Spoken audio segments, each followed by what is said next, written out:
And we are live. Hello, everyone. Welcome to. Hello, everyone. Welcome to the stream. You could be watching from anywhere around the country and the world, and I appreciate that.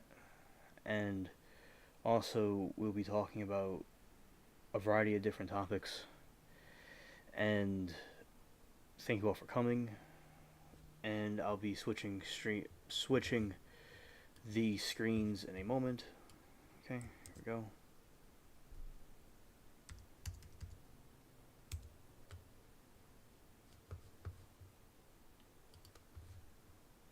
All right.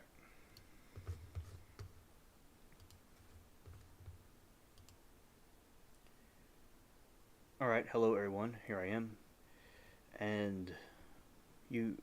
So shout out to all of you.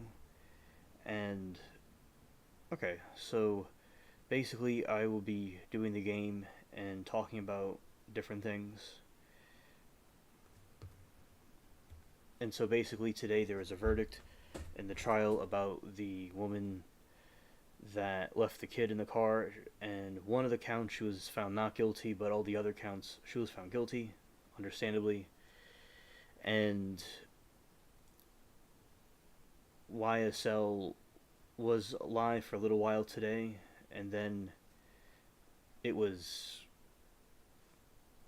it ended, and the other trials ended for the day. So it was an interesting day, and I have had a good chat with many friends in the live streams. I also was in these. I was in like 5 different chat rooms talking to these different people, and it was a lot to keep up with, but I did it. And also, so it was pretty cool. I enjoyed today. It went well. Then I also watched more of Poltergeist. Yeah, so I'll be starting the game, and here we go.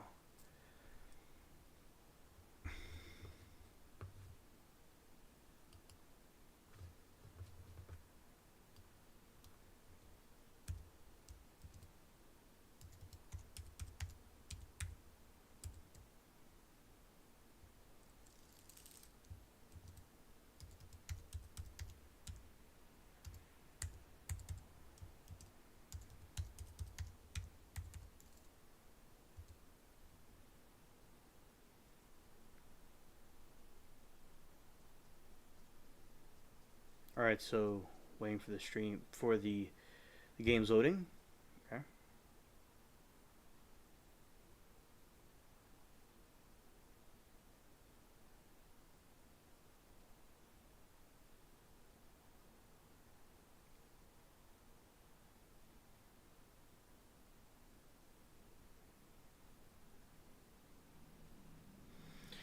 So, and the weather's been kind of like slightly sunny but cloudy, and also getting extremely cloudy at points. So quite interesting. All right, so getting this window over here. We're about to begin the game. See how it loads. All right, here it is. All right, here we go. And I'll be talking about a couple different things in a moment. Let's see. Oh, of course. Okay, here. And then this. Alright.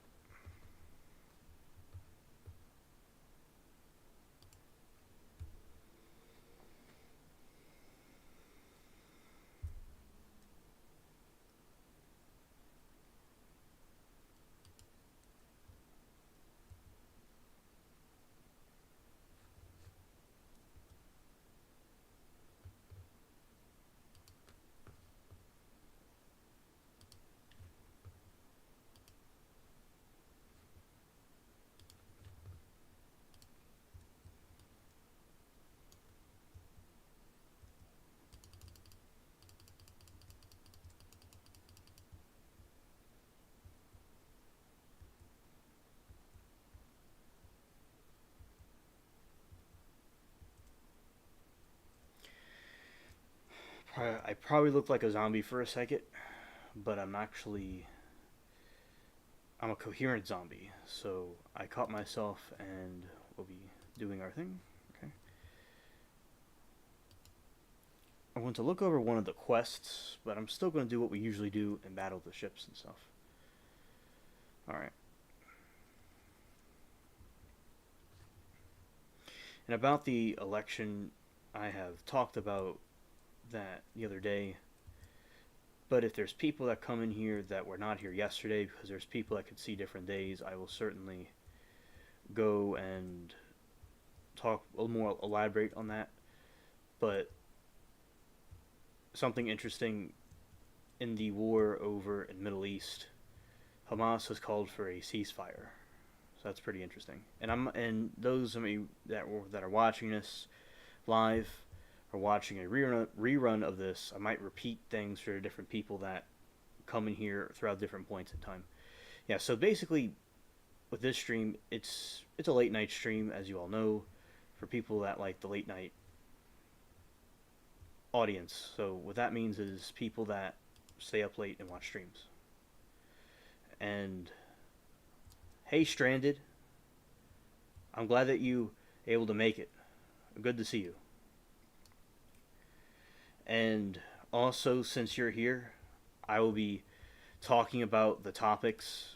Some things I brought up yesterday. So here we go. So yesterday, as I was saying before about the election, so basically on this channel there's people with a diverse, colorful variety of different political opinions, and I certainly look forward to unity and peace in the country with the situation. And also,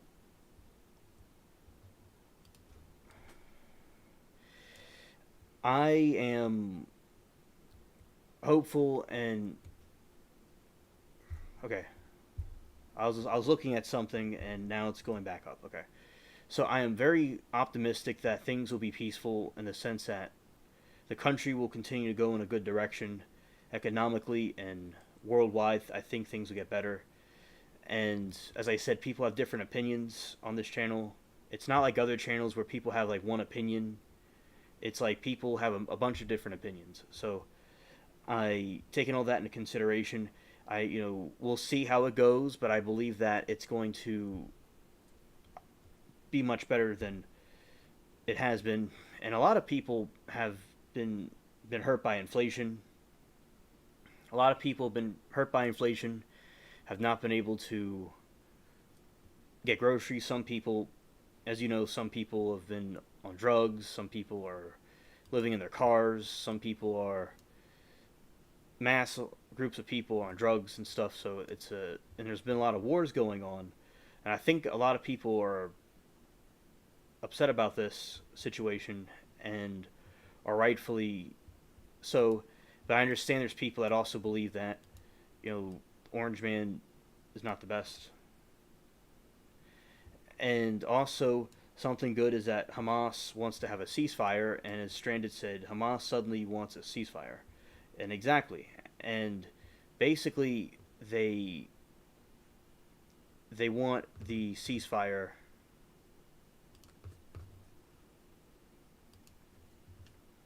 They want a ceasefire, and it's very strange to think about because the whole time they were doing war, but when he gets in, they want to stop. And talk is cheap, and it looks like they were concerned about his actions, I suppose, and hopefully the war over in Ukraine and Russia can end as well. The stock market skyrocketed. It went up very high. And also what it did was the dollar went back up. And that is something that's good in the economy. Everything responded positively to this.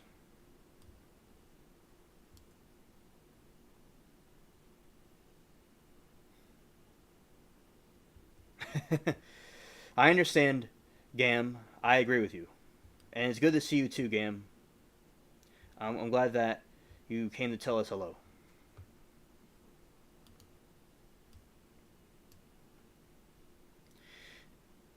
And I would hope people could see different opinions, and different alternate options in media to get other perspectives.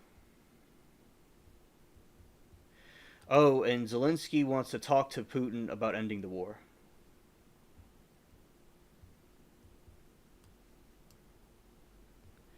And also, Gam says Zelensky had already arranged everything with Trump back in September. Now it's a matter of Putin comes to the table.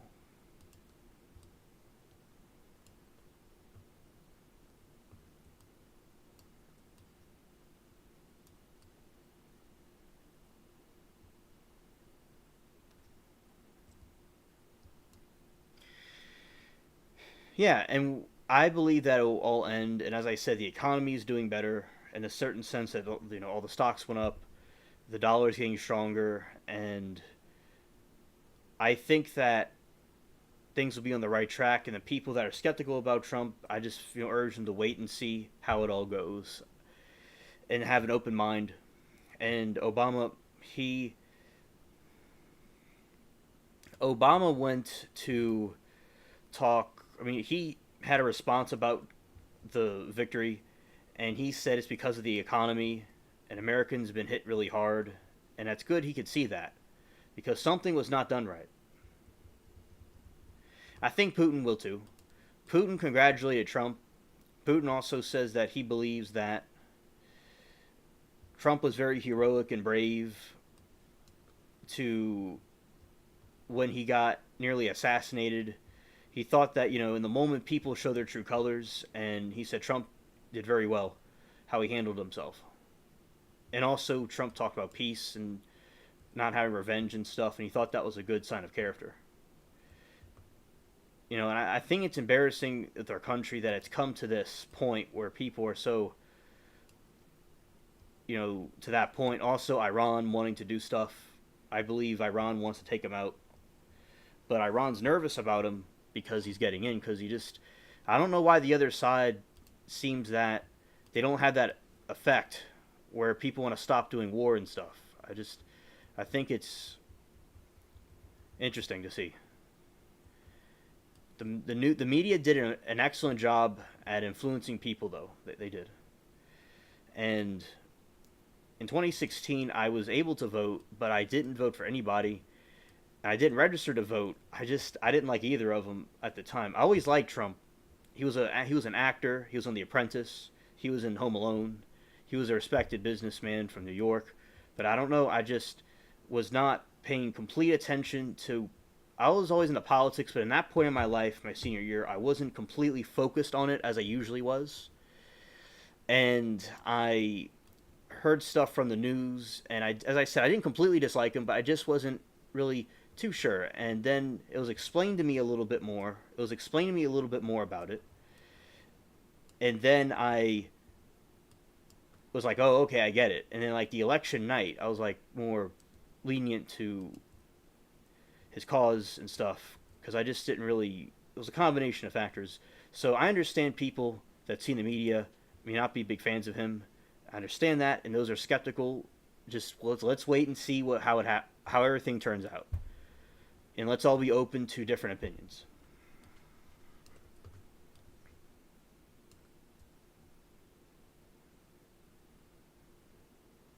Exactly, Adam. I agree. Even the media is recognizing they took things too far with their rhetorics. Well, that's good. I'm glad they're acknowledging that. And Gam says strong men don't respect weak men and won't come to the table. Exactly. Exactly. That's why it's important to be strong.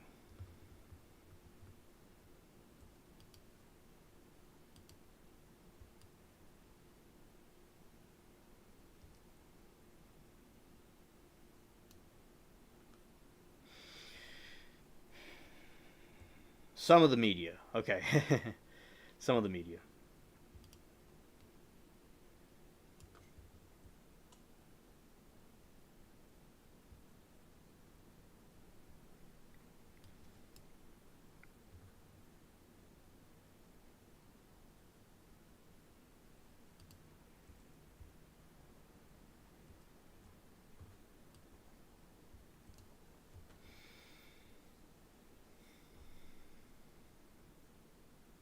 All right. So basically, and that's my response about the election. And also another thing that occurred was the trials I've been watching. The woman that left the kid in the car was found guilty for it, and the other members of YSL that are on trial, that lasted for a little while. Then they ended earlier today, and then there's the other one about the guy that allegedly deleted his girlfriend. That one ended earlier, and I was in 5 different chat rooms, and I was keeping up with a lot of people. I felt like I was crazy. It was just I felt like I was in battle. But I got everything done. I multitask very well. It's good training. So that was pretty cool. And with the Delphi trial, the jury is deliberating. Not right now, of course, and not even earlier, but they were deliberating for a little while today, then they stopped deliberating. So that is something interesting to know about that.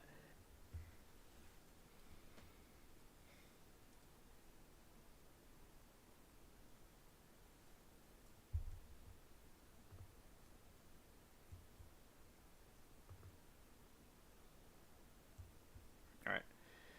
So, and with the Delphi case, basically, this Richard Allen allegedly deleted these 2 girls and cut them.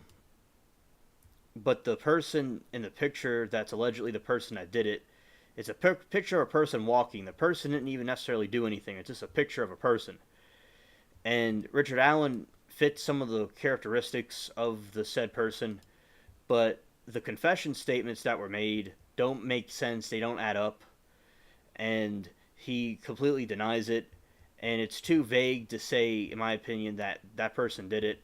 But it's a little bit of a tricky situation where you have people getting arrested without a lot of evidence. But we'll see what the jury says. And people, have evidence. The state had evidence for it, even if it's maybe some weak evidence. And I believe the defense did a great job defending it.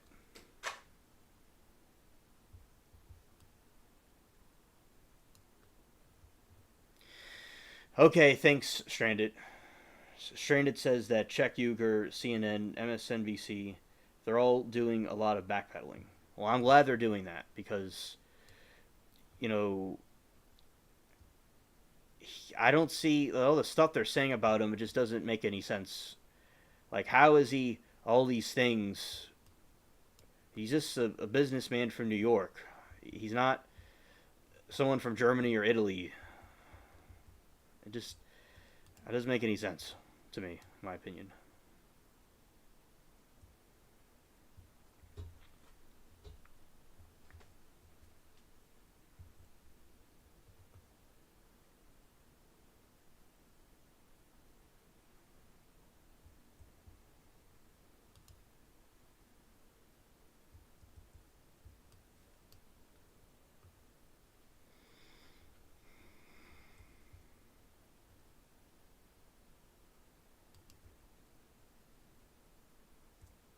Okay, and also, so I was going over with some other streamers and other parts of the spaceship about the trial over a couple of days, and like I was researching the Vietnam War and more about the prison camps, like I told y'all before in a post. And with the prison camps, they would torment the people until they went to the point where they confessed. And I think with not comparing apples to oranges, but I do think that the way they treated Richard Allen, they pressured him until he was saying stuff he didn't do because he would say he thinks he did it, he's not sure. That just doesn't make any sense. So I think that people can break under pressure, and the South Vietnamese, which was our side, had prison camps in Vietnam that were bad, very bad. Also, the North Vietnamese too. Both sides had bad prison camps, and like they'd make people confess that they were war criminals and they did all kinds of things, to not be tormented anymore. So it's interesting. And also Mission Impossible, they'll show things like that where they have police interrogation from those other countries and the people just collapse under pressure.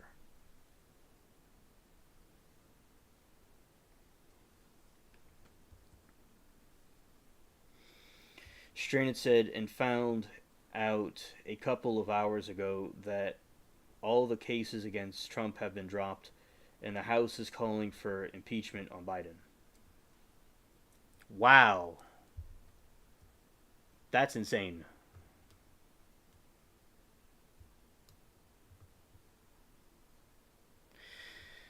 You see, all the. That's why I always say to never give up if you're doing a YouTube channel or whatever you're doing. It's best not to give up.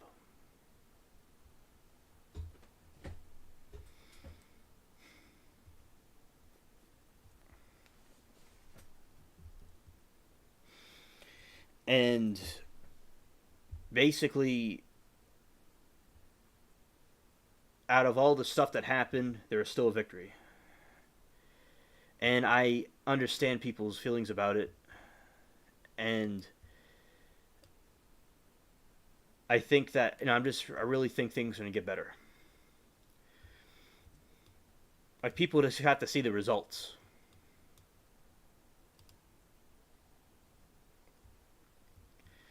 And in the burn pile trial, she was found guilty, and I disagree with that verdict. I think that she didn't do it. It was the sons that did it to get the money. And it's a big thing. And the Delphi trial wasn't televised, and I really strongly feel it should have been televised.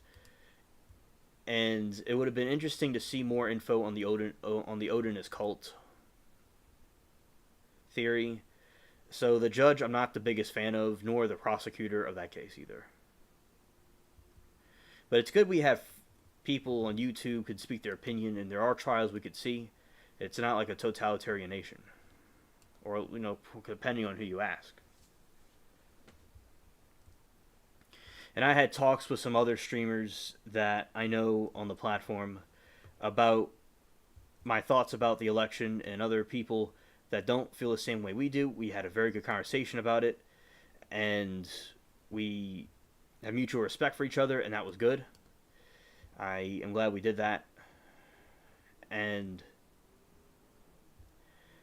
it was important to, we had a civilized conversation about it, and I just said people to wait and see, and just see how it all goes, and that I'm glad that we did that. And then, because usually in the other chats, some of them, like with the, I've enforced some of the, sometimes we don't talk about politics because it kind of divides people. I do agree with that. But sometimes there'll be instances where I will lift it in some of the other, not this stream, other streams that I'm on. And I've lifted it to talk about it, and it went well.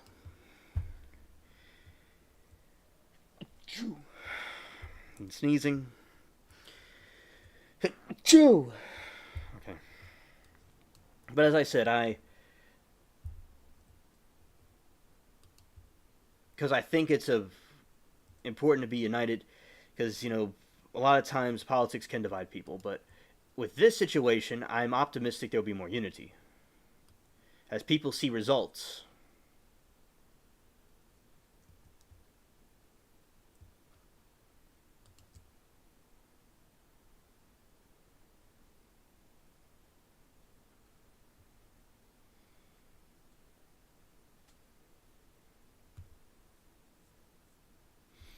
Stranson and found out a couple hours ago that okay, I read that already. Okay. And also, I hope all of you are having a good week, and and have a good weekend also. And I'm glad that the different groups regarding the election are acknowledging the mistakes they made.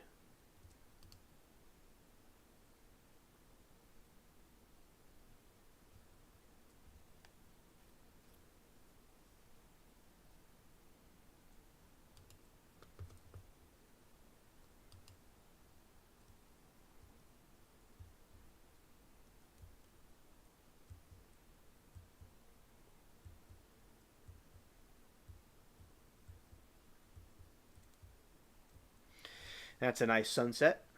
Facts.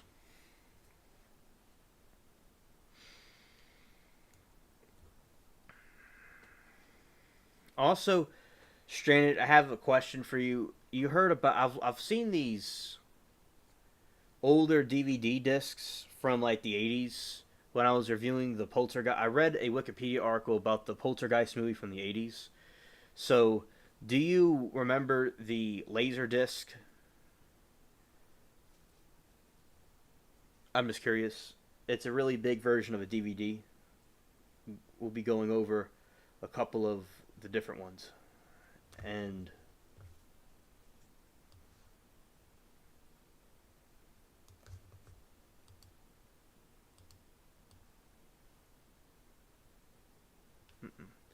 that was right.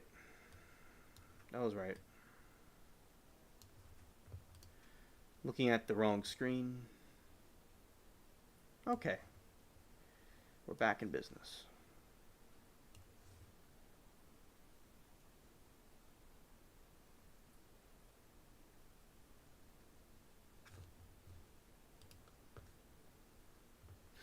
I'm glad to hear about that, Stranded.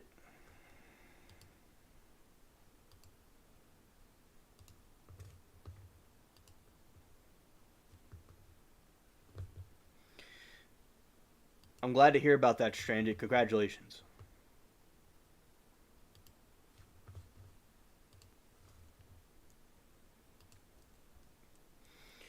And on a personal note, I got my shirt from Australia. I've been waiting on for a month on the waiting list for a nice apartment and got a promotion at work. Been a great week. I'm glad to hear about that.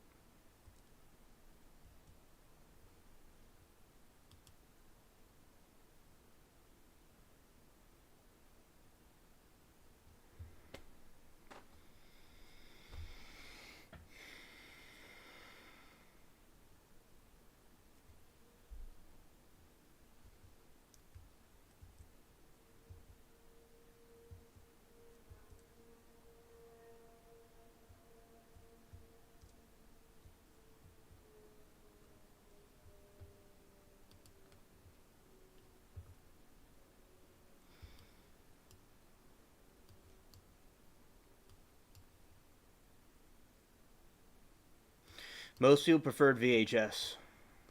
Okay, thank you.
They were the size of a vinyl record. Yeah, yeah.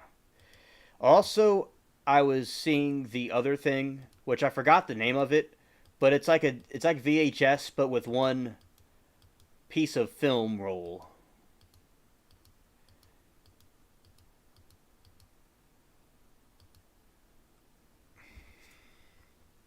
I'm gonna show them in a little bit when I'm done with the game.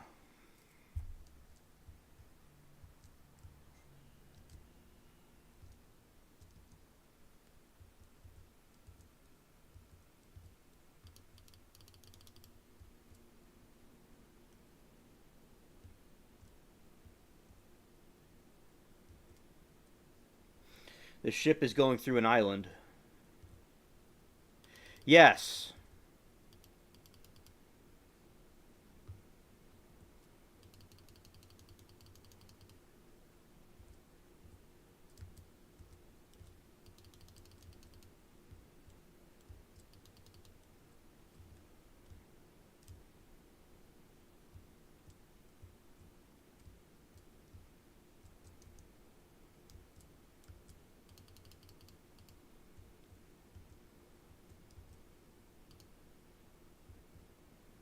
I sunk a ship. Wow. Facts.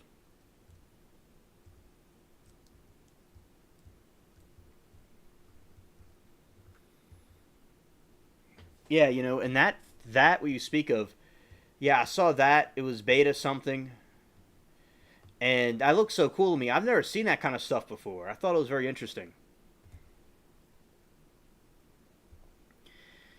and I just didn't know those things existed. I remember the one film strip thing.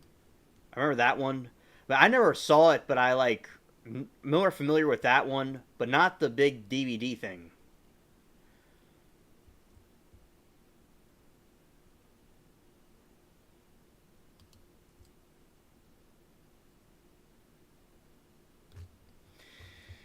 And I'm not sorry for doing that. I'm just I'm an a-hole alien. Thank you, Betamax. Yes.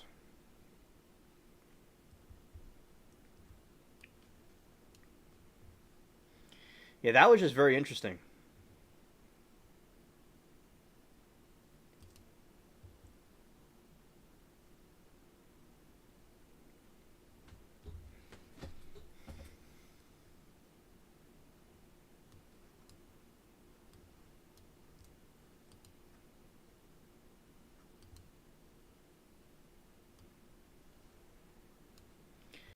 I sunk both ships.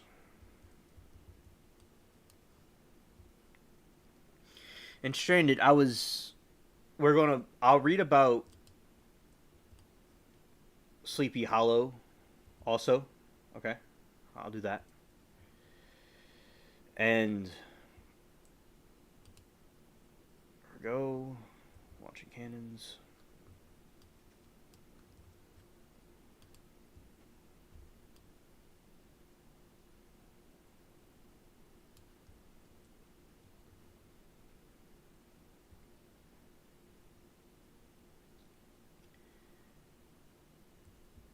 Also, my pump. So what happened was with my pumpkin plant, I was cutting the grass one time, and I was making sure not to hurt the plant, and I accidentally cut the root of it because I miscalculated. I was cutting this in this area, and I was about to cut near the where the water bucket is, but I miscalculated it, and I accidentally cut right over the root. But guess what? The pumpkin plant produces multiple roots, so if the main root gets severed, the plant will be fine, and the plant's doing good. It's doing great, and also all of my fall flowers are blooming. And Stranded, yesterday I talked about the vegetable oil, and that the sunflower seeds can be turned into vegetable oil.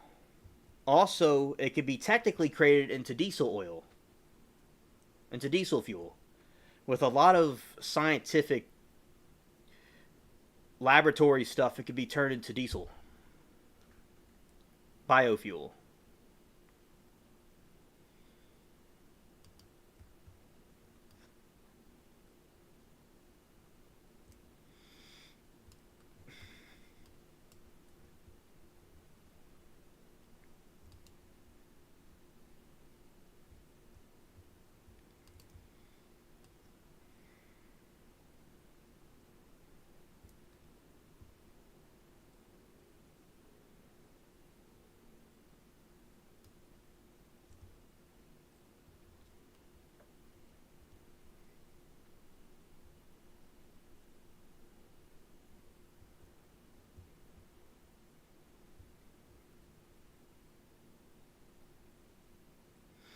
Annihilating some ships. And Shannon, I'm curious: is are your plants still around, or did they go with the freeze?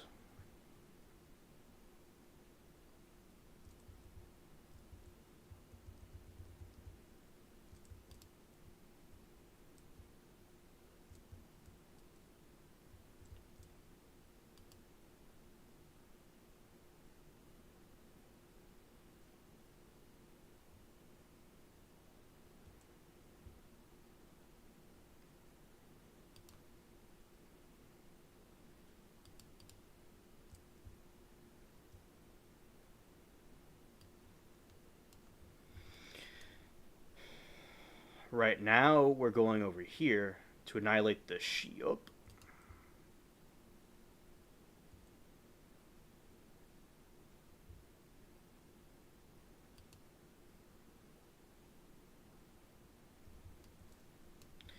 Now, I'm moonwalking all over these ships.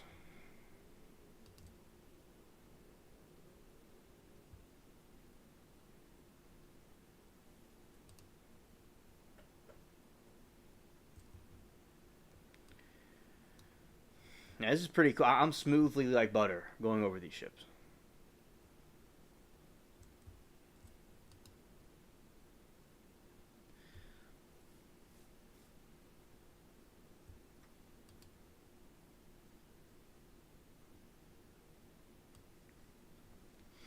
The hurricane will might come this weekend. It's going to be just a rainstorm.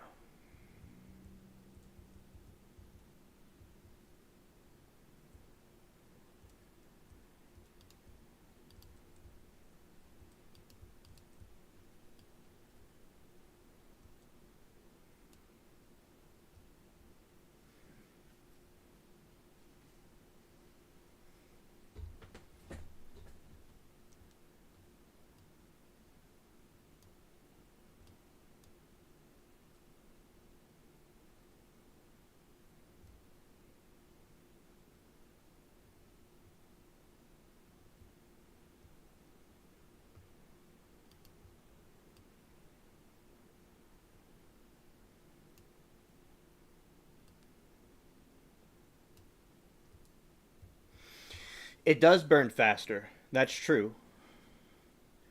From the experiment that was done, that is true.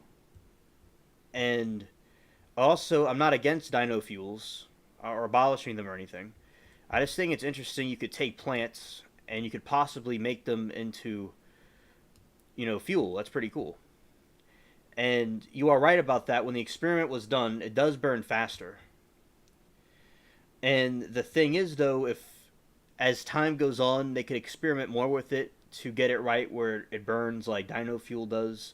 I'm not a person that's trying to abolish it or anything. I'm not like that. I just like plants. And also, I think if certain things are added to it, if I recall correctly, in my opinion, I you know it can burn slower. They can burn slower if certain stuff's added to it. But the dino fuel does the best.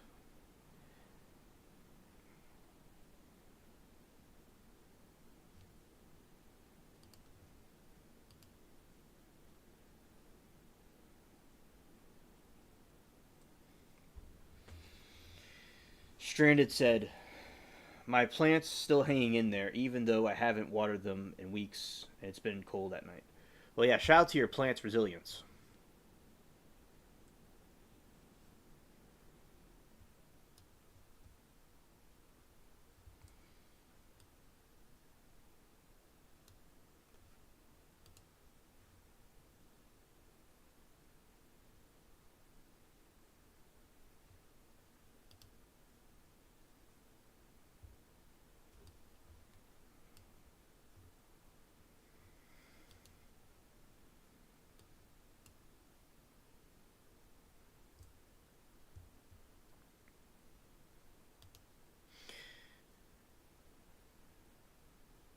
Because I was thinking that I have crude oil in my yard because of the sunflowers. Yeah, but I save a lot of sunflower seeds, and sunflower seeds are excellent. They're excellent for a good diet. I mean, add to a diet. Very good.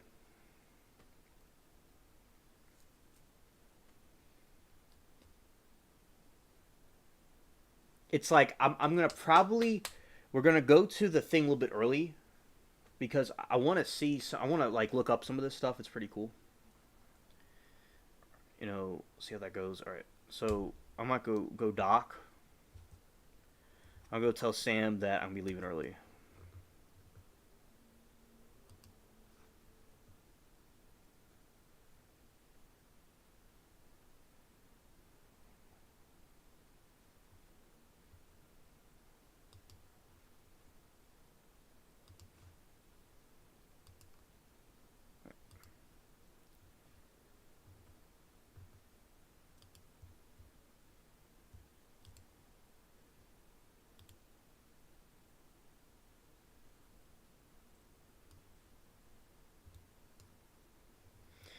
I'm gonna sink these ships like it's not.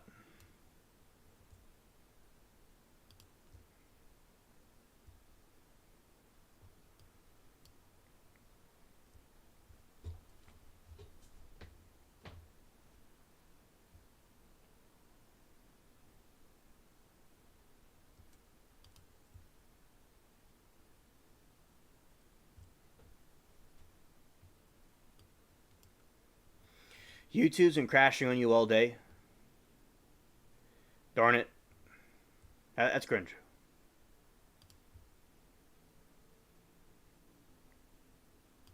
Hate when that happens.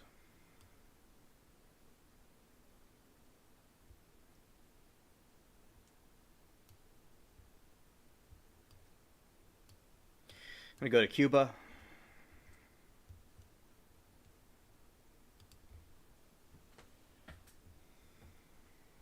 All right, here we go.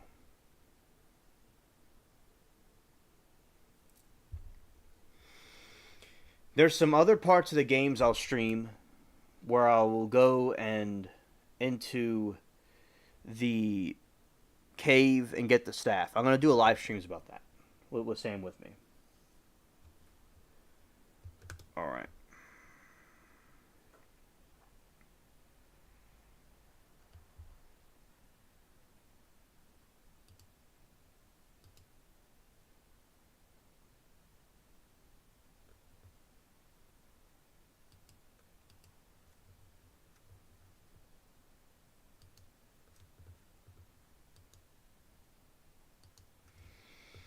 Okay. I'll tell him.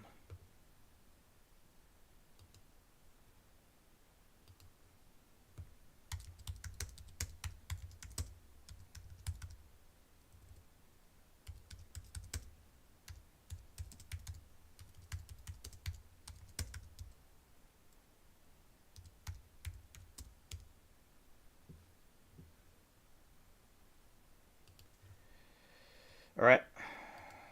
We're about to go talk about some different things with these plants and stuff. Then we could talk about some of the other topics too. All right.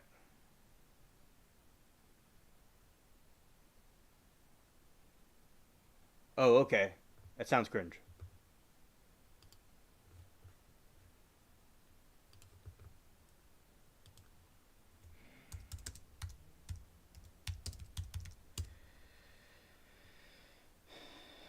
Okay.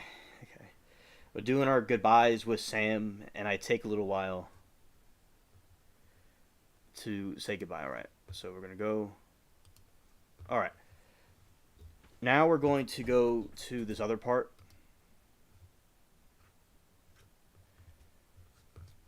We're gonna hold your. Everybody's gonna hold their horses, and we're gonna go over here. Okay. Okay. By the way, this is my alien shirt.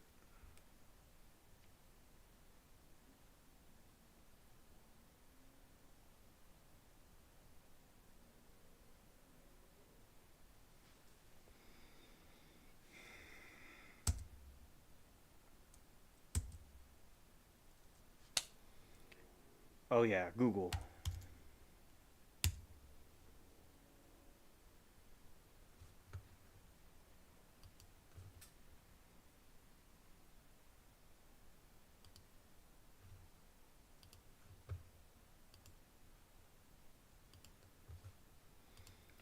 All right.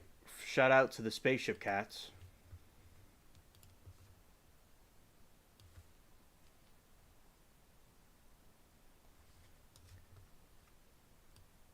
Oops. Oops. No. Thanks, Stranded.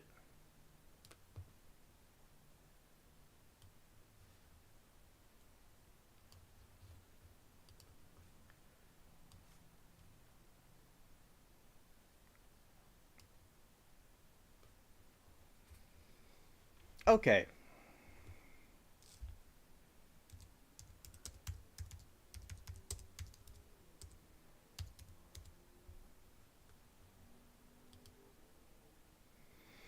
You know, with the sunflower oil,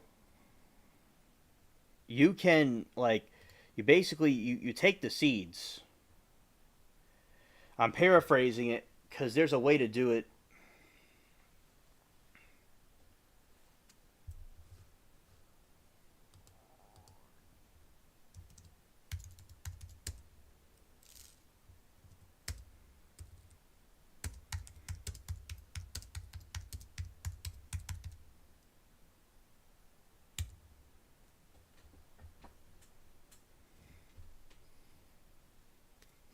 You take, I'm paraphrasing it. You would have to like go watch YouTube tutorials and stuff how to do this, but you take the seeds and you take them out the shell and you crush them in water. You put them in some water and you crush them,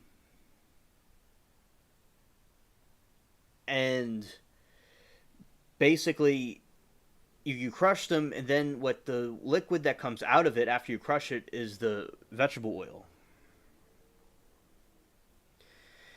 And I think it's really cool, but as Stranded said, the biodiesel burns quicker, and they just have to do certain things to it to make it burn less quick.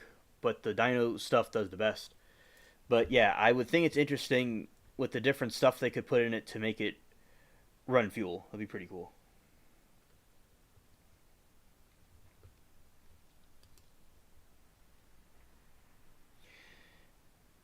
Yeah, autocorrect. What are you smoking?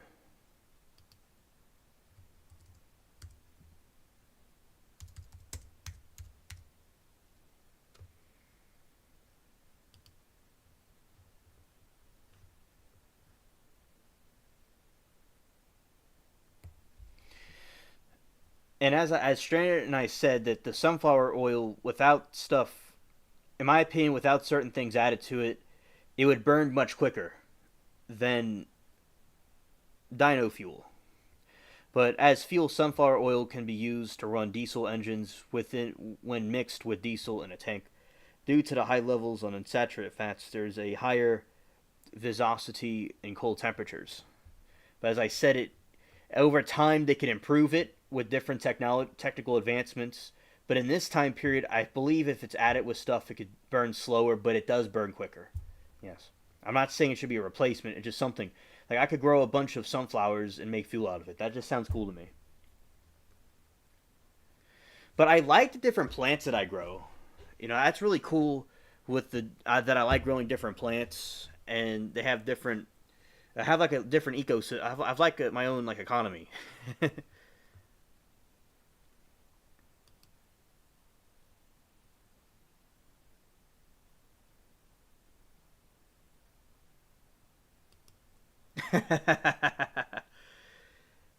Autocorrect smoking something they got from Diddy.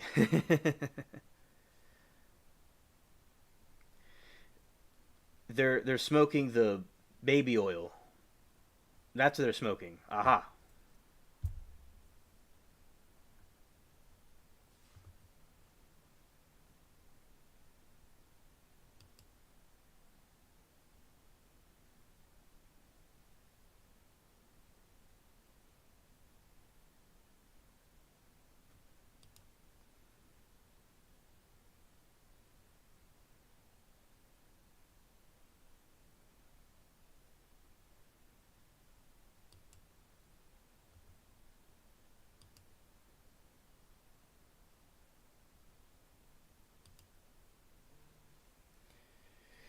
I know, right? Exactly. Yeah, fact stranded.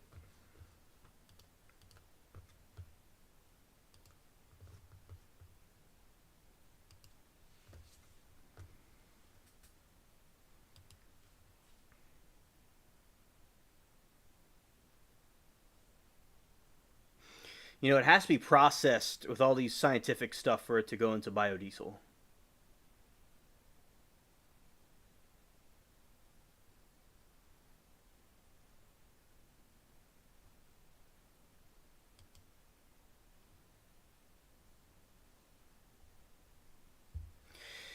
And also, I just think sunflower oil. What are the uses of sunflower food oil?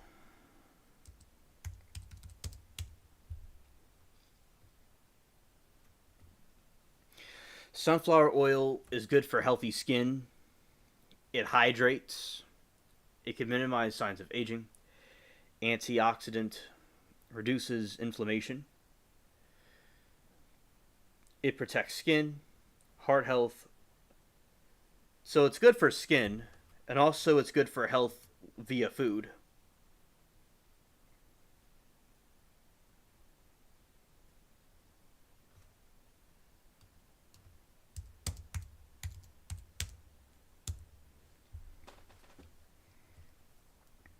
Sunflower oil is one of the most widely used oils. The light yellow oil is mainly used for frying and roasting in combination with other vegetable oils such as rapeseed oil, soybean oil, or linseed oil. It is also used in salad oil, frying oil to make margarine.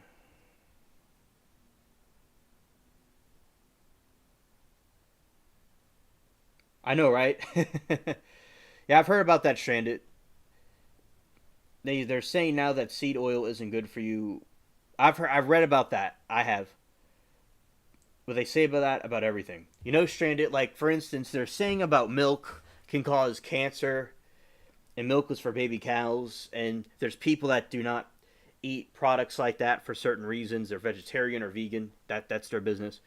But basically, people have been drinking milk for a long time, and I was just I drink regular milk, I drink coconut milk, and I drink almond and oat milk. Also, I drink those other milks too, and they say things about almond milk and oat milk also that those are bad too. It's like everything's bad, but I drink all the milks. But I'm like, people drink milk for thousands of years. I mean, it can't be too bad, but I understand people may not want things that are processed or things that were, you know, for baby cows, whatever, understood. But still, with the situation, I think that it's important for, they think all kinds of things are unhealthy, and I'm sure there's pros and cons. Hello, Alan, good to see you. And I'm sure there's pros and cons to everything, but in general, I think it's healthy that overall I think it's healthy, but I understand there may be negative side effects to it as well. Margarine is fake butter. Okay. Well, good to see you, Alan. I'm glad that you're here. I don't recall seeing you at the trial chat today, Alan, but I'm glad you're able to make it to this. And yeah, so basically, I think that sunflower oil is good, in spite of it maybe not being healthy, but I think olive oil is healthy. I think avocados oil is healthy. Hello, Alan. Tonight, I'm talking about a variety of different things. I talked about the election before. I talked about the trials that we saw. I also am now talking about. I'm going to talk about some scary movies and some Halloween type stories. And right now I'm talking about vegetable oil. Growing up, we were told to drink milk for calcium and vitamin D. And it does have vitamin D in it, and it's very healthy. And there's a super plant that grows in South America that I was seeing that has all the vitamins and calcium you could possibly need in a day. And it's a certain supplement I saw. And so I think that is pretty interesting. And I've grown sunflowers, I've had videos of it on the channel. And it's not in season right now, but I could technically grow it for a couple of months until it got really cold, but I usually grow them in the summer. But with the sunflowers, it's just sunflowers can be used in so many things. It fascinates me. The indigenous people of America used the leaves to be smoked. By the way, sort of like how they smoke tobacco. There's a plant, a ragweed plant that's really big that grows around here that was domesticated by the indigenous people here. and it's related to the sunflower. I can tell because it's so big and it certainly had to have been used for something. Right. So, because I'm also, Alan, I like you probably heard me talk about this on the in the chat rooms over there, but I like gardening and the planting crops and stuff. So that's something I'm also interested in talking about as well. I'm very eclectic.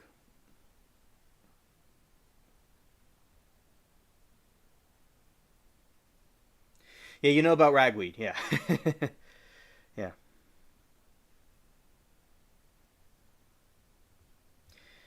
And sunflower oil is crushing the seeds in water. It usually comes out. I mean, that's how it comes out, from my opinion. I'll show what ragweed is.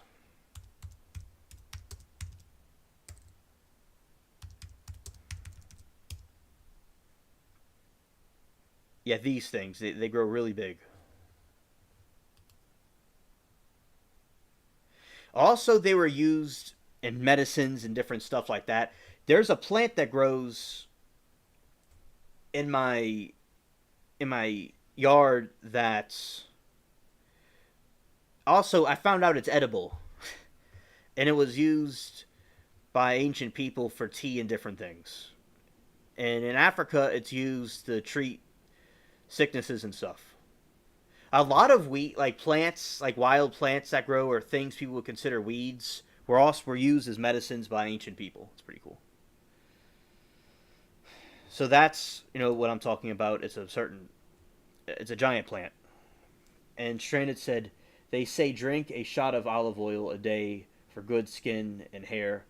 When I had my dog, I put a little olive oil in his food, and his coat was always shiny. He wouldn't eat his food if I didn't put oil on it. Well, Stranded, that's something very cool. I'm glad that you are that you did that, and that's something cool I didn't think about doing. Oh, also my avocado sprouted after a couple of months. So Alan and Stranded, I was telling the trial chat, which I made a short about it, but I was telling them a little while back about the avocado I'm growing. I've grown an avocado tree before, but it didn't do too well in the certain circumstances of the freeze. And I covered it, but it still had problems, so I'm going to have to take it inside when it gets bigger. Mandatory, or else it'll die. And so you take an avocado plant and you put it with toothpicks all over water and let the water touch it.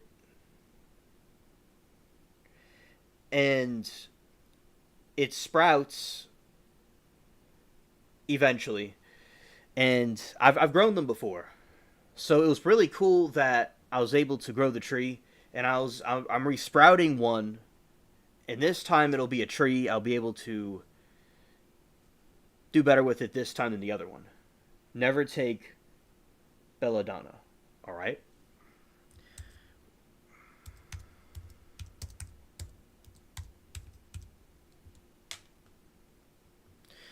Okay, thank you, Alan. And I'm not familiar with that, but I will. The plant, I'll look it up. We'll tell everybody about it.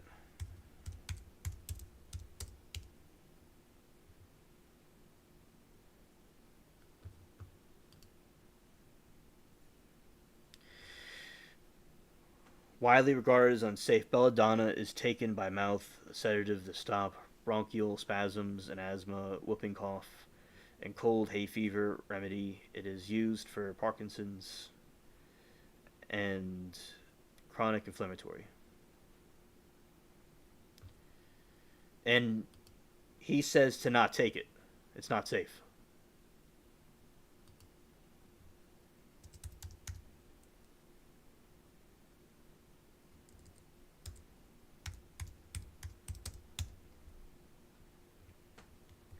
All parts of the plant are toxic. So everybody, the belladonna plant is toxic.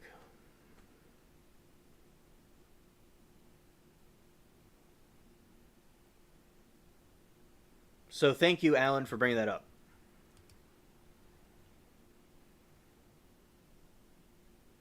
Scared.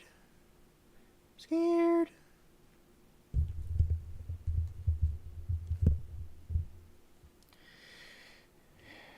It's a pretty plant, but I will know not to eat that.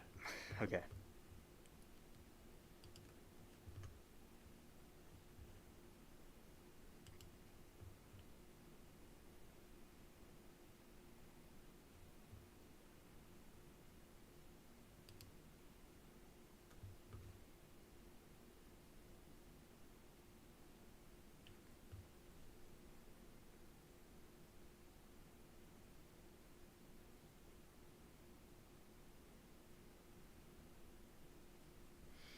The Cherokee used giant ragweed for several medical uses, including pulmonary aid. They also crushed the leaves to rub on insect stings. I'm glad to know that now.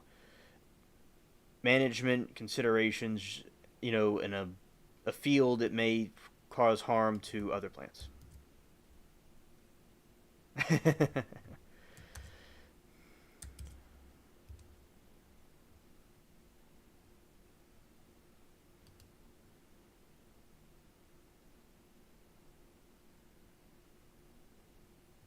Okay. All right.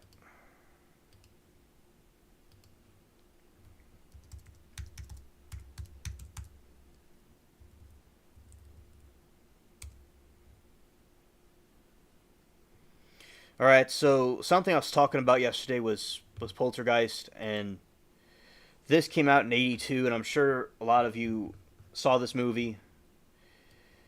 Something interesting about it was the different formats it was released on. This was a time before there was media with Amazon and Netflix and stuff like that, and it was released on these different things that I thought was interesting. They don't use anymore, and I'm going to the part down here.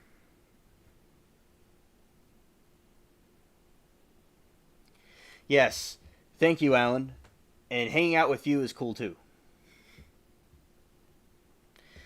Always a very cool friend to chat with at the Law and Crime, and also here too.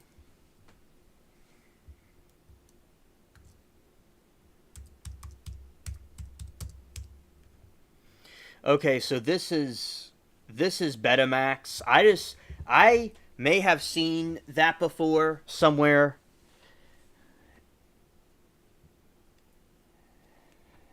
and also basically I may have seen one of those before, but I think it's really interesting because you don't really see those anywhere. The Betamax. Now, did any of you use Betamax? Was it really a thing back then? Because Stranded tells me the Laserdisc was not really used. People, it wasn't popular, so people like VHS better. So, for instance, that's VHS, and I remember VHS when I was a kid, but they don't use them anymore.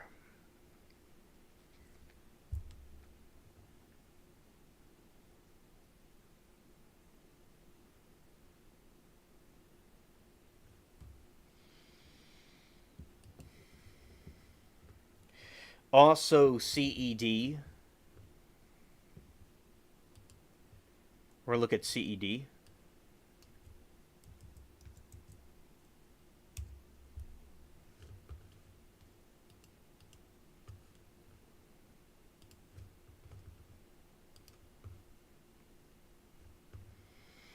Disc.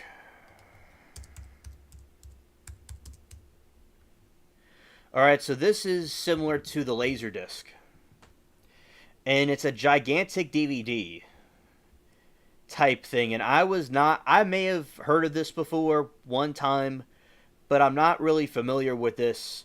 It would make sense because of the age of record players and stuff. They would. I was thinking there would have been a DVD version of it, and that's what it was. I would have thought the smaller discs were invented later, and they were. But this wasn't popular according to Stranded. People weren't really into these. They were more into the VHS.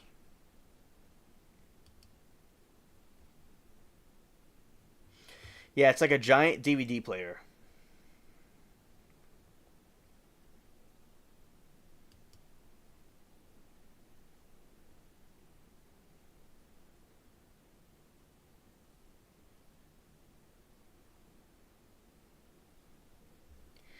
And it looks like the framework of a DVD player. So I think the DVD player was inspired by that.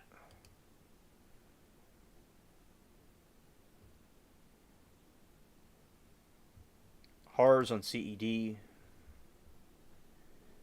go that.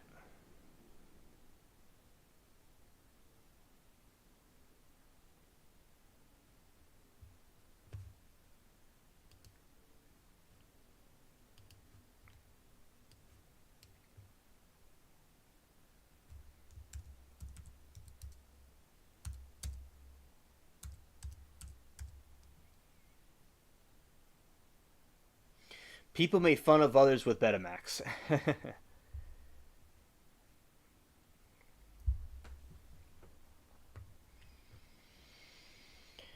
That's the laser disc compared to a DVD.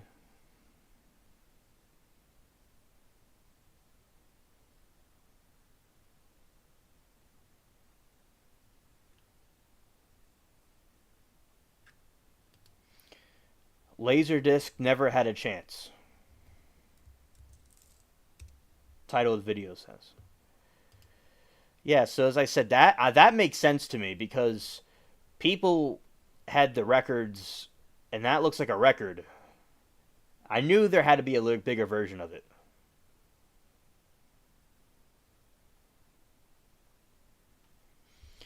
Yeah, just the technology so fascinating, and that's the quality. High vision versus laserdisc.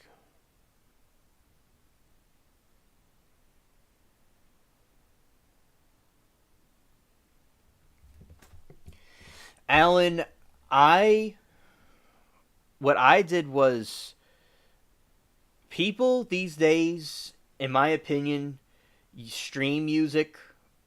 I do that too. Also with YouTube, especially. I'm an alien spaceship sound effect channel, but so there are a few people that use CDs and they still sell them, but it's not anywhere what it used to be in the past decades. And the band might be still back in the old days when people used to use CDs, so they might still be from the past. They haven't like updated. They didn't have a software update.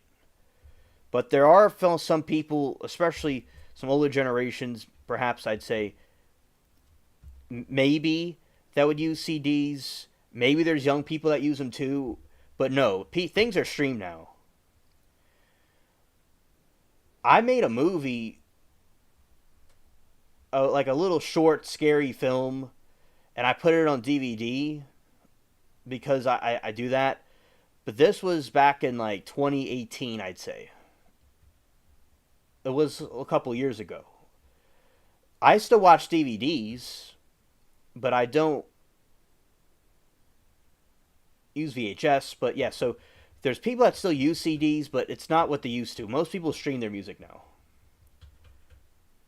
And I need to get the thing off the DVD and put it on YouTube so people could see it also. It used to be on YouTube, but I took it off.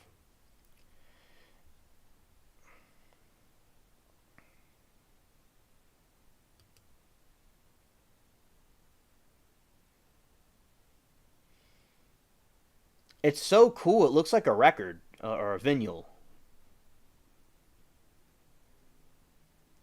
That's really I knew, as I said, I knew there had to be a version of it that was like a record.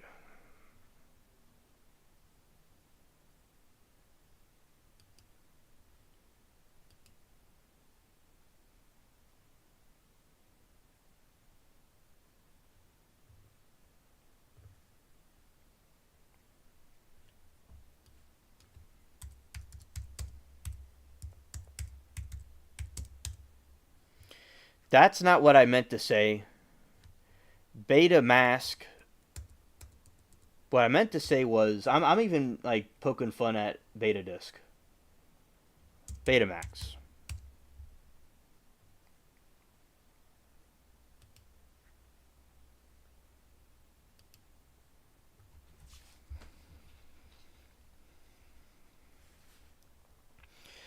The battle between Betamax and VHS was more complicated than just looking at the X's and O's. Ultimately, production costs and overall convenience won out, while Betamax offered a superior picture quality. VHS offered longer recording time and was cheaper to produce. In the early 2000s, I had this camera, and you could put the information on a VHS tape and put it into DVD into the VHS player. I was even making movies back then when I was a tiny kid. So I've seen all the different eras.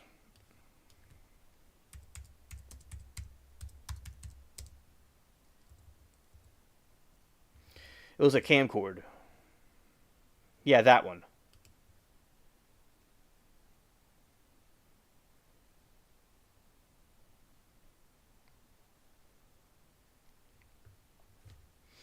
Okay, that's where I saw it, because that reminded me of the Betamax. I knew I saw it before.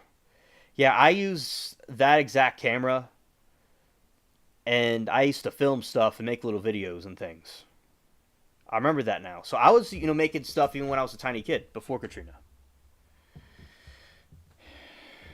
And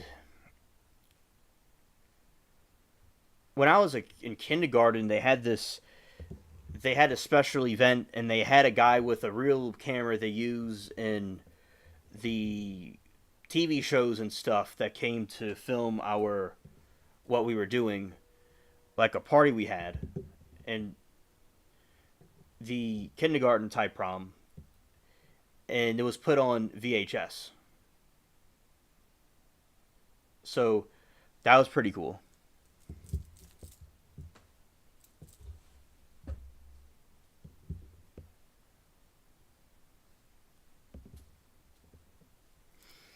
As I said, I was always exposed to like film and camera type stuff.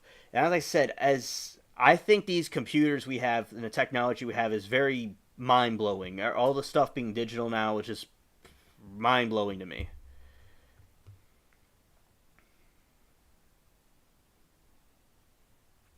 Oh yeah, I remember that. And it would have the different thing on the screen. Yeah,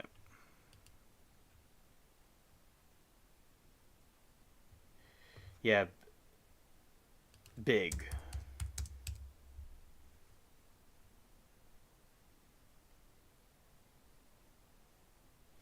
Now you could fit it all on a phone. I agree, Alan. I agree. I think the technology these days are excellent. Okay, you don't have to have a pager and all these different things. You you have everything's in a phone now. It's so cool.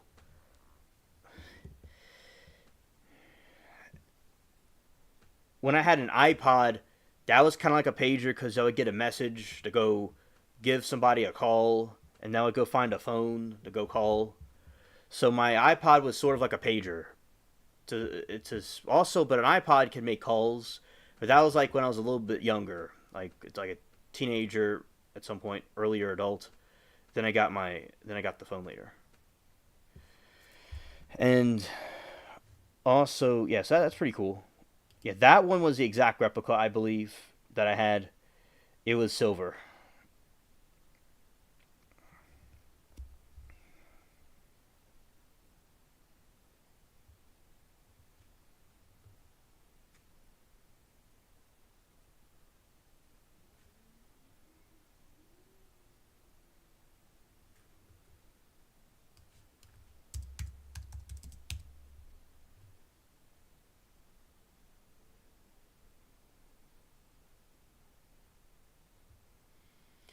That's what that was called. I remember this horror movie back in 2017. I watched that. It was this creepy horror movie called VHS. And it was a combination of VHS tapes of these paranormal creepy encounters. Yeah, I remember that. That scene was terrifying, and that actress did an excellent job with the creepy eyes and all. She did great.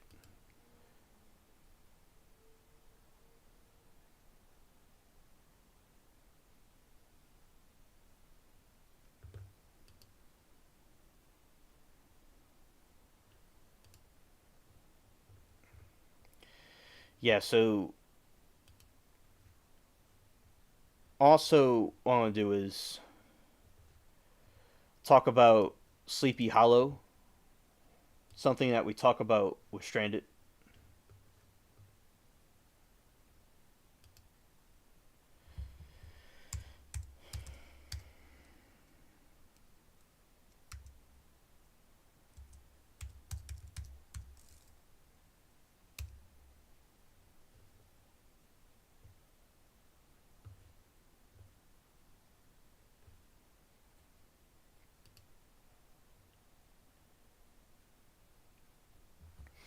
All right, so Halloween, I was not here, so we will be talking about this and the Legend of Sleepy Hollow.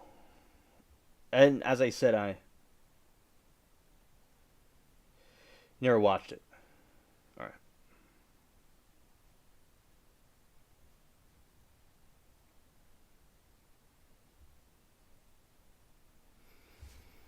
okay, let's see.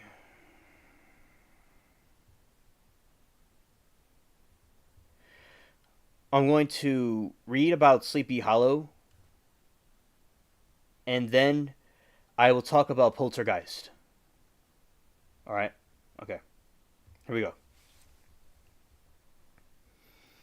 The Legend of Sleepy Hollow is an 1820 short story by American author Washington Irving contained in his collection of 34 essays and short stories titled The Sketchbook of Gorfie Crayon Ghent.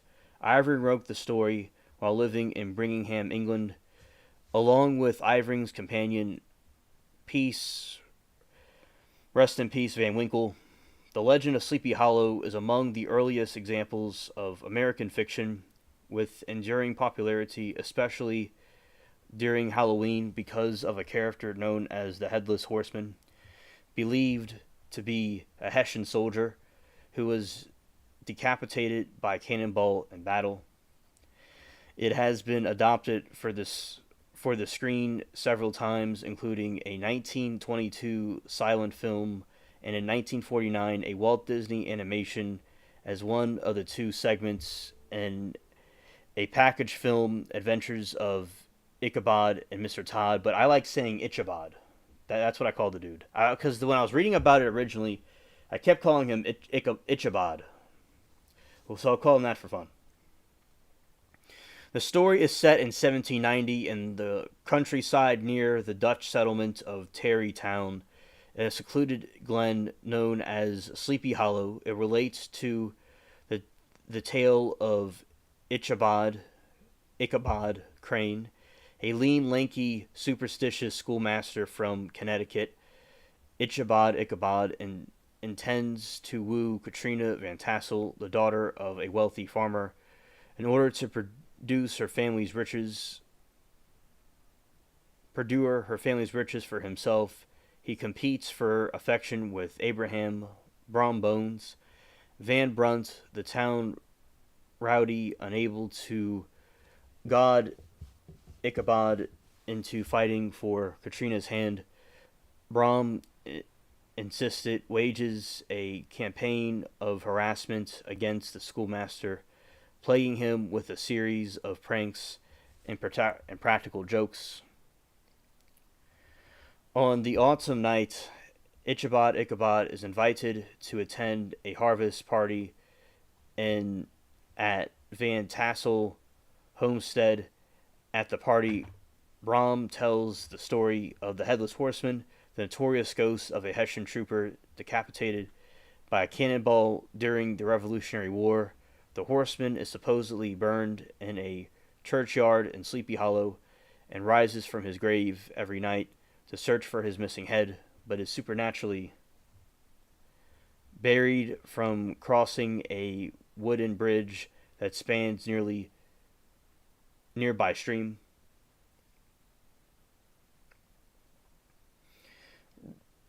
R.I.P. Van Winkle was his name. R.I.P. like you rip paper, not rest in peace. Rip Von Winkle. That's a very interesting name. Thank you. These names are interesting. Before it was Ichabod, and now it's Rip is A name. All right, thanks. Katrina rejects Ichabod before he leaves. The narrator does not know what he asked. He leaves the party crestfallen and rides home on a borrowed plow horse named Gunpowder.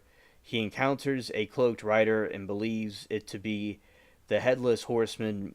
Ichabod rides for his life with the apparition close behind. At the bridge, the horseman rears his horse and hurls his severed head directly at Crane, knocking him off his horse. The next morning, Gunpowder is found eating the grass at his master's gate, but Ichabod has disappeared from the area, leaving Katrina to marry Brom Bones. Although the true nature of both Headless Horseman and Ichabod disappearance is left open for interpretation. It is implied that the horseman was actually Brome. A shattered pumpkin is found near Ichabod.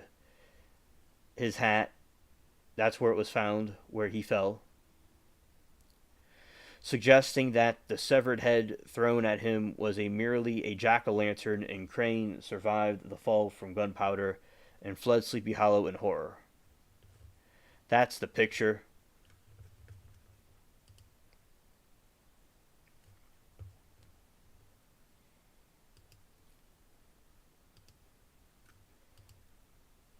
Scared. Scared. That's the moon. And that's Ichabod running for dear life.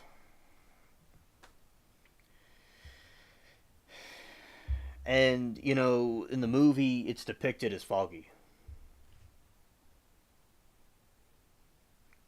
In the movie, it's depicted as foggy.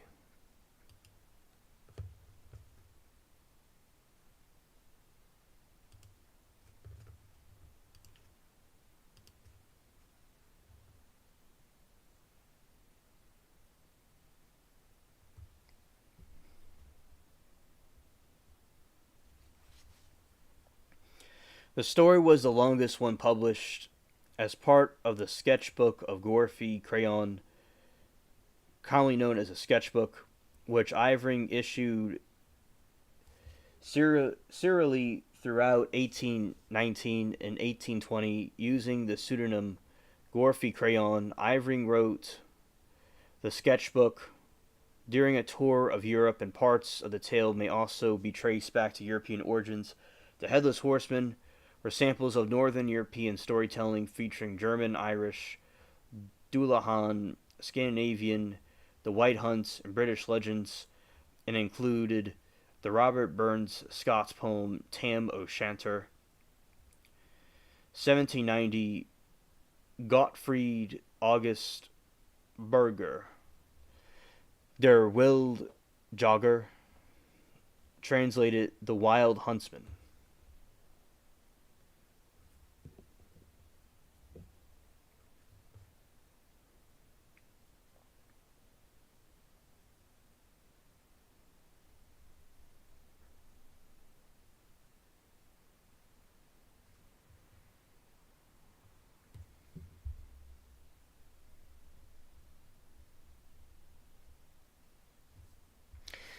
Okay.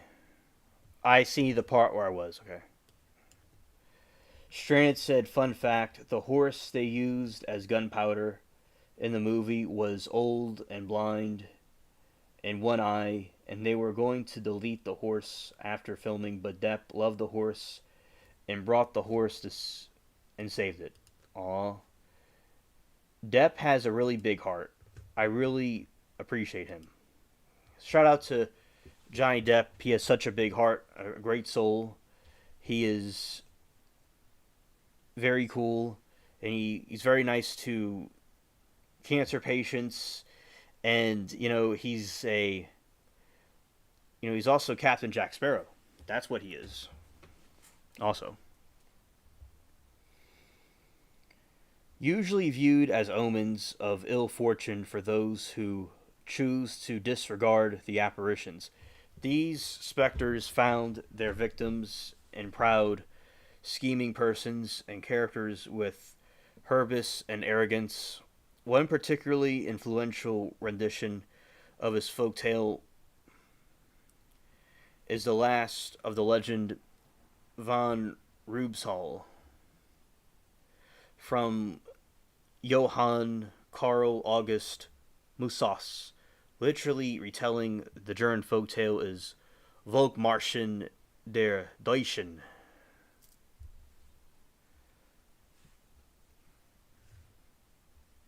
Another fun fact, Christopher Walken is afraid of horses, so they had to create a mechanical horse for his riding scene. What? I didn't know that. Thanks for telling us, Stranded.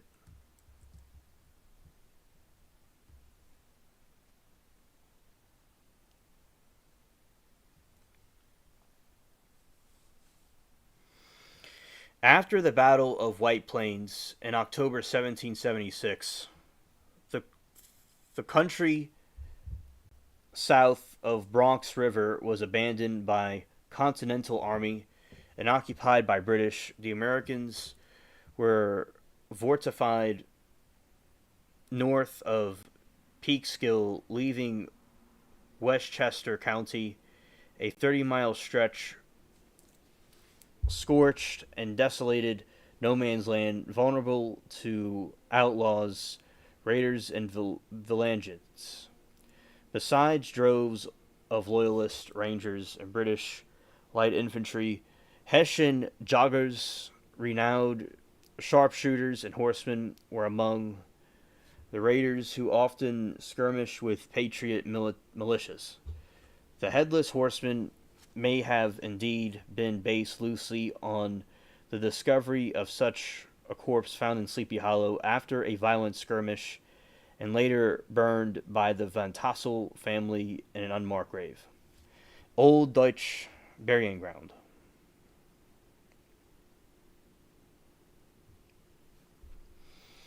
According to another hypothesis, Ivring could have drawn the figure of the headless rider from German Silesian literature, precisely from the Chronicle of Sparatu. Since 1945, Polish Sparatowa by J.G.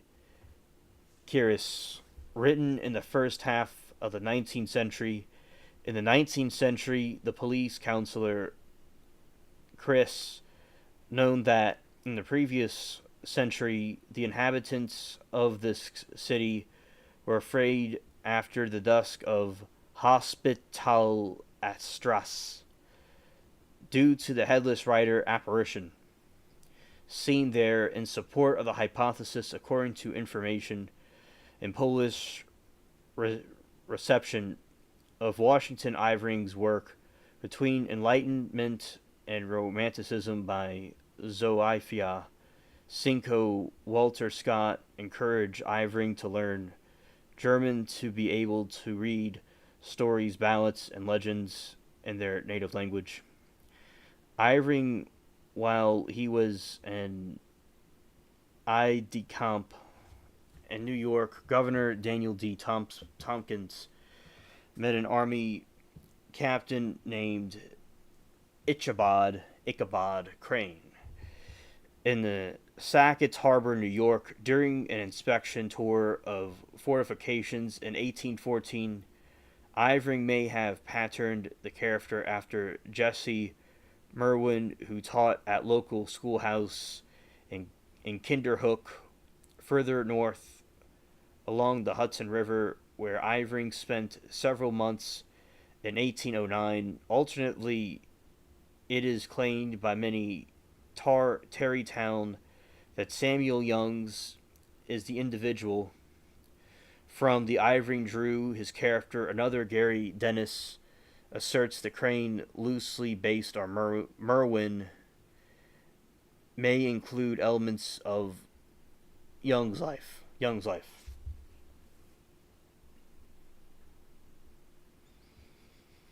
With Rip Van Winkle, The Legend of Sleepy Hollow is one of Ivering's most anauthorized study and adapted sketches. Both stories are often paired together in books, other representations, and both are included in surveys of early American literature and Romanticism. Ivering's depictions of regional culture and themes progress versus tradition, supernatural intervention in the commonplace and plight of the individual outsider in homogeneous community permeate. Okay, Alan, welcome. I wonder where you went. I'm glad that you're here. It's all good. Glad you're back. Studied adapted sketches, both stories often paired together in both of the representations, and both are included in surveys. I'm talking about Sleepy Hollow. It's a story. It's like a Halloween story. That's what I'm talking about now.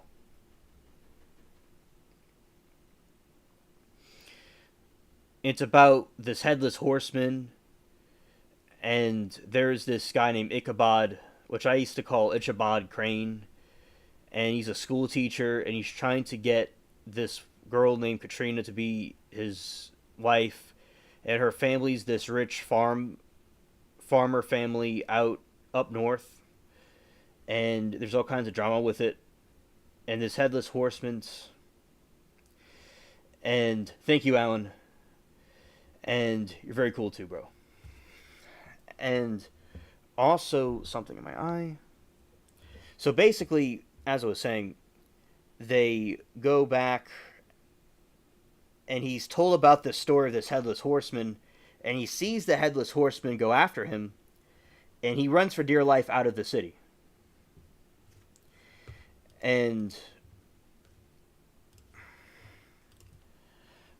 also, basically, I think that it's a very good Halloween story, and the broken pumpkin was found on the side, of the thing. And also, I saw the film too. There's also a film about it, but okay, you know about the story. Okay, all right, understood. And so you understand. All right, so now what I'm doing is I'm reading through the last bits of this article. Then we're going to talk about the Poltergeist movie from 1982. With Rip Von Winkle, The Legend of Sleepy Hollow is one of Ivering's most anthologized, studied, and adapted sketches. Both stories are often paired together in books and other representations, and both include in surveys of early American literature and Romanticism. Ivering's depictions of regional culture and themes of progress versus tradition, supernatural intervention, and the commonplace and plight of the individual outsider in the homogeneous community permeate both stories and helped develop a unique sense of American culture and existential selfhood during the early 19th century.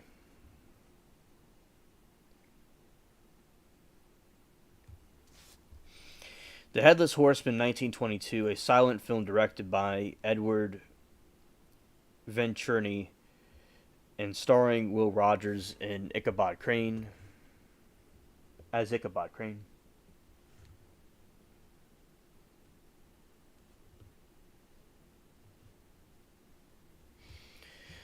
The Headless Horseman, 1934, is an animated short film directed by UB Eworks. The short. Hello, Tony. Good to see you. And Tony, what I'm talking about is the Sleepy Hollow story. That's what I'm talking about. And then we'll talk about the Poltergeist film from 1982.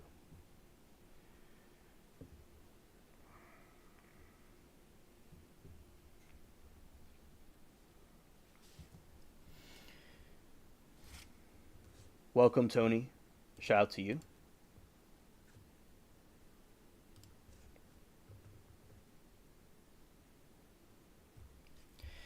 Crane and so the Headless Horseman 1934 is an animated short film directed by UB Works. The short depicts the horseman as merely a story with Brom Bones pranking and frightening Ichabod Crane, which I also like to call Ichabod, away from Van Tassel. The film somewhat departs from the original ending by showing Ichabod getting his revenge and dressing up as the Headless Horseman and crashing Brom and Katrina's wedding. Well, that's great. I'm glad that you love the story too. The Adventures of Ichabod and Mr. Todd, 1949, an animated adaptation directed by James Alger, Clyde Grimoni, and Jack Kenny, produced by Walt Disney Productions, narrated by Bing Crosby. The version is more lighthearted and family friendly than Ivering's story.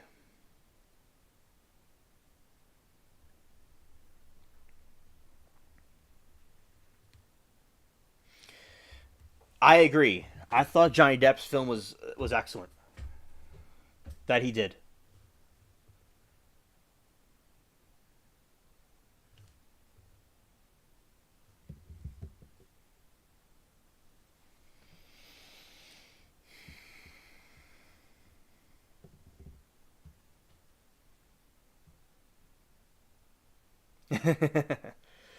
Yeah, right on. Right on.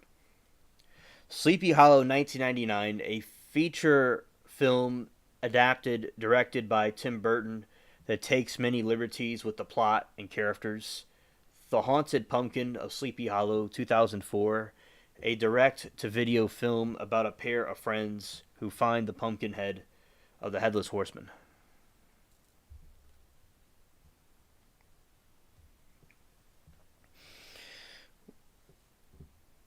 Literature. Horseman, A Tale of Sleepy Hollow by Christina Henry, a fictional horror novel published in 2021. It takes place in Sleepy Hollow several decades after the events of the original story. It is told from the point of view of Ben Van Brunt and the grandchildren of Abraham Brom Bones, Van Brunt, and Katrina Van Tassel.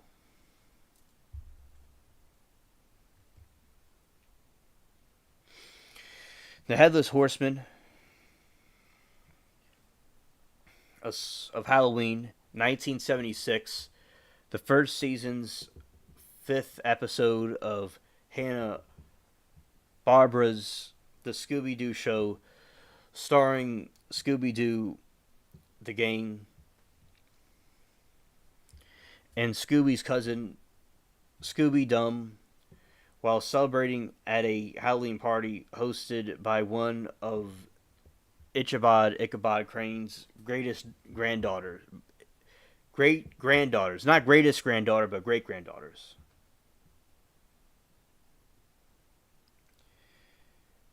Tony says Will Rogers' famous quote was, "He never met a man he didn't like." I'm not familiar with Christopher Walken. I'm reading about him here, but I'm not familiar with him.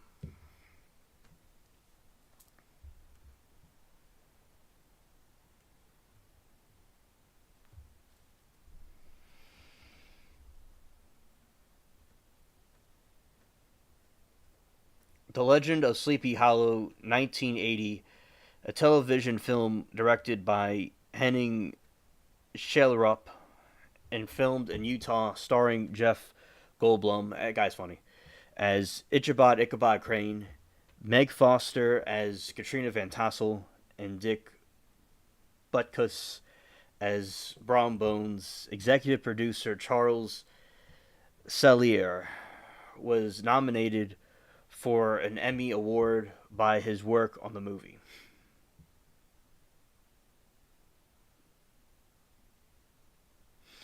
He has been at it since age 14, but yes, he does have a creepy vibe. LOL. The Legend of Sleepy Hollow 1985, the premiere episode of Shelley Duvall's Tales and Legends, stars Ed Begley Jr. as Ichabod Crane, Beverly D'Angelo as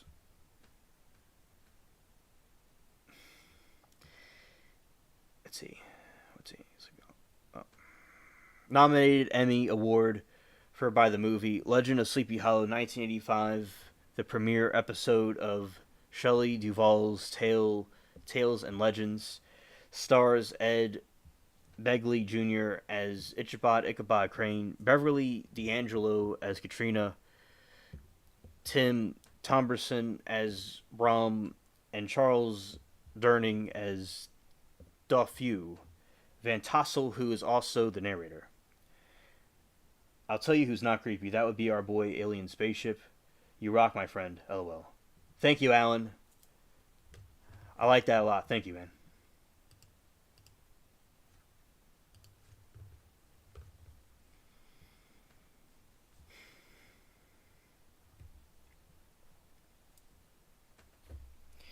Tony says the first time I saw Walken was in a Twilight Zone episode or One Step Behind. He was a teenager. I didn't know he was in the Twilight Zone, so I've seen him before then. I've seen him before. Alan agreed. Alien's not creepy. He's informative. Thank you, Tony, very much. I appreciate the love chat. Yesterday, I met some other people on that are subscribed to my channel. Shout out to them that are watching. I was talking to some others that were lurking that told me, hello. And we talked about some of the different topics I was talking about, similar to what I was talking about this time, but I didn't talk about Sleepy Hollow. I say that for this time. But also, I talked about Poltergeist yesterday, and I was obsessed with the Simpsons part, because there's a Simpsons thing about it. And yeah, so we talked about it, and okay, Stranded, understood. Yeah, facts, Alan, facts. Yeah, and basically, so we talked about it, and so it was cool talking to the people yesterday, and yeah, I hope to see you later, Stranded. And Stranded, if you missed the Poltergeist review, I'll do it with you on another Friday, next Friday if you come, or whenever you come again. If it's tomorrow when I go live or whatever, I will pull up the Poltergeist film thing for you to review. Okay. All right. So, Legend of Sleepy Hollow, 1999, an Odyssey Network TV movie starring Brent Carver. The Hollow, 2004, a ABC Family television film starring Kevin Zegers and Kelly Kuko,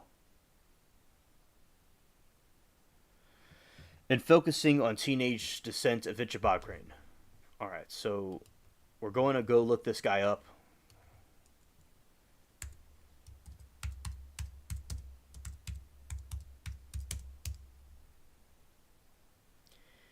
Yeah. I saw him. I didn't know what his name was. I saw him in the Sleepy Hollow movie.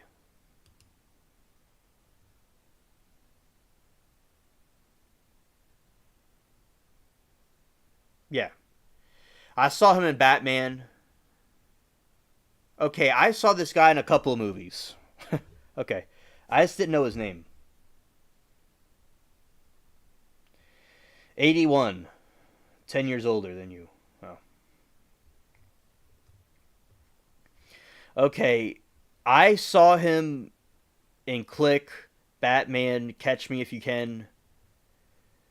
I saw them in a bunch of them.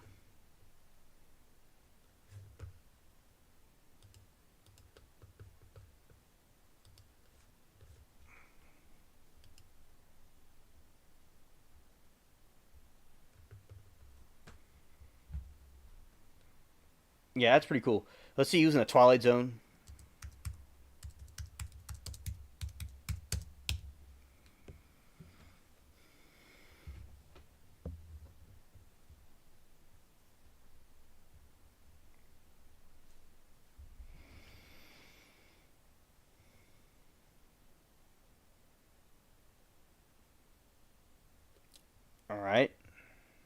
And also, okay, so that's the information about him. Continuing, look more into that. Sleepy Hollow 2013 is a crime horror series in which Ichabod Crane awakens in the 21st century and teams up with L.T. Abby Mills of the Sleepy Hollow Sheriff's Department to stop horsemen. The show ran for 4 seasons. Headless, a Sleepy Hollow story, 2022, a web series in which Ichabod Crane and the Headless Horseman are roommates and have to work together to solve the mystery of the Headless Horseman.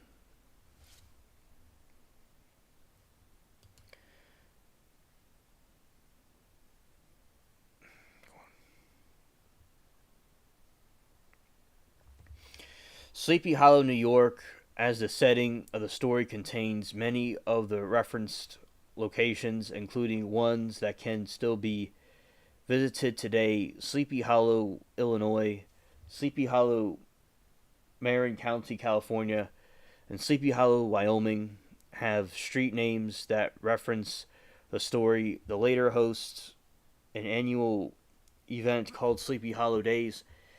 There is also a Sleepy Hollow State Park in Landsberg, Michigan. The original schoolhouse of Kinderhook, New York, is now owned by Columbia County Historical Society and called Ichabod Crane Schoolhouse. The area's modern school district, Ichabod Crane Central District, is also named for the character. She says, Alien is a nice young man. That's always a plus. Thanks. Thanks, Tony.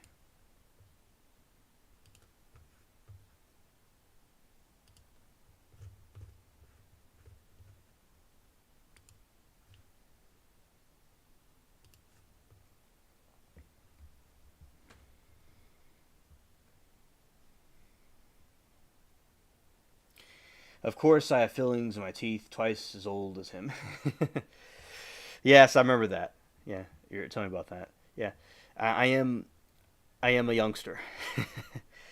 I appreciate all the kind words from chat, and I really love all of you, and glad that y'all are here with me. And it's a dream come true with this YouTube channel, and I didn't even completely know I was going to be doing all this streaming stuff. I didn't even really know YouTube had live streams until way later. So my life had all kinds of unexpected twists and turns, and here I am. I mean, I learned from some big YouTubers about streaming directly from them personally. It was just really cool experience, YouTube. Yeah. And what we're going to be doing now is reviewing The Poltergeist from 1986. In the future, when Stranded comes back, whenever that is, if it's another stream or this stream, I'll go over it again for her.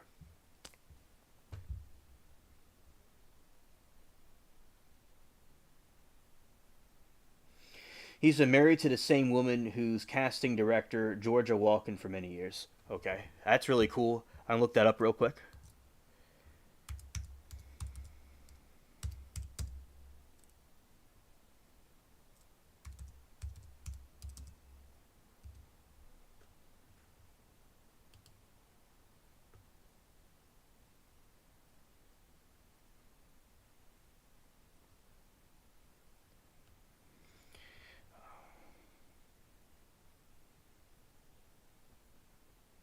Thank you, Alan.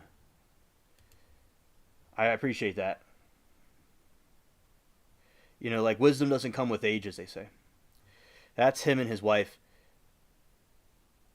I'm into spooky stuff. I'm not saying Alan isn't into scary movies, but yeah, basically, I think that it's good to see him married, and that he does have a normal life, and he's not like Diddy or Epstein or something like that. He's married to the same woman for a long time. So it's at least he's not like a real creep.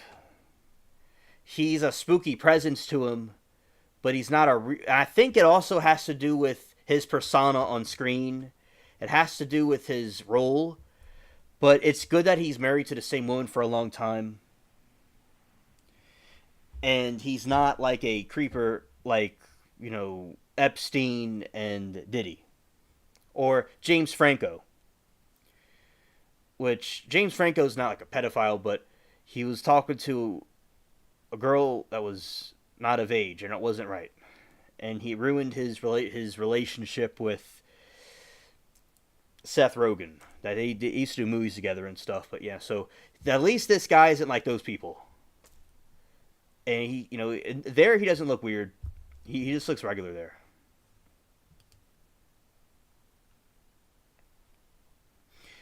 Alien's very mature for his age. Thank you. A lot of people my age have all kinds of problems. Yeah, they have problems. There's a lot of cool people my age that I still stay in touch with, but there are people my age that are kind of like goofy. Yeah.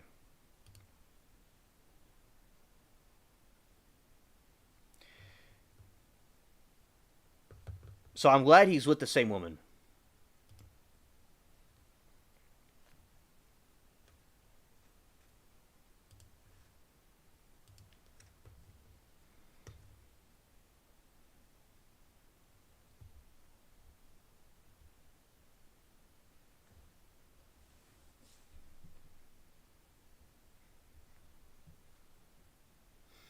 And he's interested in a multitude of things. Yeah, right on, right on. All right, so we're we talking about Poltergeist.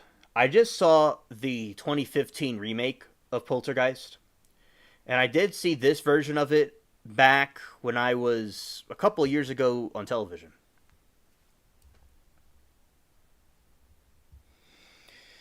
Poltergeist is a 1982 American supernatural horror film directed by Tobe Hooper, who also did the Texas Chainsaw Massacre, and written by Steven Spielberg, Michael Grice, and Mark Victor from a story by Spielberg. It stars Joe Beth Williams, Craig T. Nelson, and Beatrice Straight, and was produced by Spielberg and Frank Marshall. The film focuses on the suburban family whose home is invaded by malevolent ghosts that abduct their youngest daughter, as Spielberg was Georgianne. It's okay. Oh, okay. She did the casting for The Sopranos. Really? I didn't know that. That's really cool that she did that. I mean, I remember I was talking on another stream with Liberty, HWO Liberty. I was talking to her about the different things about the Sopranos. She was talking about the Sopranos, and I have seen reruns of that, and we had a conversation about it. So I didn't know that. That's very interesting. Thank you. Small world. I believe my family has tapes of The Sopranos. I saw it somewhere.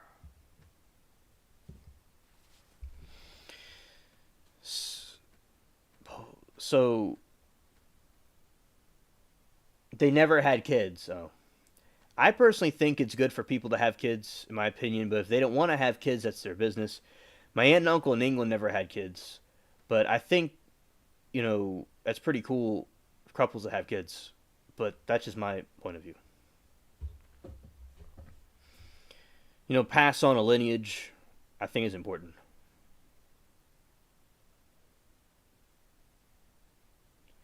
Yeah, with James Franco, he he basically was. I saw him in Spider-Man. That's where I saw him from. But yeah, I saw his movie. I think the last movie he did was Seth Rogen. about the interview with North Korea's Kim Jong Un that got banned from movie theaters. I saw that one just a couple days ago during the week. You weren't a huge fan of him in general. Oh, okay. Yeah, I liked him from Spider Man, and I saw him in a bunch of movies like with my friends.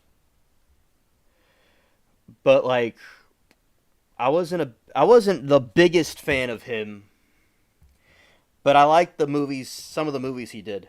Now, I'd say I like Leonardo DiCaprio a lot from Titanic and Inception.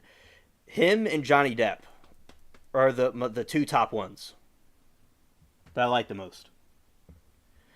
Yeah, but I was more into like Leonardo DiCaprio and like Johnny Depp and stuff. But and James Franco was like sort of like one I liked, but I wasn't too like the most interested one. But he was one. He did good movies that I liked.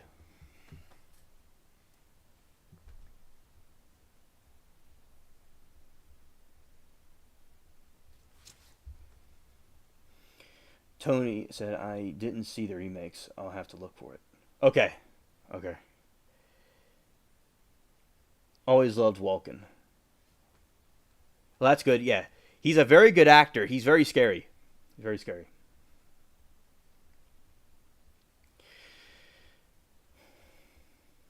You thought the original was very good. I like the original. Also, yes. Beatrice Straight and was produced by Spielberg and Frank Marshall. The film focuses on suburban family whose home is invaded by malevolent ghosts that abduct their youngest daughter. As Spielberg was contractually unable to direct another film while he made E.T., the extraterrestrial Hooper was selected based on his work on the Texas Chainsaw Massacre in the Funhouse. The origin of Poltergeist can be traced to Night Skies, with Spielberg conceived as a horror sequel to his 1977 film Close Encounters of the Third Kind. Hooper was less interested in sci-fi elements and suggested they collaborate on a ghost story. Accounts differ as the level of Spielberg's involvement, but it is clear that he was frequently set during the films, exerted significant creative control. For that reason, some have said that Spielberg should be considered the film's co-director or even main director, through both Spielberg and Hooper have disputed this. You have a box set of The Sopranos. It was an excellent series. Yes, it was. It certainly was. It was excellent. I agree.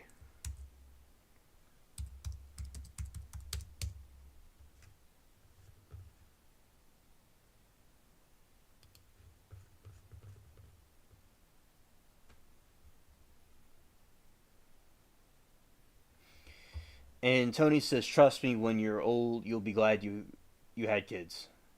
Yeah, with my grandparents, I there is this situation where we, I help my grandparents. So basically, how it works is, I live next door to my grandparents, and I help them out a lot, and I help my mom out, and of course I do other things. I'm not like here 24.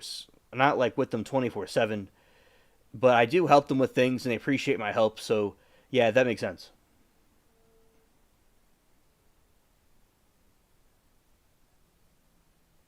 You didn't think much of that one with Seth Rogen. Yeah, and Seth Rogen is a different type of actor and type of movies than what you'd be more familiar with. Which, it's a different type of comedy, goofy stuff he does, and he likes to smoke a lot of weed.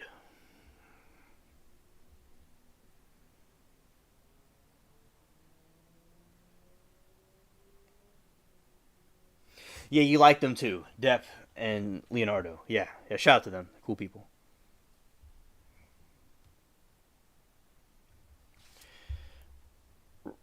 I saw, something I saw recently.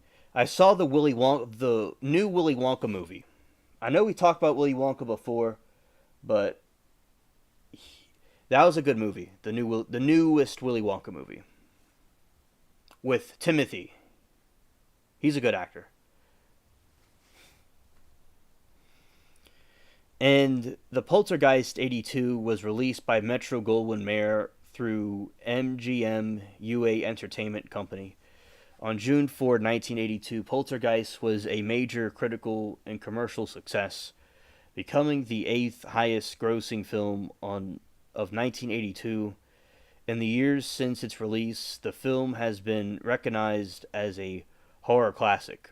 It was nominated for the three Academy Awards named by Chicago Film Critics Association as the 20th scariest film ever made, and a scene made Bravo's 100 Scariest Movie Moments.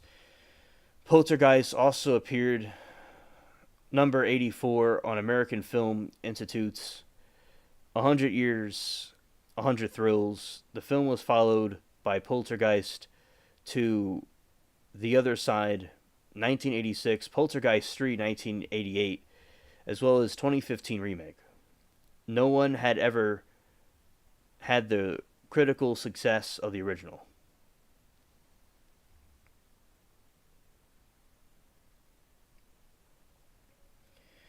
Okay, you do like Seth Rogen, and you do think he's funny. I think everybody likes comedy movies. So, okay, I'm glad that you like the movie.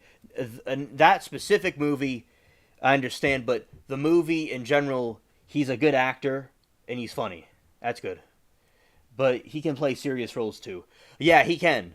He was Steve Wozniak in one of the Steve Jobs movies. He did great in that one. He's good at serious roles.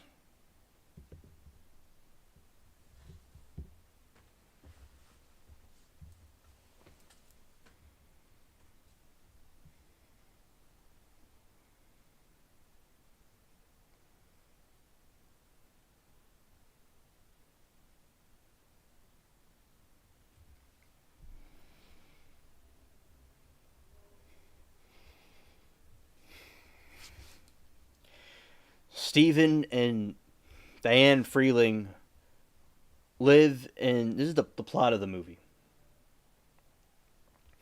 Stephen and Diane Freeling live in the planned community of Cuesta Verde, California. Stephen is a successful real estate agent. That's very different from the 2015 remake. The guy's like the father's the opposite. Stephen is a successful agent, and not Dane, but Diane looks after their three children: 16-year-old Diana, 8-year-old Robbie, the 5-year-old Carol Ann. Late one night, Carol Ann is inexplicably converse with the family's television set when it displays post broadcast static. The night she fixates on the television again, and a ghostly white hand emerges from the scene, followed by a violent earthquake as the family is shaken awake by the quake. Carol Ann eerily notes, quote, "They're here."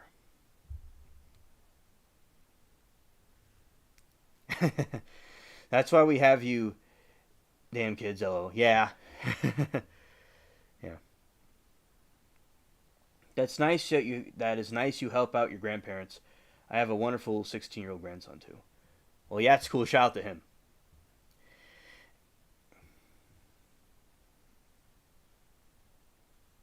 Well, I'm glad that you like the one with Depp, and also your favorite is the original one. Yeah, yeah, yeah. You didn't see the newest one. The newest one is a prequel, and it's mostly a prequel to the Willy Wonka, the original one, but it does have some stuff from the Johnny Depp one too. It has them from both. Yeah, and the thing is with my family is that my father, he's from, he lives in England. He still lives in London, but he's like in a nursing home. He's a little bit older, and also he he and my mom were not like, they didn't stay together, and like when I was born and stuff. So basically, my mom was here in America, and he was over there, and my so I was with my mom and my grandparents on my mom's side. And my whole life, my grandparents have been very generous to me, and I really am glad to help them out. And I've learned a lot from them. Very cool people. And so, yeah, I do. And my mom and my grandparents are into things from like the old fashioned stuff. So I saw a lot of old fashioned movies and TV shows, like I've told you before, Tony. So that's why I have a music taste, but a great movie taste.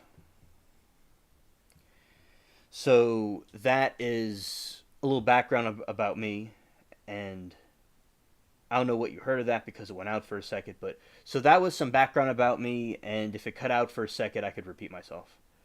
All right. So I don't know what parts of me may have cut out, but so basically, Tony says the original Poltergeist was awesome, and that's understood. So for a ghost story, it was very good. Yeah. Yeah. So that was some background about me with my family and stuff,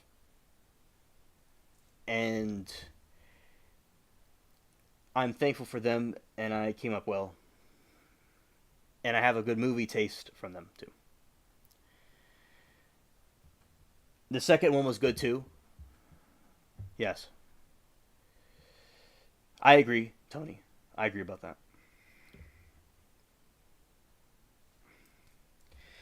The following day in the Poltergeist story is filled with bizarre events. A glass of milk spontaneously breaks, silverware bends, the furniture moves on its own. These phenomena initially seem benign, but soon grow sinister during a severe thunderstorm in gnarled backyard. Tree seemingly comes alive. A large limb crashes through the children's bedroom window, grabs Robbie, pulls him out into the pouring rain, and attempts to devour him while the family rushes outside to rescue Robbie.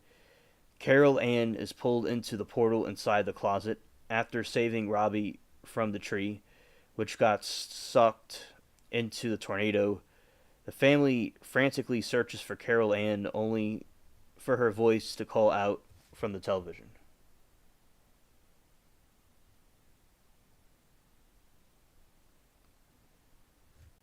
I'll look it up to make sure. Yes, some people thought that the movie was cursed.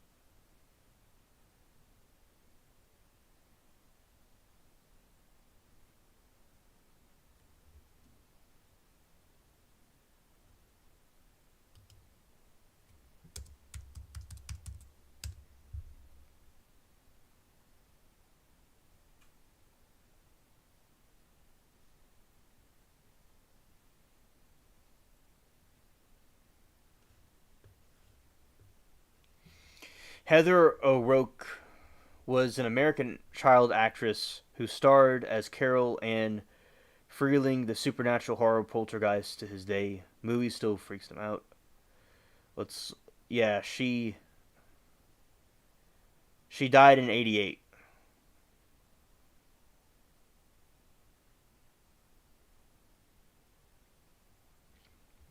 And the girl who played the oldest daughter was murdered. She's from a famous family, but the name escapes me. Okay, I'll look it up.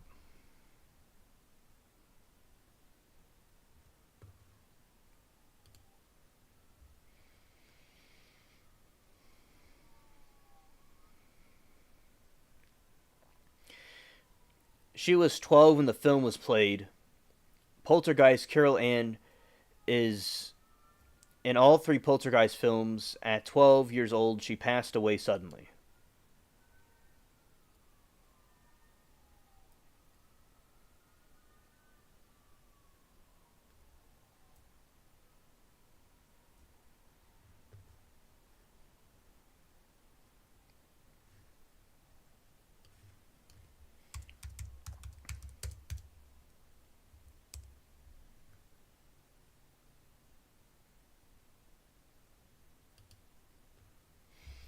Thank you, Tony.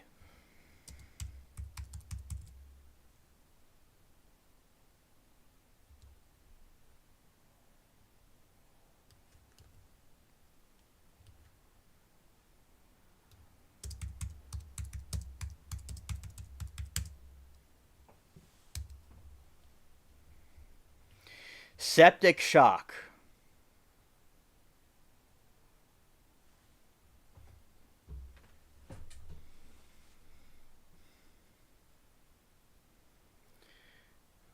Throughout her career, O'Rourke was nominated for 6 Young Artist Awards, winning once for her role in Webster. On February 1st, 1988, O'Rourke died following 2 cardiac arrests. Her cause of death later to be ruled as a congenital stenosis of the intestine complicated by septic shock.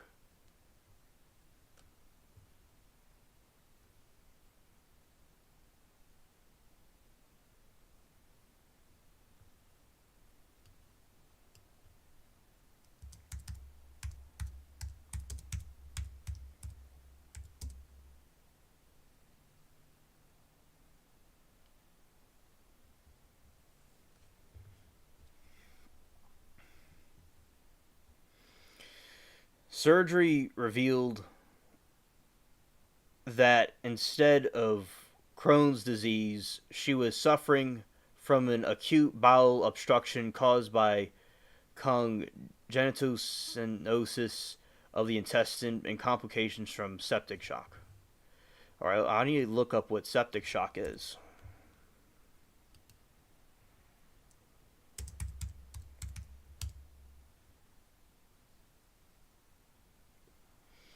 Septic shock is a life-threatening condition that happens when your blood pressure drops to dangerously low levels after an infection.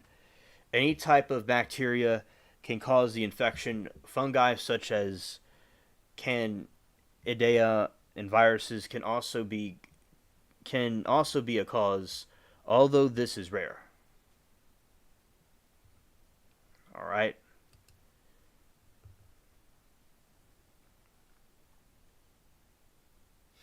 Thank you, Tony.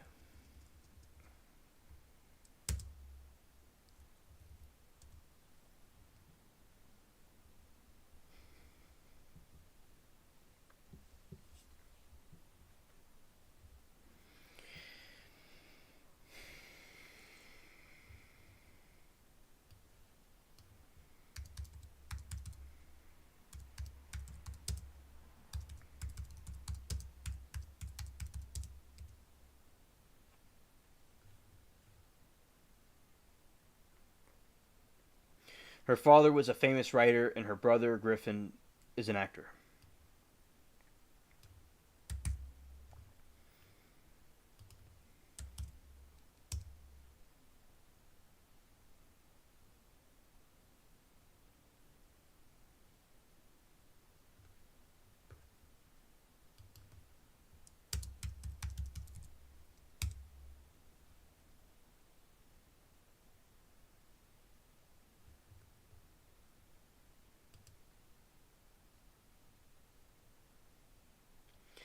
She died November 4, 1982.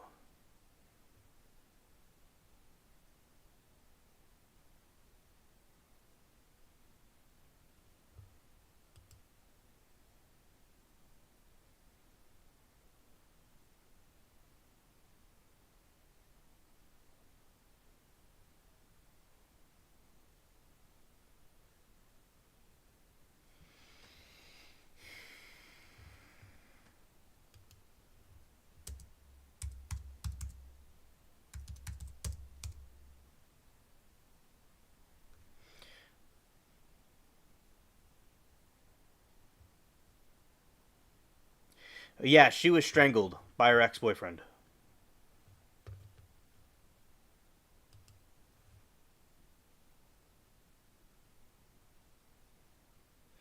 Yeah, and she would have grown up to be an amazing actress. It's unfortunate she had to leave so young.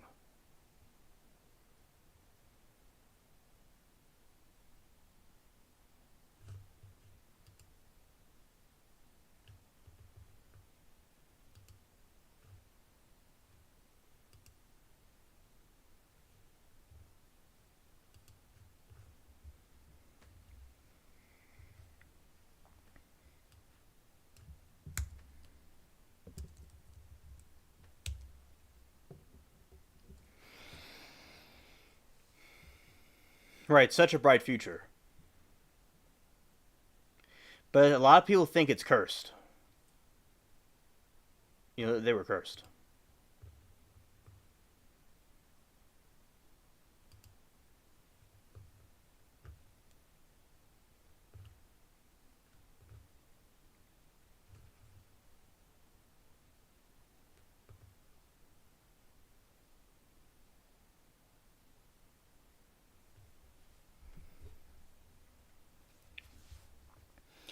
And regarding the poltergeist plot, parapsychologist Martha Lesh arrives with team members Ryan and Marty to investigate. They determine there is a poltergeist intrusion involving multiple ghosts. Meanwhile, Stephen learns from his boss, Louis Tiagu, that the Custa Verde development was built on a former cemetery and the graves were moved to a nearby location. Dana and Robbie are sent away for safety, while Dr. Lesh calls and Tagina Barons, a spiritual medium. Tagina divulges the spirits are lingering in a different sphere of consciousness and are not at rest. They are attracted to Carol and life force. Tangina also detects a dark presence she calls the Beast, who is restraining Carol Ann and manipulating her life force in order to prevent the other spirits from crossing over.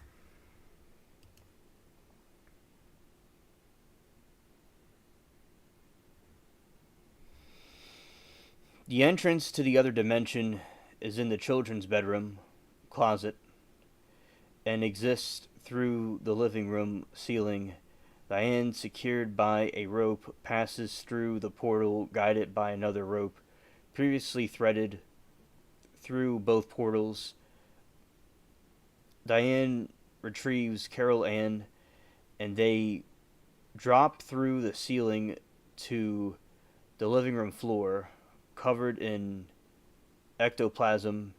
As they recover from the ordeal, Tangina proclaims the house is clean. Shortly after, the Freeling family, the Freeling family, have nearly finished packing to more out of the house. Before the family is to leave, Stephen goes to his office while Diana is on a date, leaving Diane at home with Robbie and Carol Ann.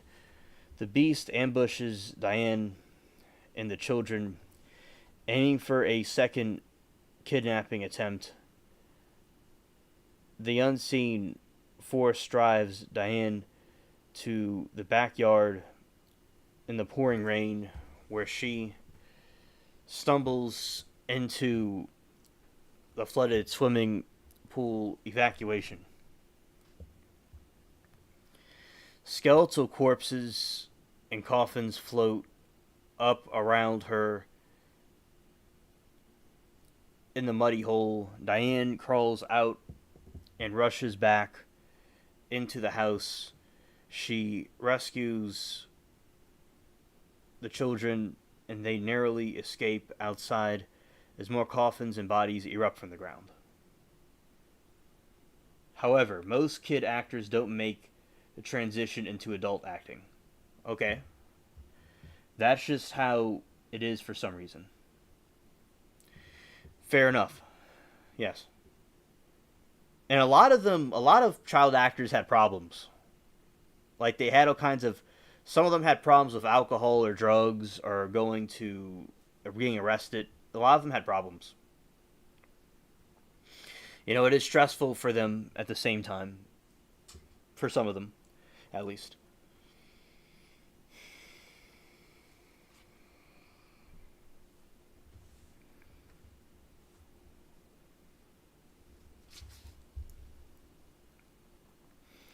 Accompanied by TU, Stephen arrives home to the mayhem and realizes that only the gravestones were relocated. The development was built over the abandoned graves. The Freelings jump over their car and collect Dana just as she returns home. They flee Cuesta Verde as the house implodes into a portal while Tiug and stunned neighbors look on. The family checks into a room at Holiday Inn where Stephen promptly removes the TV.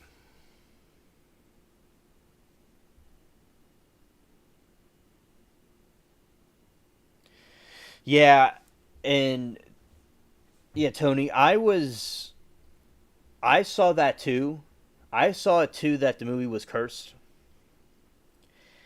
And yeah, I know it's weird because many of the people on the movie died.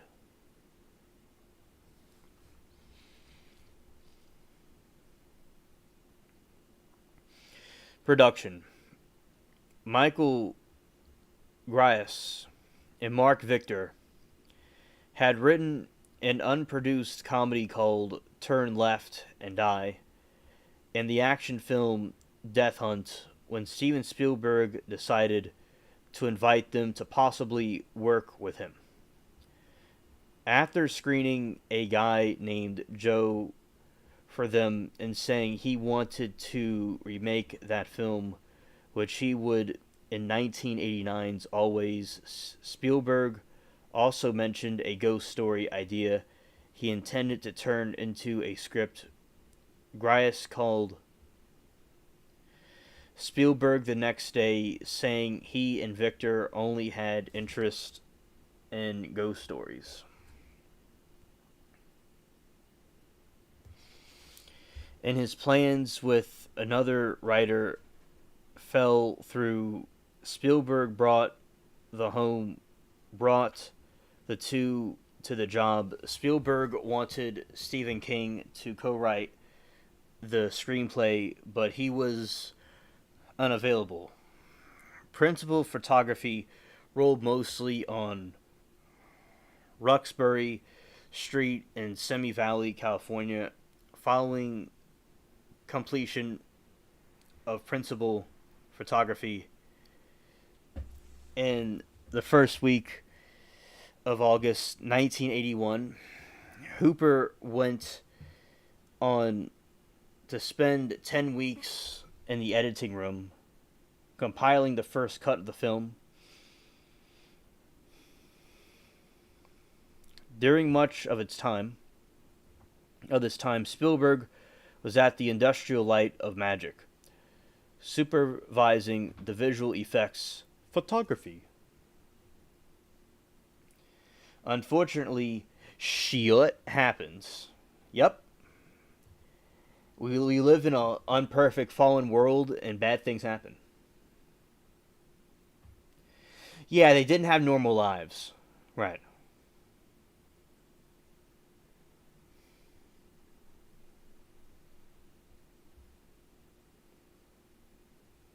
They worked from the time they were little. You know, when their development was different. Yeah.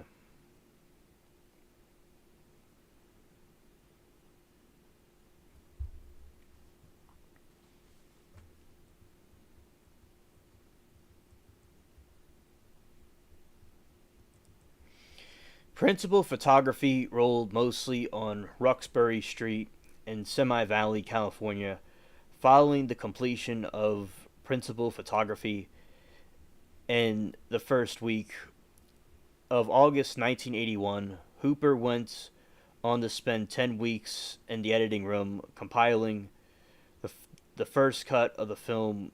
During much of this time, Spielberg was at Industrial Light and Magic, supervising the visual effects photography.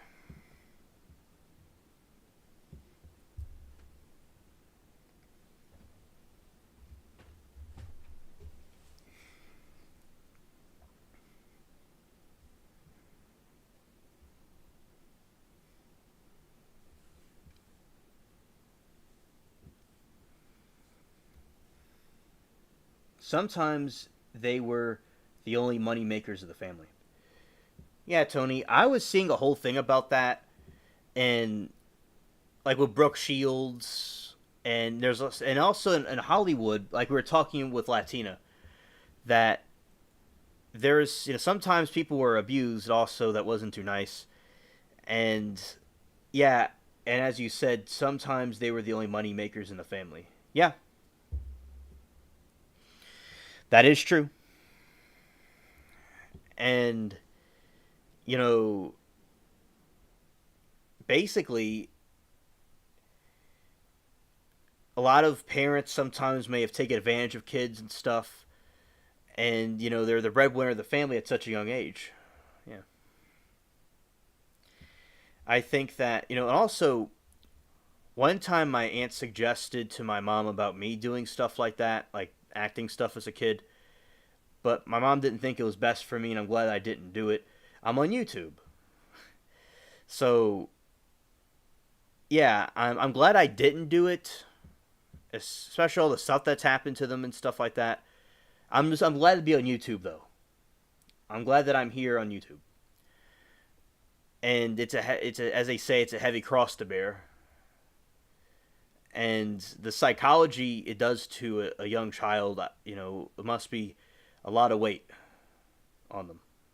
And they'll be maturing faster than their mind is maturing, because a child matures, but they're in these like adult scenarios. I'm sure it may slow down a little bit, in my opinion. Not all of them, but quite a few of them, I'm sure, had to deal with a lot of issues. Creative credit. A clause in Spielberg's contract with Universal Studios prevented him from directing another film while preparing E.T. the Extraterrestrial. According to Tobe Hooper, the core concept of the film was an idea he pitched to Spielberg after turning down the offer to the direct Night Skies. Writer Michael Grais stated that we weren't really working with Spielberg because he was on E.T., and Spielberg only had a sporadic meetings with the writers in MGM's commissary. E.T. Poltergeist were released week apart in June 1982. Time and Newsweek referred to it as Spielberg's summer. There were suggestions that Spielberg, in various statements Spielberg made about his involvement, including a Los Angeles Times quote on May 24, 1982, Toby isn't a take charge sort of guy. If a question was asked, an answer wasn't immediately forthcoming, I'd jump in and say we could do. Toby would nod in agreement, and that became the process of collaboration. Tony says most normal child actor to me is Ron Howard, and to me, I know of Amanda Cosgrove's. She's in my time, my generation of people. She was not. She's normal to me. Like she seems normal to me. out of the other child actors. She was in a lot of Disney shows. So yeah, she was normal. She's normal now. I mean, she was never not normal, but she came out pretty normal. But yeah, it's only a few. Child actor to adult actor to director. So he went through the whole cycle. All right.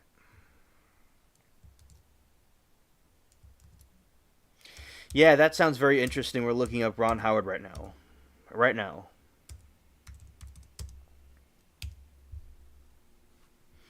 Yeah, I've seen him in things before.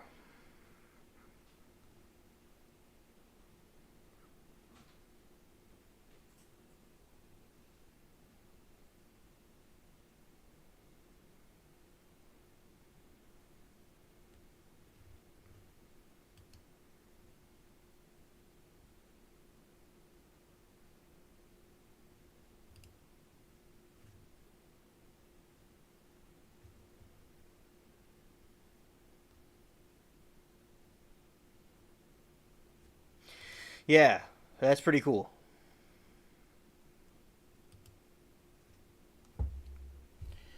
Oh yeah, studios weren't nice to them. They were treated like adults when they were just kids. Yep,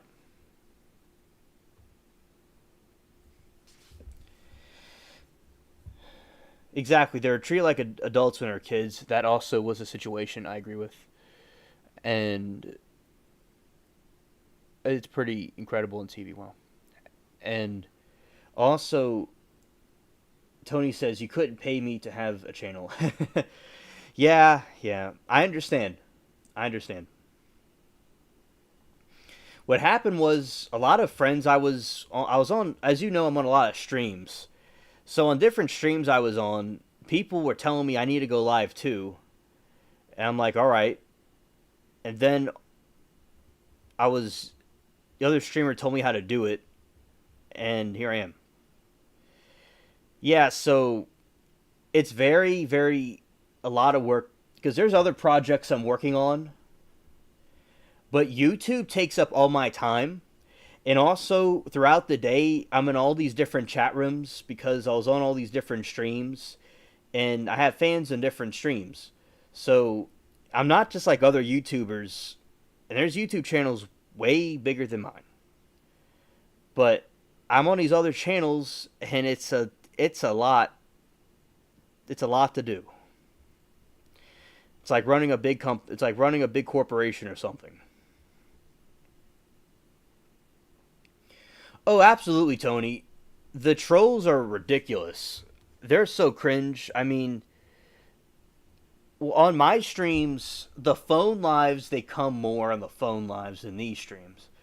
But the trolls will go and they'll say, I remember there's a chat under the phone live. These people, there is a whole army of them, like tens of them, talking about my lips and my face and how I talk and all these really creepy things, nasty things. Somebody tried to figure out where I lived. Some creep, you know. And then when I ran ads for different YouTube videos that I have about the aliens that got thousands of clicks, there's so many evil people like saying about that I'm a loser and the pictures are pathetic of the aliens. It's just these people are just have be mean for no reason. I don't blame you. It's just it's and also I'm on other channels. There are this call-in show. The people lady was saying about next caller, come on, stop talking, next person, and my army of women in the chat defended me. And the good thing about it though, I have many allies all over YouTube that stick up for me, and we all fight together against trolls. Like I have this like posse, this outfit of people that in the wild west of YouTube, and we all like stick together and we fight off trolls with each other.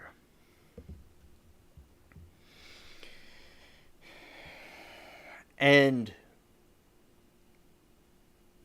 also, I think that basically it's very good that there's good people at the same time.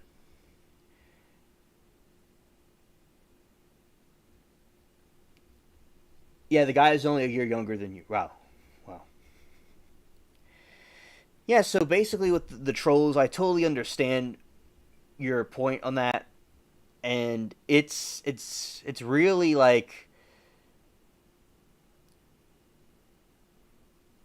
tuning them all out is the important thing and focusing on the goal. But I understand why you don't like the trolls. You know, they're just basement dwellers. They're just in the basement and they got nothing better to do, so they go and troll. And I try to talk to them like, you don't have to be doing this. You know, you could be doing something more productive, but you know, it's like talking to a wall.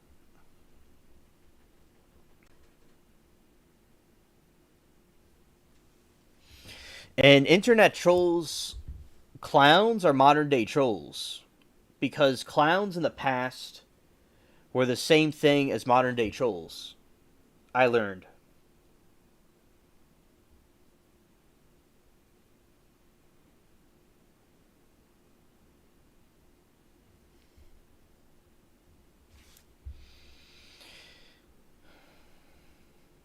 I mean, with YouTube,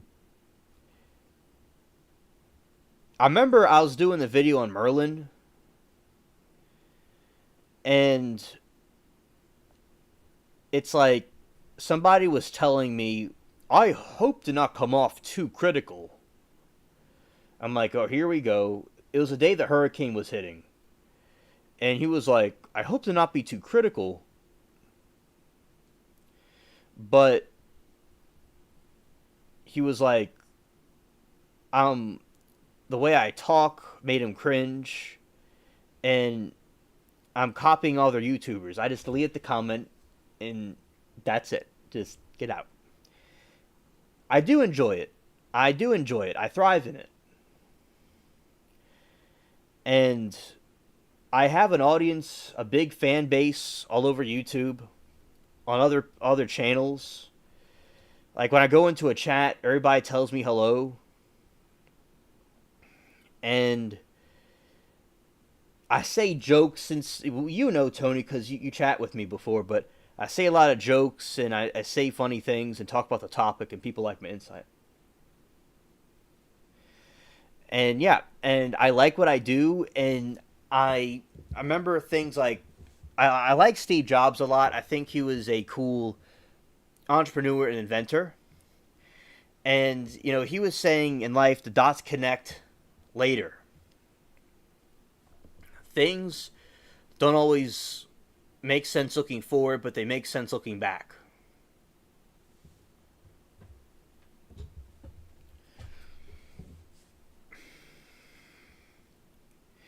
And I just trusted that the dots would connect. My faith in God too. And I am very thankful I did YouTube. And I continued it. I started it in 2010. I did gaming and I talked about different things as a kid, and I stopped doing it for a couple of years, and I came back like a few years later and started again.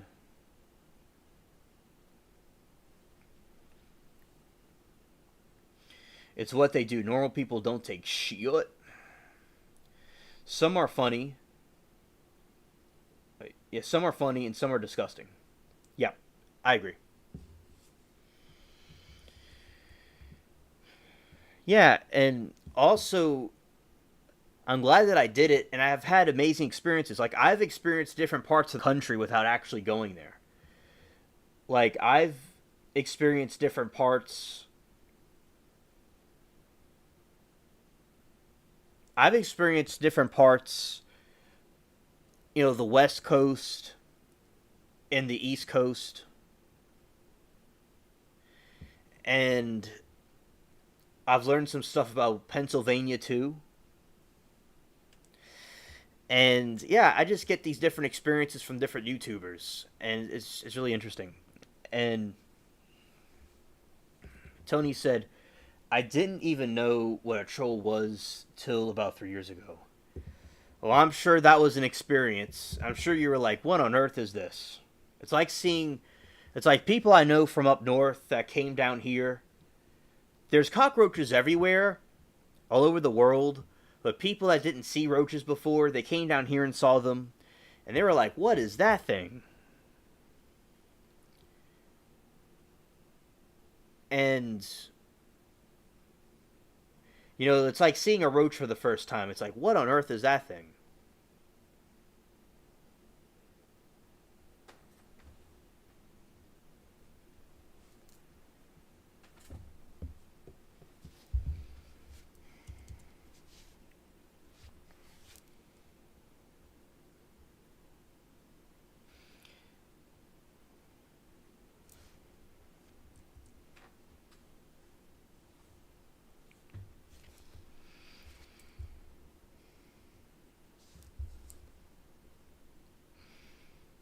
Creative credit.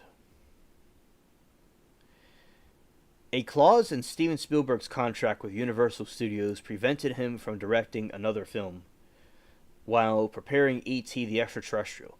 According to Tobe Hooper, the core concept of the film was an idea he pitched to Spielberg after turning down the offer directed by Night Skies. Writer Michael Grice stated, "We weren't really working with Spielberg because he was on E.T. and Spielberg only had sporadic meetings with him in MGM's commissionary. E.T. and Poltergeist were released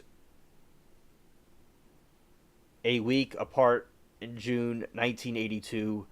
Time and Newsweek referred to it as Spielberg Summer. There were suggestions that Spielberg, in the various statements Spielberg made about the involvement, including Los Angeles Times, quote, May 24, 1982, Toby isn't a take charge sort of guy. If a question was asked and answered, wasn't immediately forthcoming.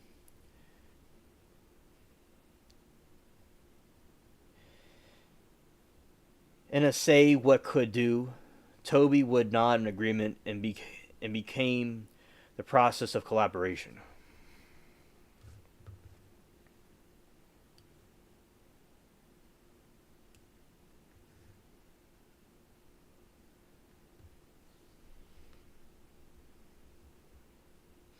Well, yeah, a lot of people know who you are, to me. A lot of people know who I am. You're nice to everyone. Yes, facts. Thanks, Tony. I learned a lot. So going back to 2017, this is what happened. So my friend and I at school would talk about aliens with each other. And also, basically, what I did was, then I did the thing in 2018. No, in 2017. I'm getting to what your question. I'm answering it in a moment. So basically, in 20, back when I was 2012 and stuff, and before that, my friend and I would talk about aliens with each other. And then what happened next was I had the YouTube channel. Then I uploaded sound effects, and I saw that was taking off. And I did I did a video called "Alien Spaceship Sound Effects," and it's still going viral since 2017, and it has thousands and thousands of views now. And every day since 2017, it's been going viral. And I named my channel after that track because it brought me to fame. And I wanted to talk about aliens and spaceship and related topics to that, and spooky topics and vlog stuff. Because when you're doing YouTube, when you're learning about YouTube, Tony, you have them rarely over there. You ask me what I do. I will tell you what I do. I'm going to that point. I'm getting to it. So, basically, don't have roaches. Once in a while, you'll see a water bug, but rarely. Yeah, because the climate here is very good for roaches. And during the slave trade, they had ports were up there, bringing slaves up there a long time ago. But down here is a port, and the climate's very good for cockroaches. So they thrived here. but they came from Africa originally. And yeah, so basically what happened was I did that soundtrack, and when I was studying about YouTube, about how with YouTube I always did good at YouTube, but I took videos about how to do well on YouTube, or how to. I was always good at YouTube when I was a kid, but I wanted to learn about like YouTube, anything I could learn about being a content creator, and they usually tell you to focus on one topic, but I chose to edit my title and do stuff a certain way where I could do multiple topics on one channel, and it worked. And then my buddy, I'm still friends with my friend from school, but he's been doing college. He's been doing very good with college, okay? I believe he's going to be a history professor, and shout out to him, very, very smart. And I chose a different path where I wanted to do like entrepreneurship. That's what I do, Tony. And also I work with my I work and work with my family's business stuff. Since they've gotten older, I've done more things with it than when I was a teenager, obviously, because they're not able to do a lot of stuff now. And so I did some, you could say, some business stuff when I was like a older teenager to an adult, and also I did do stuff for my grandparents, and I do stuff with their business thing. So I'm an entrepreneur, and I have like do stuff in my family's business. Makes sense. Okay, so that pretty much explains what I do. Also, I have gotten donations from YouTube from YouTube, so I've made money with YouTube through donations, and I think investing's pretty cool. I like doing that too. Yeah, you're from Pennsylvania. Yeah, you see, being friends with you, I learned stuff about Pennsylvania, so I'm associated with Pennsylvania through you.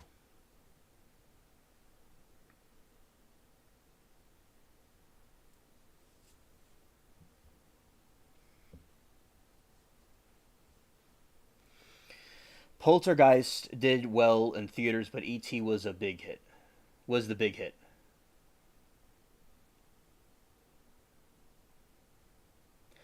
Oh, yeah. I saw E.T. when I was a kid, and I was confused when it said 1982 because I saw it as a kid. But what I was seeing, I saw the rerun. There was a re-release of E.T.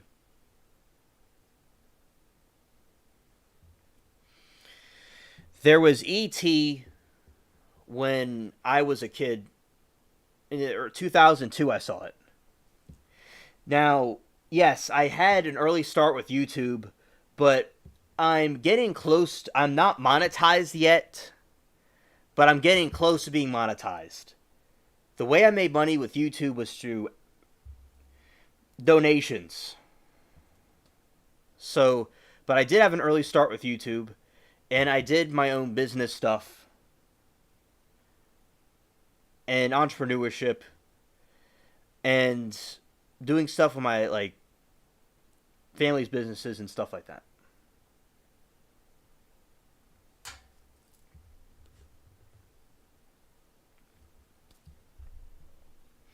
And yes, I had an early start with YouTube.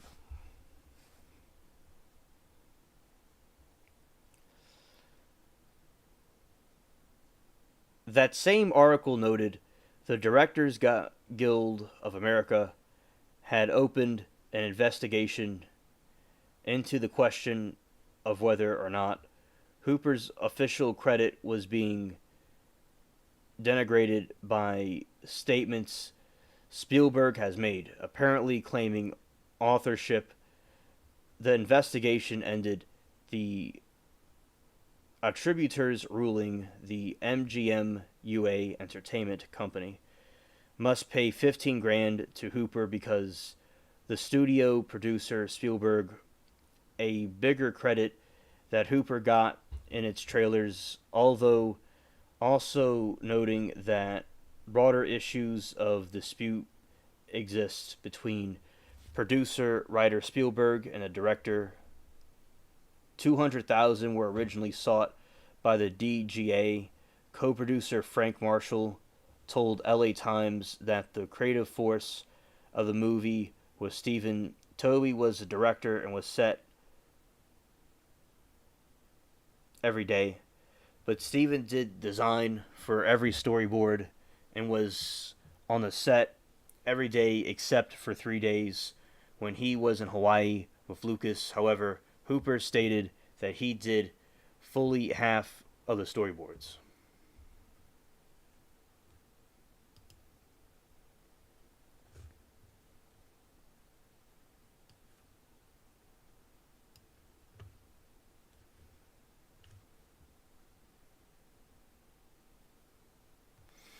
Tony says, "Oh, that's great that you helped with your family's business." And Tony said, "They say if you can work for yourself, that's the way to go." Way to go. Yes, yes. And my family, going back to my great grandfather, well, on my mom's side, both my grandparents, my great grandparents, they did their own thing. Now they went through the Great Depression, which wasn't really too great.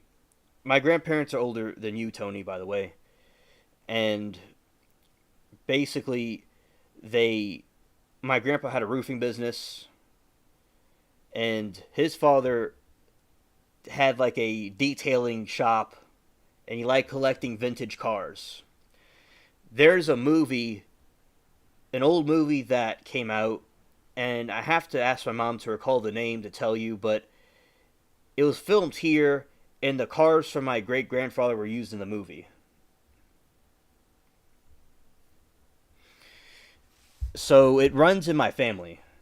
And on my dad's side, from when I learned about from them later, when I got to know them more, they, my uncle was a DJ, and they did some stuff over there. So both sides of my family were into stuff like that. Yeah. I always had a knack for it. Then on YouTube, I learned about investing and stuff like that, and I think that's, cool to do. Like for instance, the stocks went up when Trump won because the economy is happy, and the dollar strengthened. Another thing that happened was that the wars over in the Middle East, they're going to have a ceasefire over the victory.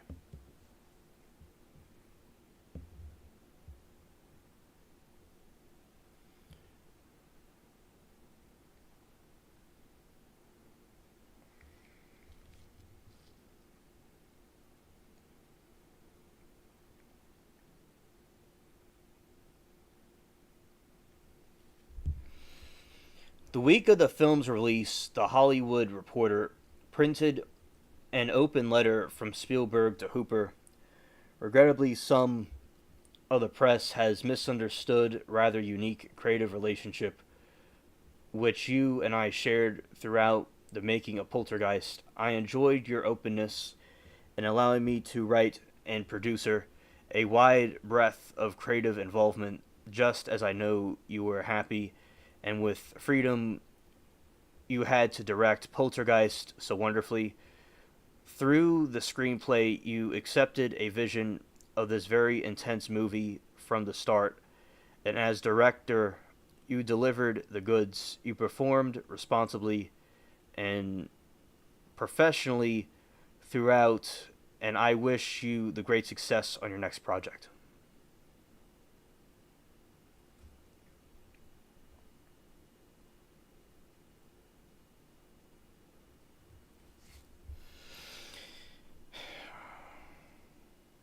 Also,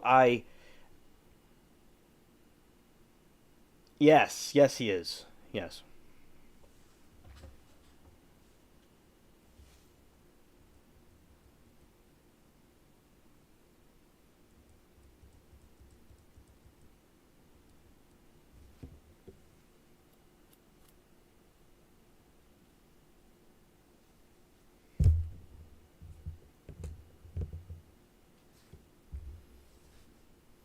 but he always knew what he wanted to do, make movies. Yeah.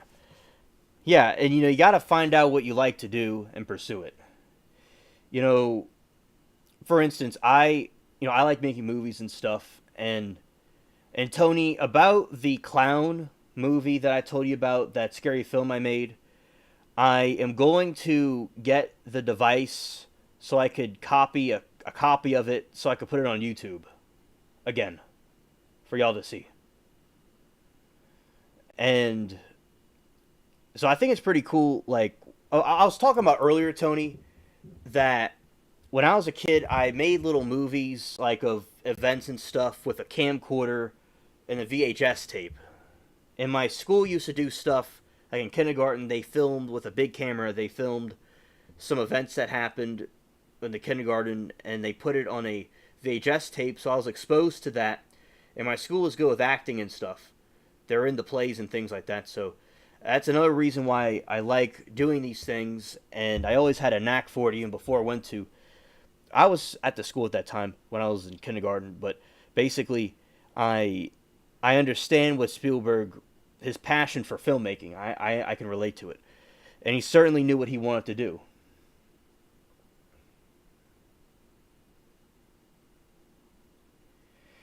Yes, absolutely. And also, there's a time where it's not up anymore because I want to focus on YouTube only, because putting everything into YouTube was what I wanted to do. And I had this tea website at one point where I like blogged about tea. But with YouTube, you could just talk about stuff on YouTube. And basically, I did good with it when I had it, and I learned about doing ads from that to because I did ads to get it attention. And basically, what I did was with the ads, I learned about the ads from YouTube, about from that website, and at some point, I'm like, you know what? I want to, I would get a lot of subscribers. I would get even more subscribers and viewers also by doing ads. So I did the ads, and I got, besides the streams and the people I knew from other streams like you, shout out to all of you people. Y'all are the very important to the channel also. But basically, I learned from that website about when I did that about doing ads, and I got more subscribers to the channel and more subscribers. And I'm over 1K now, thanks to all of you. And from that, I learned about doing ads. So that was very cool. So everything that I did throughout my life taught was the dots connected in my future. But I wanted to just focus on YouTube only and put everything into YouTube. Like, I invested in ads for YouTube. I spent quite a bit on that. Like, people don't have to spend a lot on ads for YouTube. You could only do like $5 a day, but I've done quite a bit for YouTube because I thought it was important to spread the word about aliens. And my friend, he wanted people to know about it, and I was able to fulfill our dream by doing that because I also studied it with him, obviously, and people felt very good about the videos, and I got a lot of subscribers, and I do all kinds of different videos as I looked at different YouTubers, and I learned about different things that they did, and I did my own versions and my own types of videos, and I really liked the community that I built over it.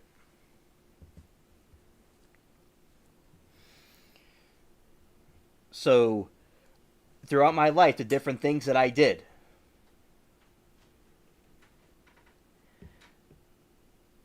and shout out to Bubbles, the cat chilling over there. So basically, from all the stuff that I learned over time, it helped me be where I am today. And I'm glad that I pursued YouTube, and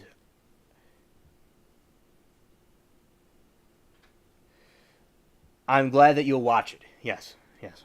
Because I have a Mac, and they don't make the part where you put a DVD or CD in it anymore. You have to get the extra part. It's very cheap. It's like from Amazon. It's a couple of dollars.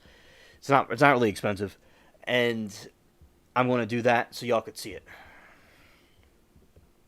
And a fun fact: the soundtrack in that picture is the same.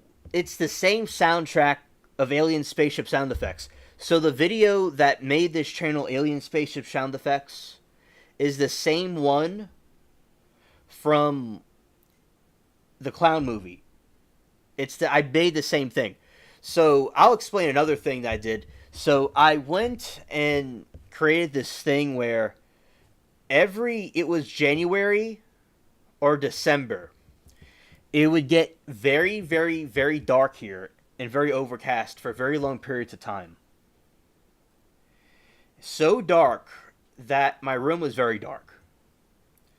And I just felt that I took the clown doll thing, and the first thing I did was, with these, on my iPod, you could do all these different things with you could speed up the camera and stuff and add filters to it.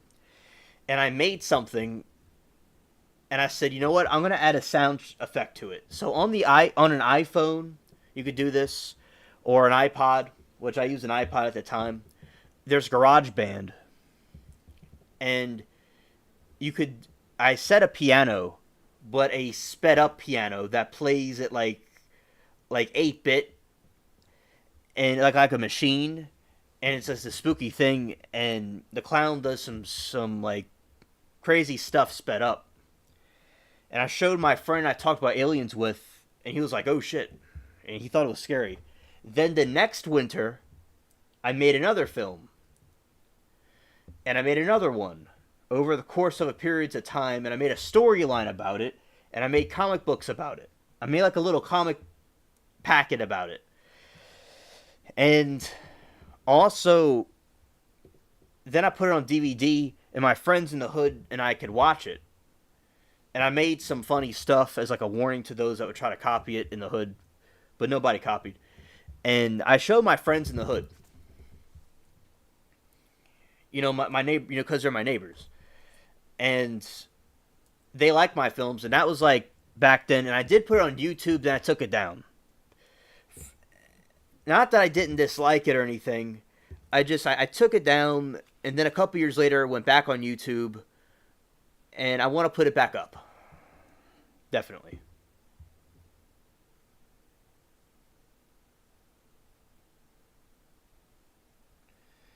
Right, never hurts to know the business end of it. Exactly. And basically, what I did was I enjoyed doing it, and there is this clown stuff, it's very good. And then I made trailers for it and things like that. And, well, you've been a very busy young man. Yes, indeed. Yeah. Yeah, so basically what happened was, when I was a kid, I made the movie when I was in high school, when I was a teenager. The last film that was made, I believe, was in 2017, when Little Peep, I was telling you about, and X-Tacation was still alive, when those emo rappers from 2018 were still alive, whenever. That's when I was making the last film of it, but there's still more Creeping Clowns films to be made.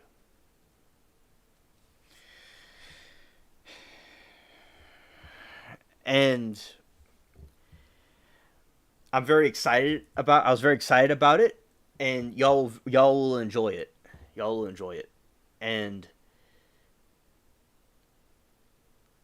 I remember it was winter. Like, I'll take these things that look like it's like a doll or something, and I can make it look so realistic with the right lighting and music and all. I could make these things look realistic. The way I did the camera angles and stuff. I'll tell you this. This is a funny one. So when I was making the original clown movie,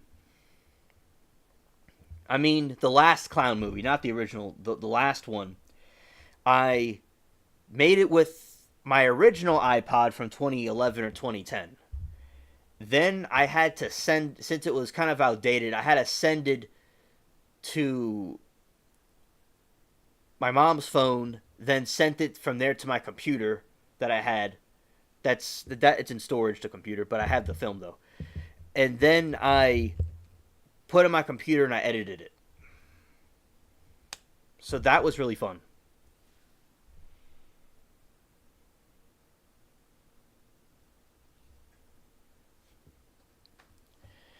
But it was a lot of technical stuff to get it out there. And my friends, they want me to send them the link and they look at it.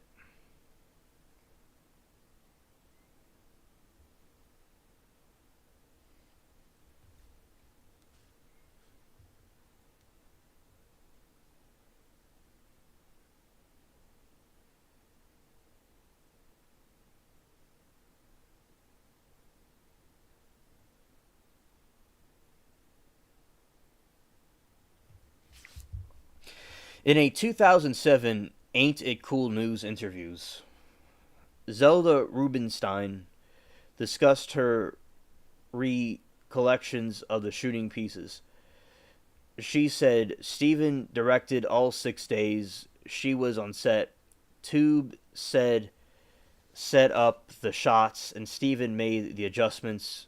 She also alleged that Hooper, quote, allowed some unacceptable chemical agents into his work, and during her audition, Toby was only partially there.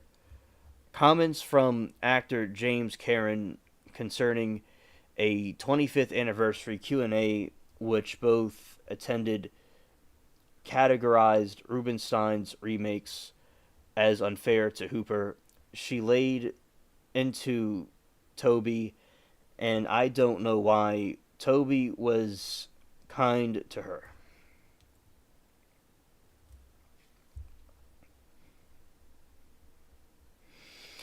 In a 2012 Rue Morgue article commemorating Poltergeist 30th anniversary, interviews were conducted with several cast and crew members in response to the magazine's query about the authorship issue. Cast members anonymously sided with Hooper. James Karen said, Toby had a hard time on that film. It's though when a producer is on set every day, and there's always been a lot of talk about that. I consider Toby my director. That's my stand on those rumors, Martin Casella stated. Quote, so much of Poltergeist looks and feels like a Spielberg movie, but my recollection is that Toby was mostly directing Oliver Robbins, the guy who set up the shot, blocks the actors, and works with the crew to create a vision, is a director. In those terms, Toby was the director. He's the one who directed me away.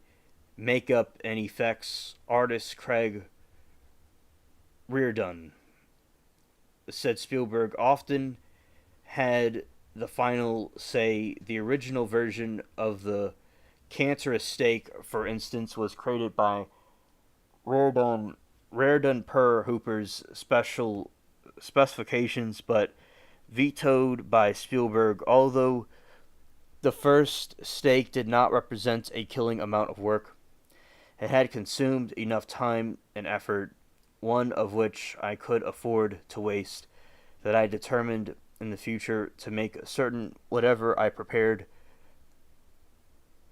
would be approved in advance by Spielberg as well as Hooper.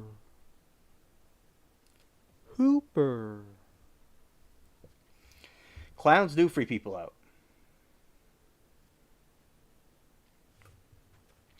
Yeah, my dad doesn't know how to do tech stuff. That's why he wasn't he's not able he wouldn't he's not like able to talk to me through email.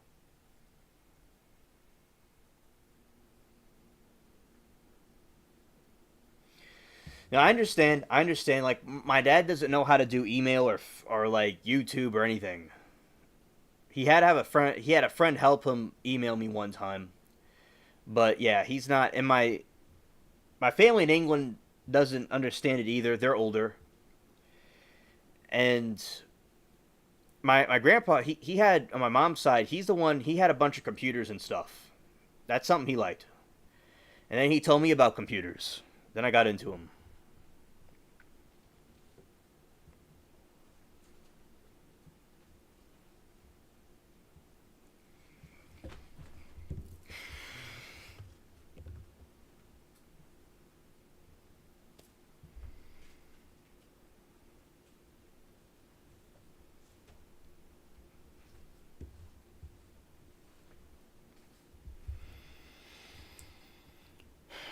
I gotta say this. So basically, I just get like marveled about the YouTube experience. Like it's really cool because basically you wish you were exaggerating, but Tony, it's okay. It's understandable because like the different time periods people came up in. Like I'm not really familiar with stuff from your time period. Like I wouldn't completely know how to use a fax machine, and some of the technology from back then I wouldn't be too familiar with. But I'm sure that with technology from the time period you were in, you would know, obviously would know how to use because you grew up in it and you were there. But there's things from the past that I wouldn't really know much about myself. So it's called a generational gap. Shout out to Bubbles using his body box.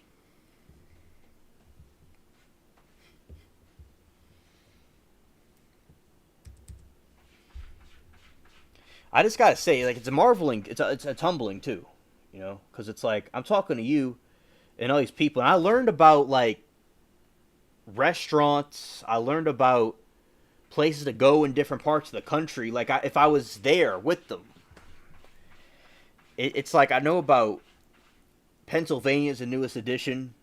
Shout out to Pennsylvania and New York and L.A. All these different places. It's so cool. It's so cool to me. And like as I said, it's always remember a way to cope with things in general is that even if something bad happens, you have a story to tell.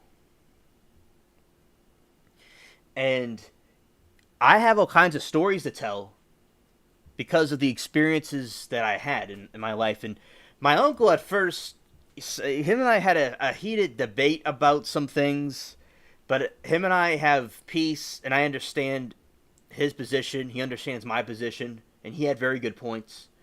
It just took some time to understand. It had to do stuff with England. It had nothing to do with America. And he was telling me that I'm here and with my family. Wouldn't I want to go out and do different things and stuff? It's like, yes, I will do stuff. I did want to take care and help my family out, though. My grandparents won't live forever. There will be a day they won't be here anymore. And I could go do stuff now, and I do stuff now, and come back here. But I thought that was an important thing to do because it's like people don't live forever. And also on YouTube, as you clearly know, Tony, is that on YouTube, I have a virtual reality world of experiences. Like I went to all these different places in the country, in the world,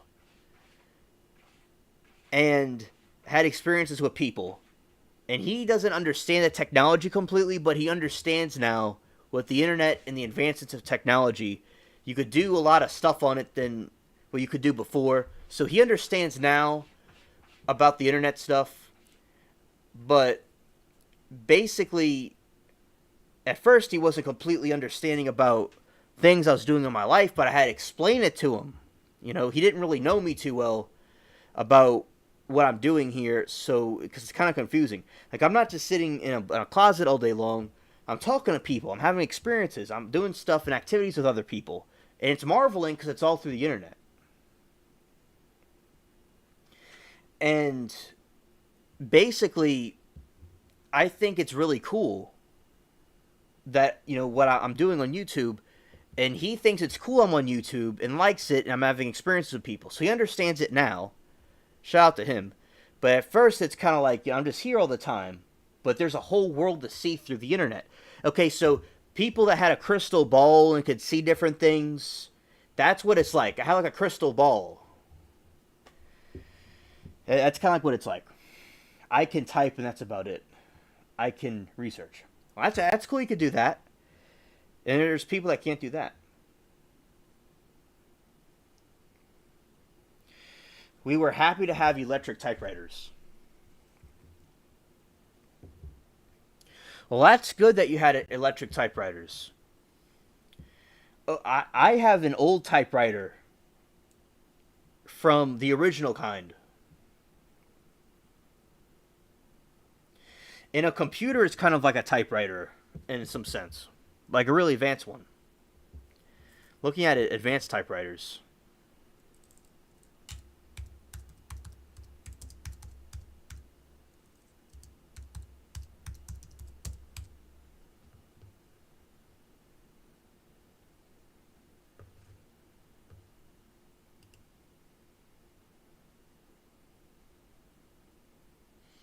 These electric typewriters.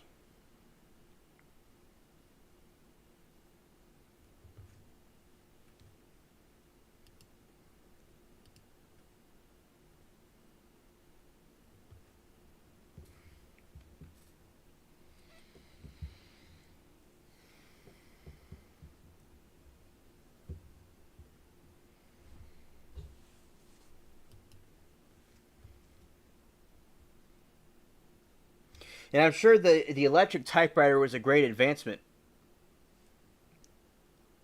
at that time, you know. And I'm familiar with the non-electric typewriters.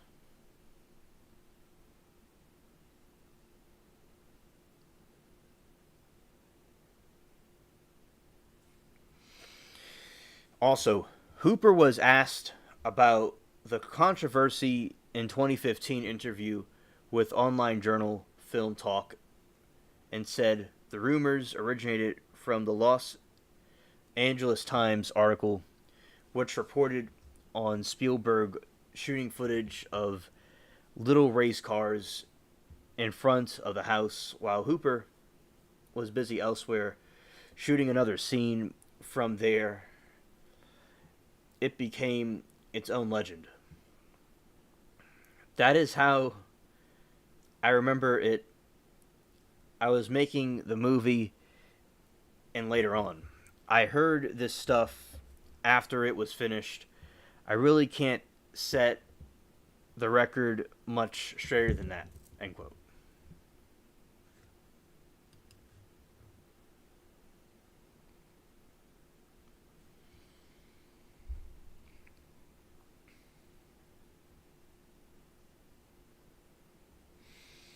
According to Blumhouse Productions website, the first assistant cameraman, John R.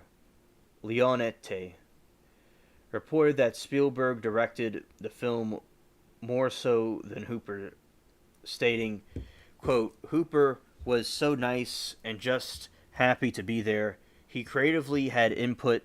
Steven developed the movie, and it was his direct, except there was an anticipation of a director's strike, so he was the producer, but really he directed it.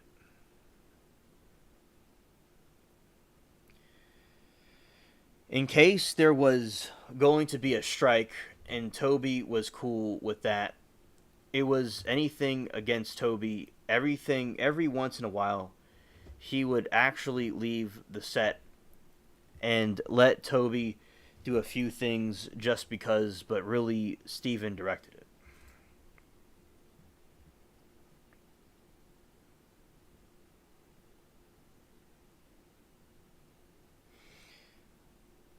I think it's great we meet people from all over the world. I know, right? I read that YouTube and like meeting people online is an equivalent to the railroads and trains because you could, it connects people very closely.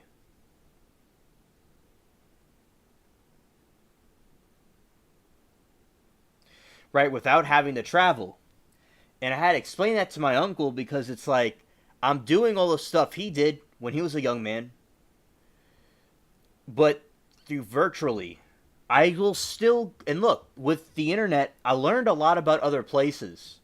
And there's a lot of friends to see on YouTube that I met. And I will do that in the future. I will go physically to places.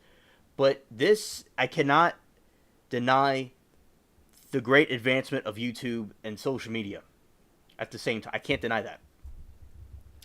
So I had all these great experiences, and I remember this incident where a very good friend of mine, Rulia, she is a regular viewer of the live streams and a regular on the channel. I met her a couple years ago. A couple of months ago, there is a shooting star. A shooting stars were happening. And she told me the date, and she wanted me to go live through my phone. So I went live through my phone. She's over in Utah. And so she was looking for the stars, the shooting stars. She saw one. And I have the camera out in this void looking for it all over the place. I didn't see any. And then she was chilling. She was looking for them, and she was with her dogs in the yard. And then my friends in chat started coming in, and it was wild because like it was funny. And then we got into a conversation about pumpkins because I was looking at the pumpkin plant. So that was a fun time with her, and I had a fun time with some others that they're not here now, but other people from the live streams that I watch. I mean, the live stream in this chat, I've had a group of people here, and we talked about the Titan submersible. That's a favorite. And we talked about the aliens and different constellations and things, and that's really deep. I like that because I spent times with friends at night, but with the streamers, I spent a lot of time at night all the way up until the morning. So that was very cool that we, did that. And we did that. So I've had amazing experiences with people on YouTube. But seeing people in person is important also. And also, Tony, something else I want to tell you. She says, "Yep, those typewriters are the ones." All right. Yeah, understood. My grandpa has one of those.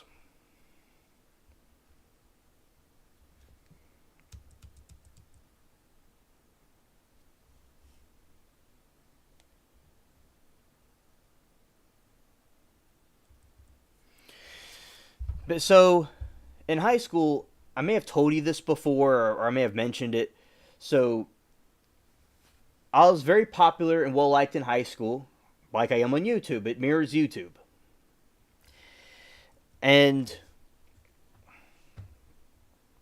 also, I had a girlfriend there, and I asked her out towards the end to the prom, and I was friends with her for a very long time, and then we were going to do it, and her family was very strict, but very cool, very good people though, but they're strict. And I was in relationship with her for a couple years, and it didn't work out because we went in different directions. But I kept in touch with her for a very long time. And shout out to her, she was cool. And I felt very bad, and she felt bad about it as well. About it not working out at different time periods, of course.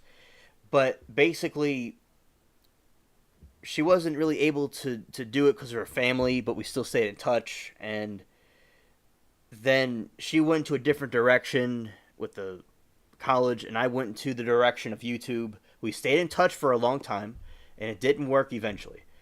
And I was very sad about that, but I saw it coming, and many of my friends saw it coming because her and I were drifting. So, and I saw it coming too, but I wanted it to completely end. I didn't want it to completely like leave it when I promised to, you know, stay in touch like I said I would. I'm a man of my word, and she stayed in touch with me also. But at some point, it drifted, and that's it. And also, I wanted it to just end when it was going to end. I didn't want it to end prematurely. So then I pursued YouTube, and I learned a lot about philosophies from past religions. And I'm a Christian, but I learned about different religions and it's something called Stoic philosophy and things from different the Asian religions and stuff. So I learned a lot, and I did so through audiobooks. On YouTube, there's a lot of audiobooks you could listen to, and I like listening to the audiobooks while I walk around at night, a lot of times in the moonlight when the moon's out.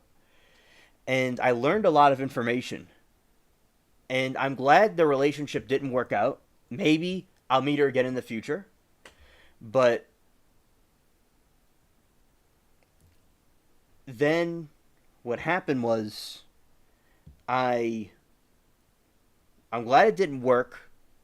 So I was able to do this instead. Toby Hooper did okay for himself. Not sure what he's doing these days. And she looked it up. And she said, oh, shit. Hooper died in 2017. Yep. Rest in peace to him. I believe I recall when that happened, Tony. I recall seeing the news about that. Yeah, rest in peace. He was very, very talented with his filmmaking. And a fun fact is the picture that I use in my live stream, the live stream picture, the live stream thumbnail on the computer live streams is the picture she chose for me for the yearbook. So that was a picture of me, my senior picture from high school. She chose that one to be in the yearbook, and I chose that one for my YouTube live stream.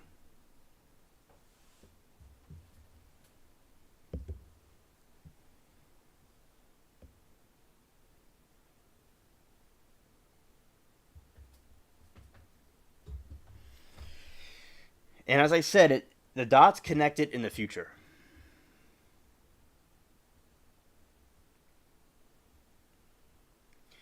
Toby did make 17 movies. Isn't that something? He passed away in 2017. He made 17 movies. That is a lot. That's a lot of work. Absolutely.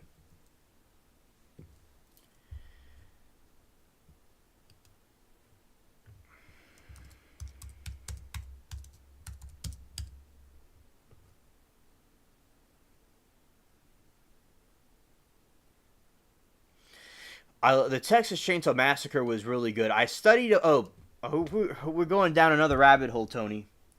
Buckle up.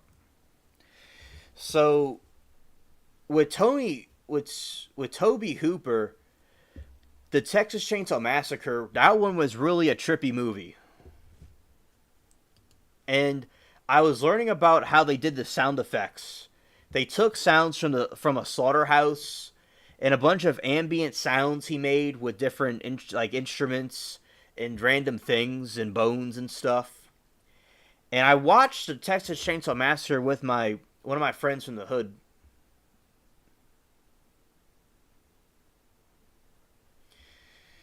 And also, yes, Tony, absolutely. That's good you stayed in touch, but people move on. That's true. I agree. I agree. And that's just a part of life. People come and go. Even on YouTube, there's people on YouTube that I talk to that I've not talked to in years, but people just come and go. They're still subscribed to me, but there's people that I don't always talk to because people in life come and go. There's people in live streams that I meet here and there and never hear from or see them again. We just go back and forth. So yeah, I totally agree with that, Tony. Very well said. I'm glad you like Stoic philosophy too. And with Toby Hooper, and I saw the full movie because I wasn't allowed to see it as a kid, obviously, and it was a trippy movie. And I listened to I'm very eccentric and I like spooky stuff. My senior year, I remember around Halloween and after that especially, that January of 2017, I listened to the Texas Chainsaw Massacre soundtrack. So it's just a bunch of soundtracks of sound effects from the movie, and I'm just very eccentric, and it was very interesting, in some ways calming, but it's creepy but calming. And a lot of people are saying that they studied to it. They're like, "Isn't this eerie? Isn't it crazy? I think it's calming." People are saying in the chat. So yeah, I listened to the soundtrack to Texas Chainsaw Massacre, and it was very brilliantly orchestrated. And I remember, I was reading The Agony and the Ecstasy at that time. That was what we were doing in class. And I would listen to that soundtrack, and then I would go in. It was like the middle of the night, of course. I waited until the middle of the night. And then I would go and answer the questions about the book. Before that, I would go and read the book. The Agony and the Ecstasy, it's a very good book.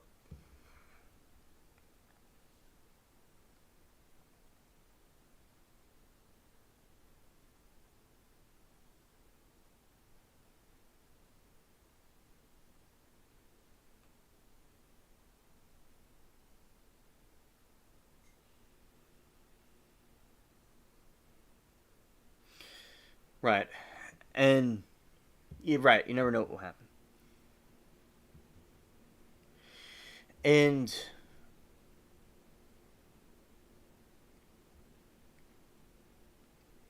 basically,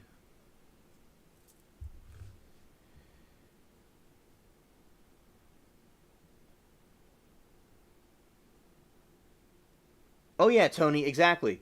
And with YouTube, there's I am very popular with the ladies also on YouTube. So as I said, there's many fish in the sea. There's many fish in the sea, and I'm glad it didn't work out. And to the friends that kept telling me it wasn't going to work out, I simply knew it was not going to work. I just wanted it to end when it was going to end. I didn't want it to end prematurely. And because it's like, I'm not going to be I didn't want to. And all I was doing, Tony, was just texting. That's all I was doing. It wasn't anything serious. I could text to someone I knew until it's over with. And it ended perfectly and beautifully when it was supposed to. And I'm glad it didn't. I'm glad it ended. And so basically, I am glad it didn't work out. And in a way, I moved on and did my own thing.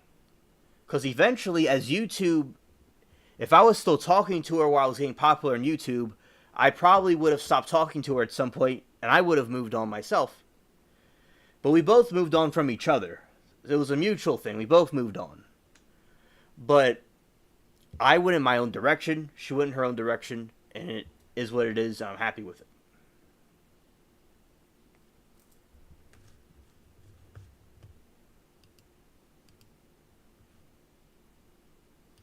I remember she told me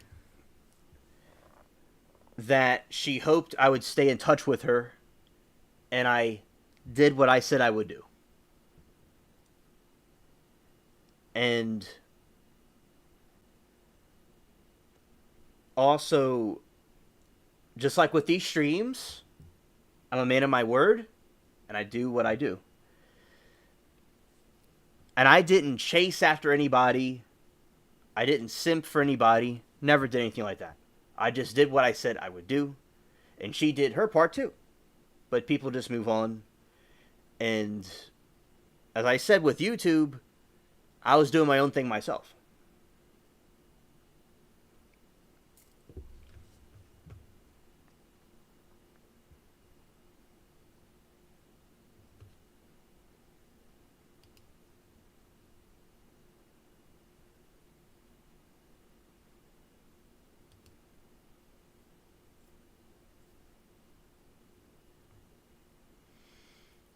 Yeah, very creative.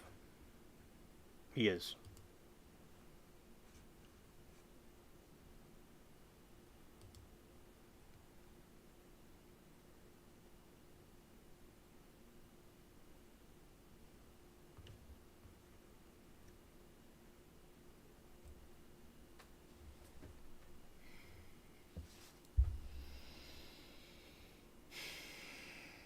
Continuing.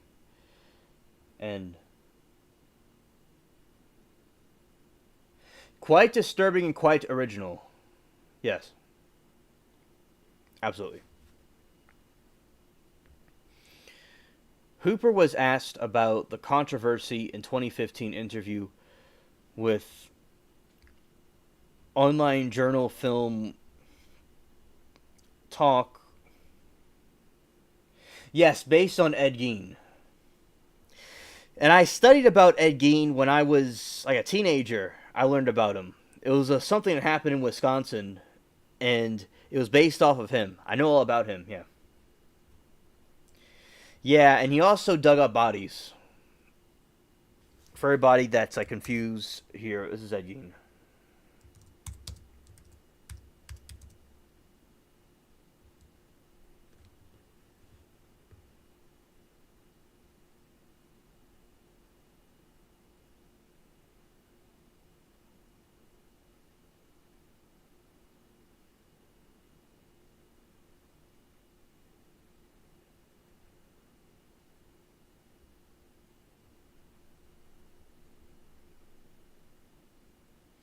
The Plainfield Gould, the Butcher of Plainfield, is American murderer, suspected serial killer, body snatcher.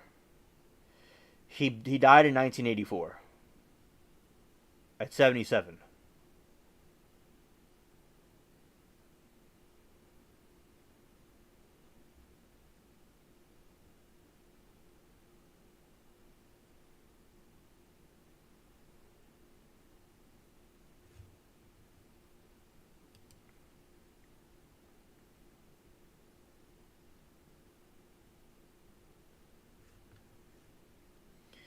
Yeah, now that's a creep right there.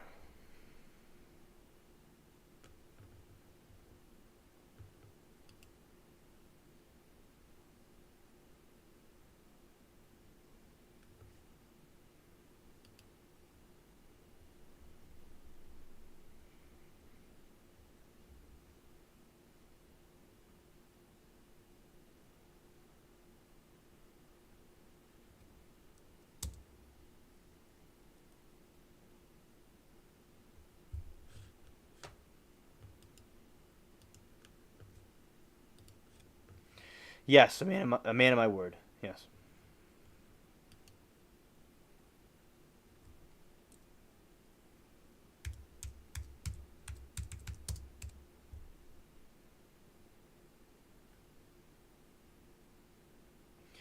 Yeah, so Ed Gein, he took body parts and he made lampshades and masks out of human skin.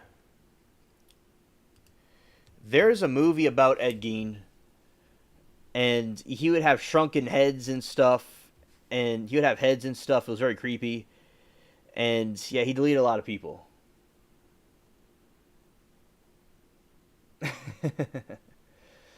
Okay, Tony. Thank you for spending time with me. Good night, and see you later. I'm glad you had a great time. Thank you. All right.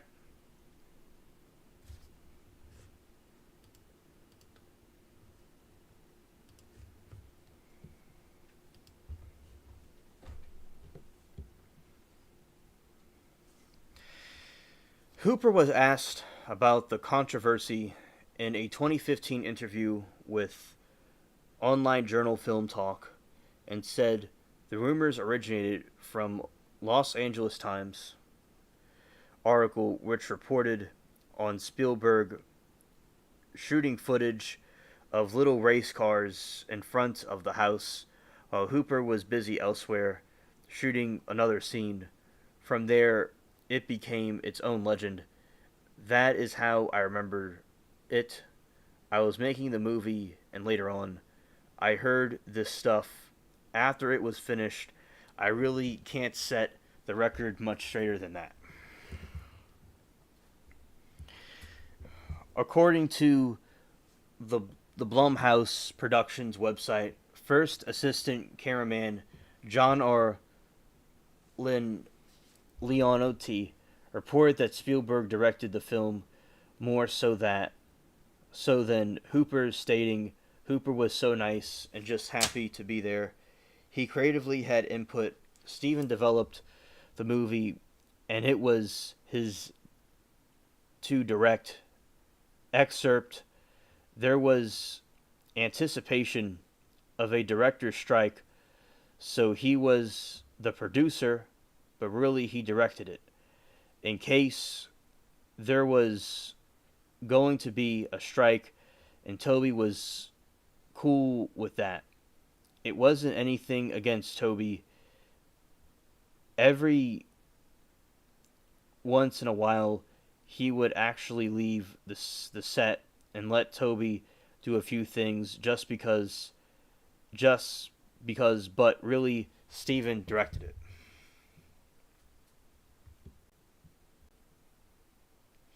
Yes, peace till next time. Facts.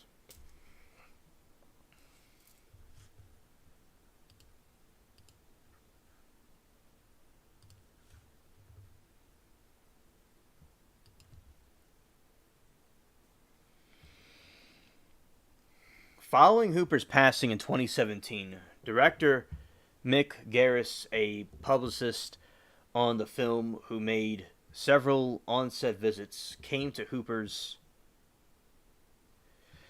defense on post-mortem podcasts. Toby was always calling action and cut. Toby had been deeply involved in all the pre-production and everything, but Steven is a guy who will come in and call the shots.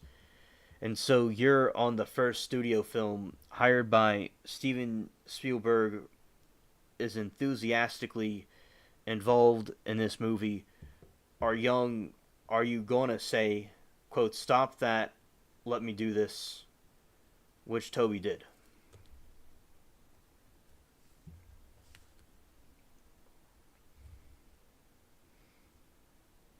Toby was a terrific filmmaker. I don't think it's that Steven was controlling. I think it was Steven was enthusiastic and nobody was there to produce. Yes, later Gator. I like that. When I was in kindergarten, way back, and it was it was one of the Catholic ones. It was the Catholic one. I went to two of them. Kindergartens. They were called the Gators, and we would say later Gator. So that's pretty cool. And Gatorade. Yeah, I like that. Facts. Toby was a terrific filmmaker. I don't think it's that Steven was controlling. I think it was Steven was enthusiastic and nobody was there to protect Toby.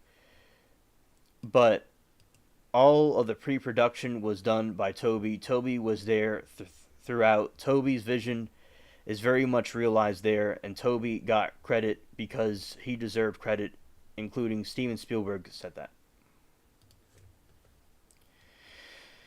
Yes, Steven Spielberg was very much involved.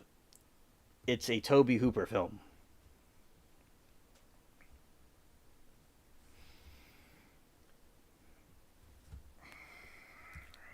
The special effects for the Poltergeist were produced by Industrial Light and Magic and overseen by Richard Edlund.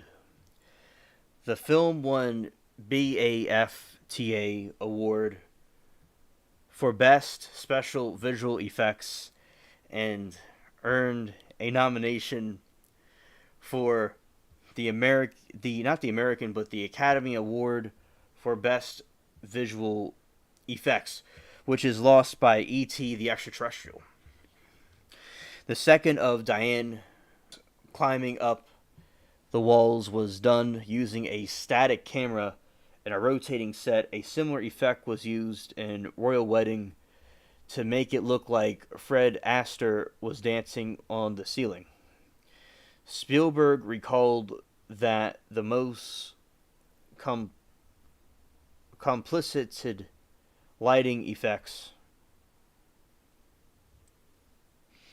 were used in Carol Ann's closet. There were so many lighting effects, strobes and Las Vegas spots, and fish tanks of water to give different kind of diffusion to the beams coming out, and 4 large wind machines. We wanted the light to live. The dolly zoom is used in the scene of Diane running down the hallway to Carol Ann's room. This is done by putting the camera back while zooming the lens forward. In Poltergeist, it creates the illusion of expanding spaces.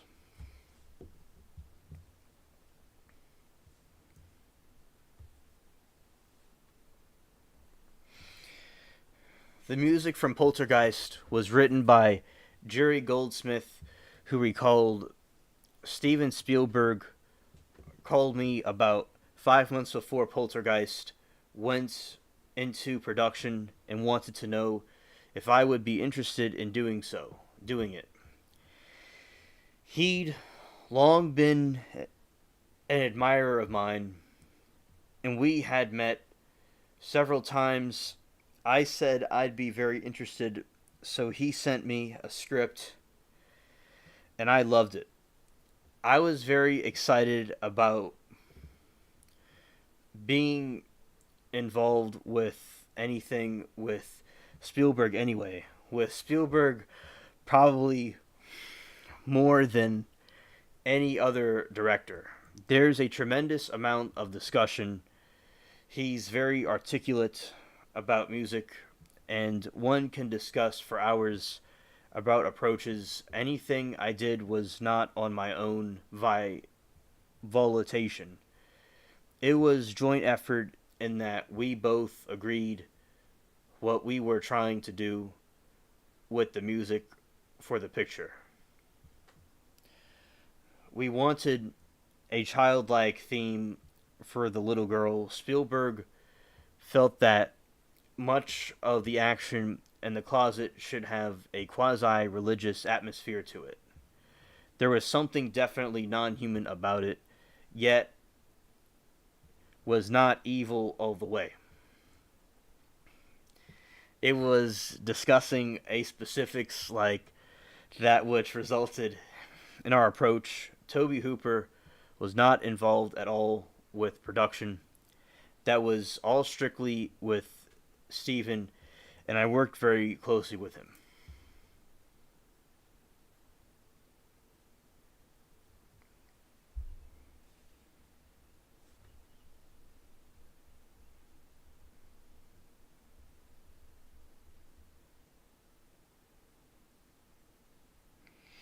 Goldsmith wrote several themes for the score, including the lullaby, Carol Ann's theme to represent blissful suburban life, and the young female protagonist, a semi-religious melody for the souls caught between worlds and several dissonant atonal blasts for moments of terror. The score went on to garner Goldsmith an Oscar nomination for Best Original Score, though he lost to John Williams for E.T. the Extraterrestrial.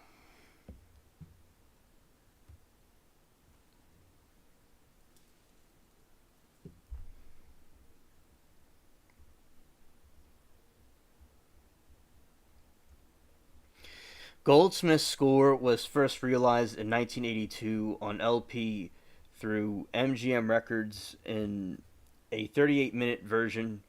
Rhino Movie Music later released a 68 cut on CD. In 1997, a 2-disc soundtracked album later followed on December 9, 2010 by Film Score Monthly, featuring an additional source, and alternate material. The 2010 release also included previously unrelated tracks from Goldsmith's score, The Prize, 1963. There is an alternative version of Carol Ann's theme, which has lyrics. That version is unofficially titled Blessed This House, with the lines from the chorus. It was not featured in the film, but was part of the original album. Illusions.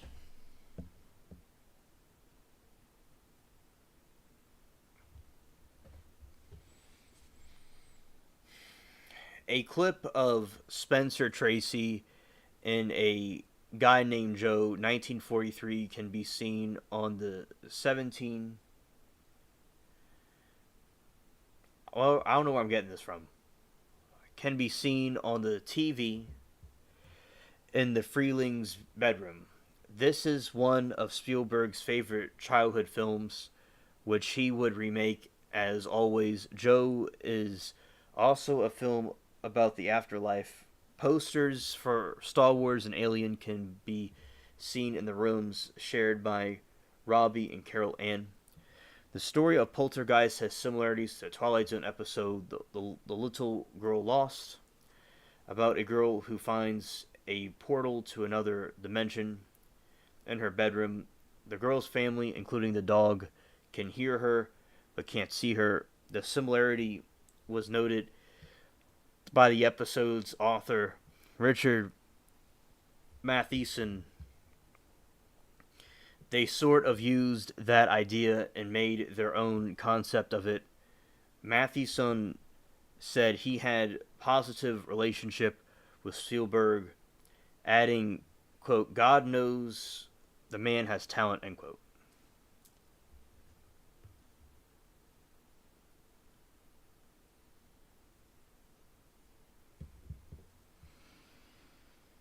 A sign at the Holiday Inn reads, quote, Welcome, Dr. Fantasy and friends. This is an inside joke. Producer Frank Marshall is an amateur magician, and his stage name is Dr. Fantasy after a production wraps. Marshall performs magic for the crew.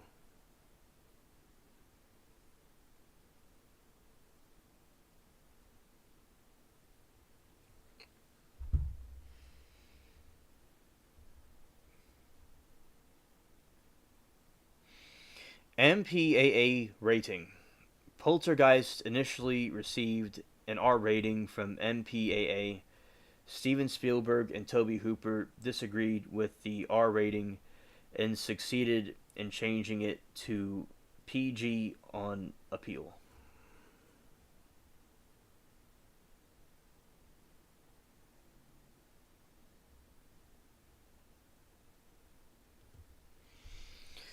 Reissues.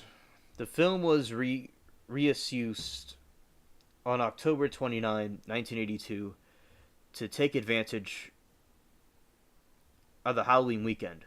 It was shown in theaters for one night only on October 4, 2007, to promote the new, restored, and remastered 25th anniversary. DVD released 5 days later. This event also included the documentary They Are Here, The Real World Poltergeists, which was created for the new DVD. The Poltergeist franchise is believed by some to be cursed due to the premature deaths of several people associated with the film, including Heather Aroki and Dominic Dune. A notion that was the focus on True Holiday Hollywood Story.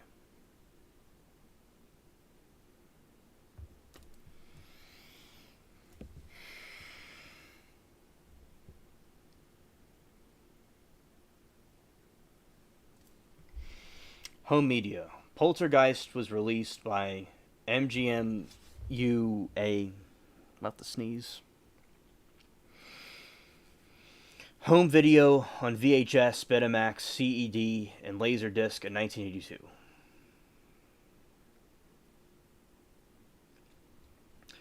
In April 8, 1997, MGM Home Entertainment released Poltergeist on DVD in a snap case, and the only special feature was a trailer. In 1998, Poltergeist was re-released on DVD with the same cover and disc as the 1997 release, but in a keep case with an 8-page booklet. In 1999, a snap case edition with the same DVD case, but a different cover was released by Warner Home Video. Later, Warner wrote Home Entertainment. After the May 1986 MGM library was acquired by the Time Warner owned Turner Entertainment Company. Warner tentatively scheduled release for the 25th anniversary edition of the film on standard DVD, HD DVD, and Blu-ray. In Spain and the US on October 9, 2007, the re-release was billed as having digitally remastered picture and sound and two-part documentary, They Are Here, Real-World Poltergeists, which makes extensive use of clips from the film. The remastered DVD of the film was released as scheduled. Both high-definition releases were eventually canceled. Warner researched the high-definition version of the film and eventually released it on Blu-ray format October 14, 2008.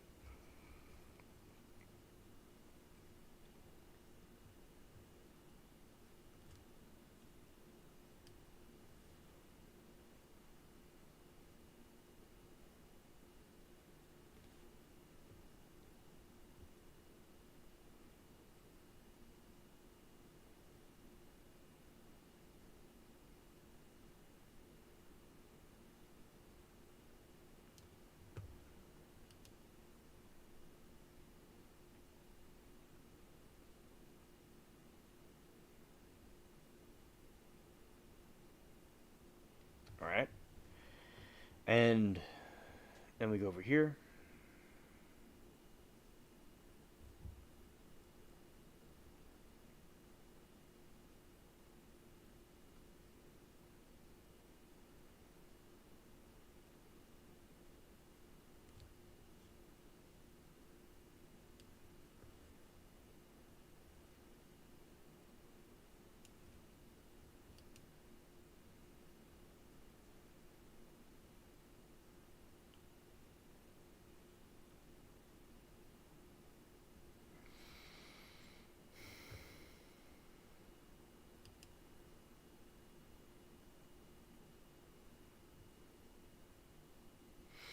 Anybody that's watching, I'm going to talk about this again for people that are not here right now because people have been doing other things. Oh, I don't really know what people are doing actually, but so basically, this what I'm about to read will be talked about again and in other streams coming up. This is like a little practice review. The Close Encounters of the Third Kind.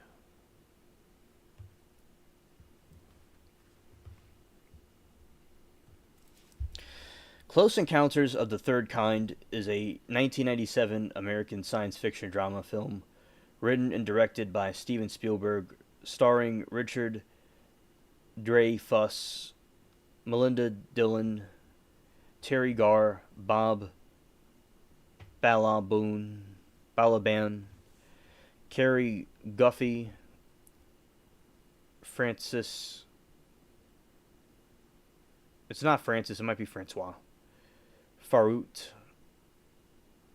The film depicts the story of Roy Neary, an everyday blue-collar worker in Indiana, whose life changes after an encounter with a UFO, and of Jillian, a single mother whose 3-year-old son was abducted by a UFO.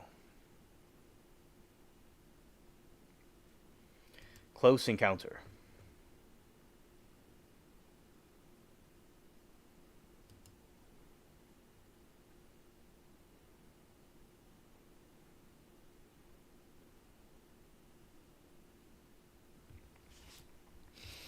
Close Encounters was a long cherished project of Steven Spielberg.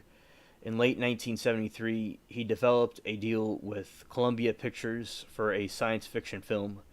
Though Spielberg received sole credit for the script, he was assisted by Paul Schrader, John Hill, David Giller, and Hull Barwood, Matthew Robbins, and Jerry Belson, all whom contributed to the screenplay in varying degrees.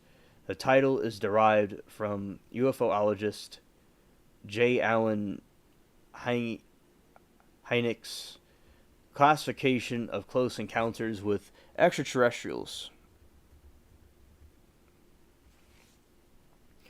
in which the third kind denotes human observations of extraterrestrials or animate beings. Douglas Trumbull served as the visual effects supervisor, while Carlo Rambaldi designed the extraterrestrials.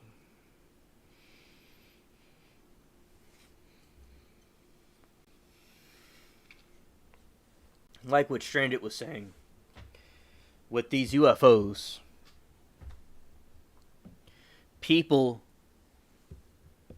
so based off of alleged true events, made on a production budget of US 19.4 million, Close Encounters was released on a limited number of cities on November 16 and 23 in 1977, and expanded into wide release following month. It was a critical and financial success, eventually grossing over 300 million worldwide. It received numerous awards and nominations at the 50th Academy Awards of 32nd British Academy Film Awards, the 35th Golden Globe Awards, and the 5th Saturn Awards. Have been widely acclaimed by the American Film Institute.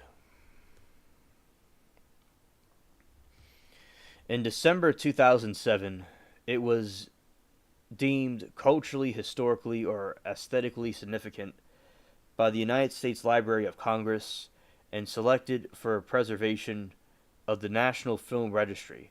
A special edition was released theatrically in 1980.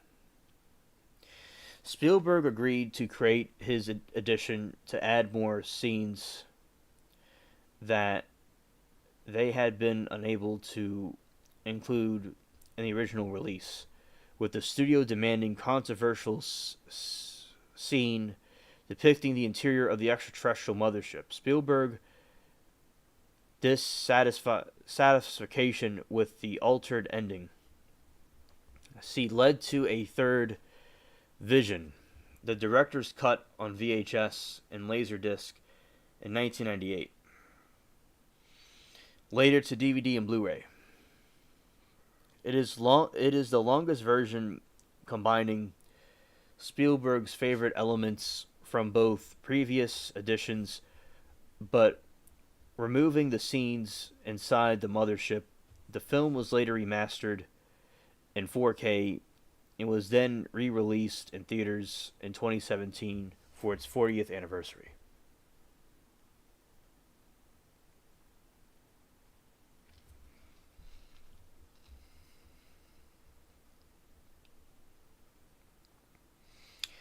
In the Soan Aran Desert,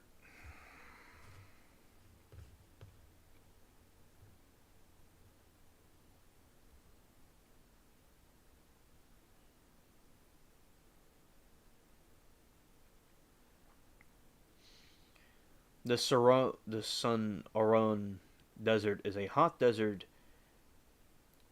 ecoregion of the North American covers northwest Mexico states of Sonora, Baja, California.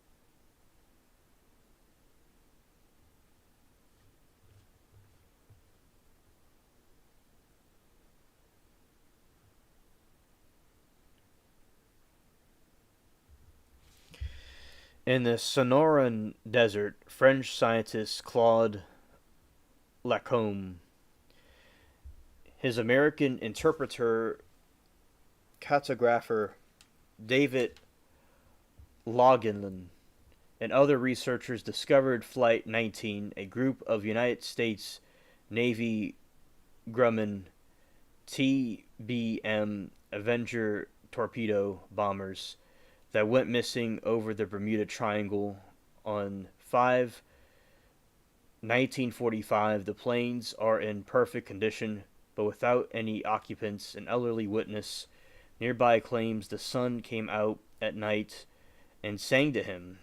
Near Indianapolis, air traffic controllers watched two airline flights narrowly avoid a mid-air collision with a UFO.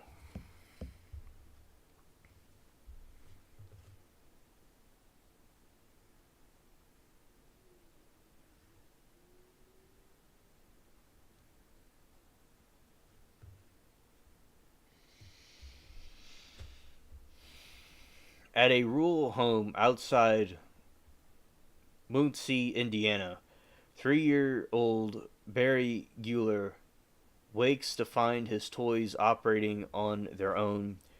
He starts to follow something outside, the forcing his mother, Jillian, to chase after him. Large scale power outages begin rolling through the area, forcing electric utility lineman Roy Neary to investigate. While he gets his bearings, Roy experiences a close encounter with a UFO, and when it flies over his truck, it lightly burns the side of his face with its lights. The UFO takes off with three others in the sky as Roy and three police cars give chase. The spacecraft fly off into night sky, but the metaphysical experience leaves Roy mesmerized. The researchers are similarly baffled to find the SS Cotopaxi in the middle of Gobi Desert intact and completely empty.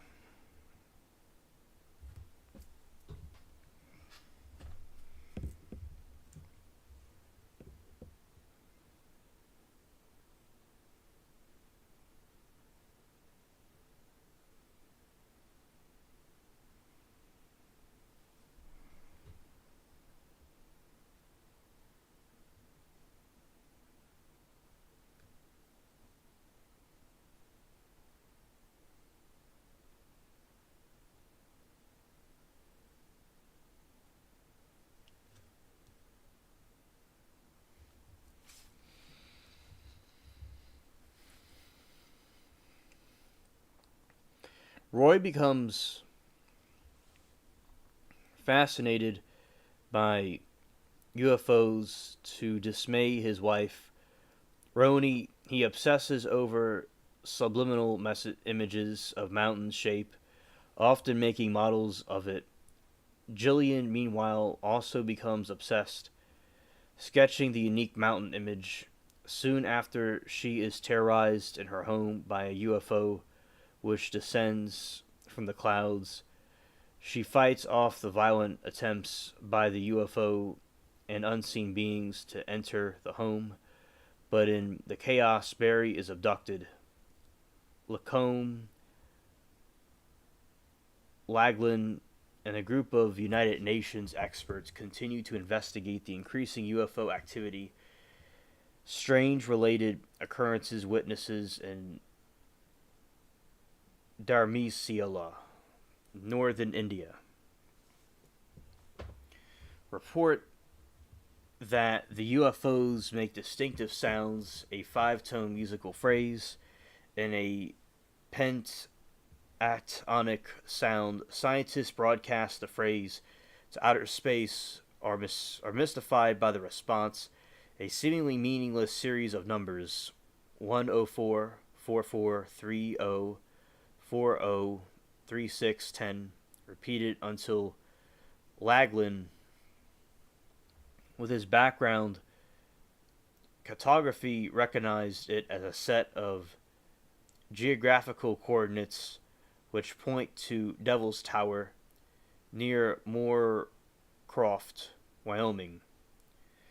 Lacrome and the U.S. military coverage on the Wyoming. The United States Army evacuates the area, planting false reports in the media that a train wreck has spilled a toxic nerve gas while actually preparing a secret landing zone for the UFO and their occupants. See how the news lies and twists stuff in their media? Very cringe.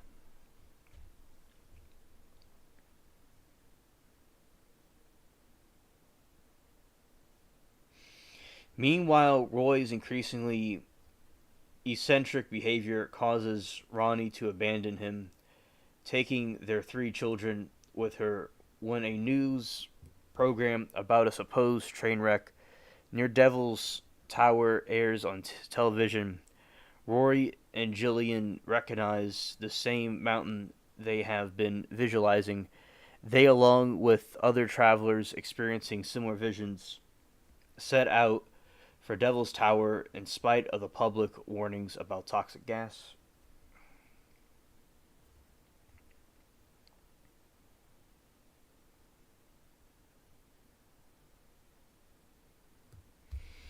Most of the travelers are apprehended by the army, but Roy and Jillian reach the site just as UFOs appear in the night sky. The government specialists at the site being to communicate with the UFOs, which gradually appear by the dozens by using lights, sound on a large electrical billboard. An enormous mothership eventually lands to release many abductees from different eras. World War II pilots, Cotopaxi sailors, adults, children, animals. Barry also returns and reunites with Jillian. The government officials hastily prepare Roy for the inclusion in its sect group of potential visitors to the mothership. Extraterrestrials finally emerge from the mothership and select Roy to join their travels. As Roy enters the mothership, one of the extraterrestrials pauses for a few moments with humans. With the humans.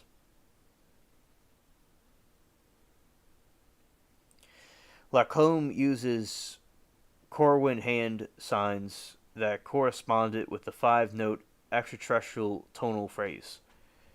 The extraterrestrial replies with some gestures, smiles, and returns to its ship, which takes to the sky.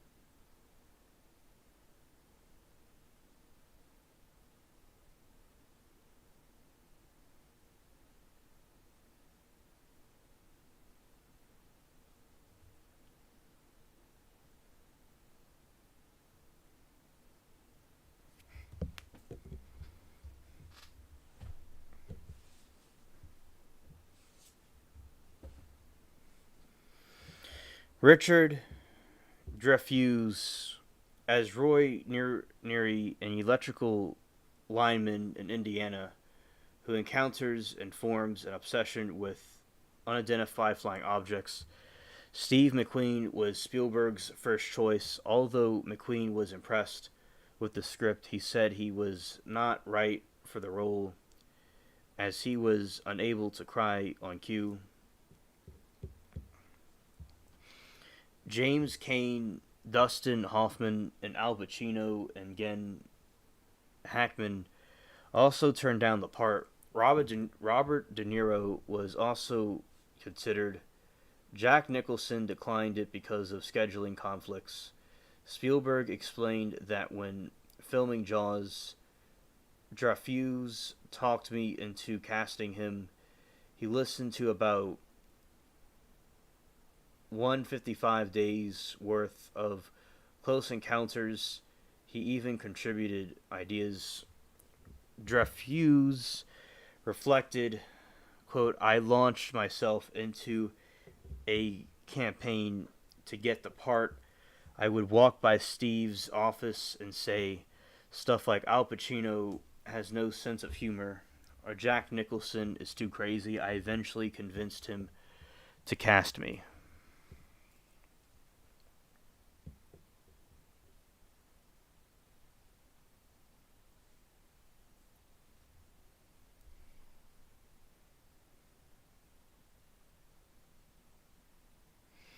Francio Truffaut as Claude Lacombe.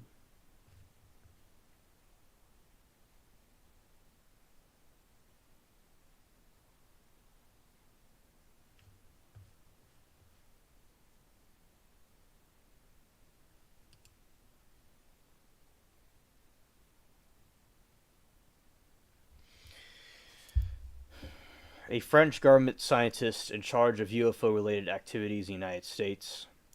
The UFO expert Jacques Vallée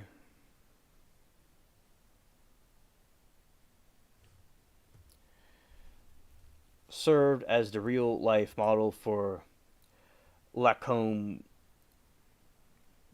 Gerard Depardieu, Philippe, and Jean Louis Lino Ventura were considered for the role. Internationally renowned as a film director is Truffaut's only actual role in the film.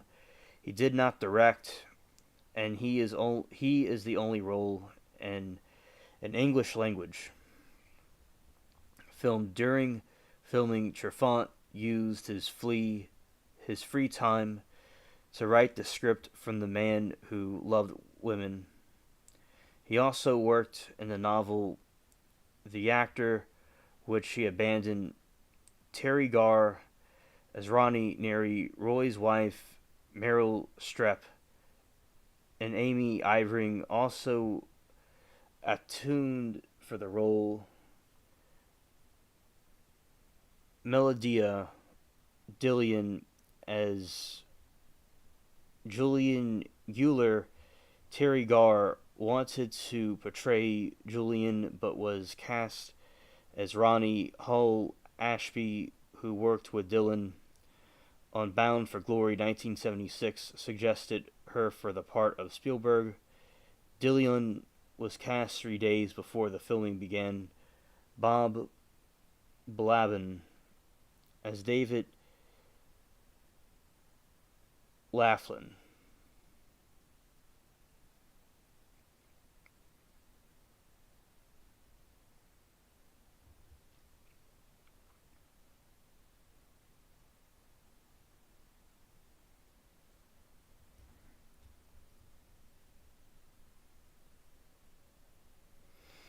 Lacombe's assistant and the English-French interpreter J. Patrick Manarma as project leader. Warren Kimmerling as Major Wild Bill Walsh. Roberts Blossom as Farmer. Philip Dodds as Jean Claude. Gary Guthrie as Barry Gueller. Gillian's son Spielberg conducted a series of method acting techniques to help Geoffrey, who was cast when he was 3 years old.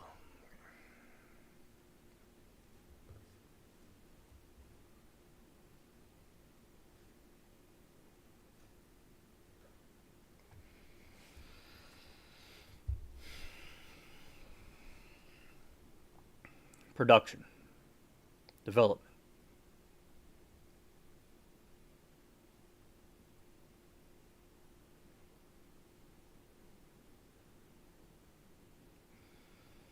The film's inspiration arose in director Steven Spielberg's childhood when he and his father watched a meteor shower in New Jersey, age 18. Spielberg completed the full-length science fiction film Firelight. Many scientists from Firelight were incorporated in the Close Encounters on a shot-for-shot basis. In 1970, he wrote the short story experiences about Lover's Lane in a Midwestern farming community, and The Light show a group of teenagers see the night sky. In late 1973, after completing work on the Sugarland Express, Spielberg developed a deal with Columbia Pictures for a science fiction film. 20th Century Fox had previously turned down the offer. Julia and Michael Phillips signed on producers. Spielberg first considered doing a documentary or low budget feature film about people who believed in UFOs. He decided a film that depended on state of art technology couldn't be made for 2.5 million, borrowing a phrase from Ending the Thing from Another World. He retitled the film Watch the Skies, rewriting the premise concerning Project Blue Book. The pitching of the concept to William Hayuk and Gloria Katz. Katz remembered, quote, "It had flying saucers from outer space landing on Robinson Boulevard in Western Hollywood in California." Interesting. I go, Steve, then the worst idea I ever had. Spielberg brought Paul Schrader to write the script in December 1973, with principal photography to begin late 1974. To discuss the script, Spielberg visited the home where Schrader lived with his brother Leonard. However, Spielberg started work on Jaws in 1974, delaying Watch the Skies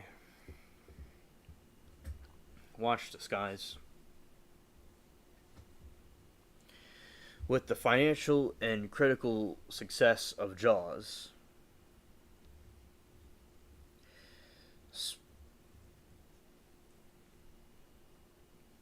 Spielberg was able to negotiate a high degree of creative control from Columbia, include the right to make the film any way he wanted.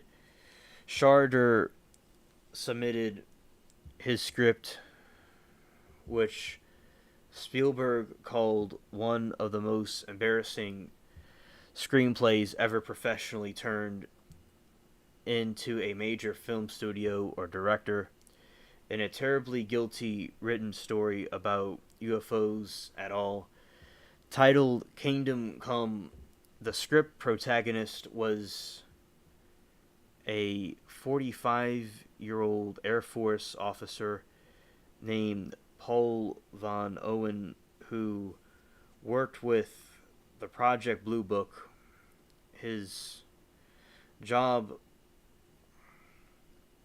for government is ridicule and debunk flying saucers Schroeder continued, one day he has an for encounter. He goes to government threatening to blow the lid off the public. Instead, he and his government spend 15 years trying to make contact.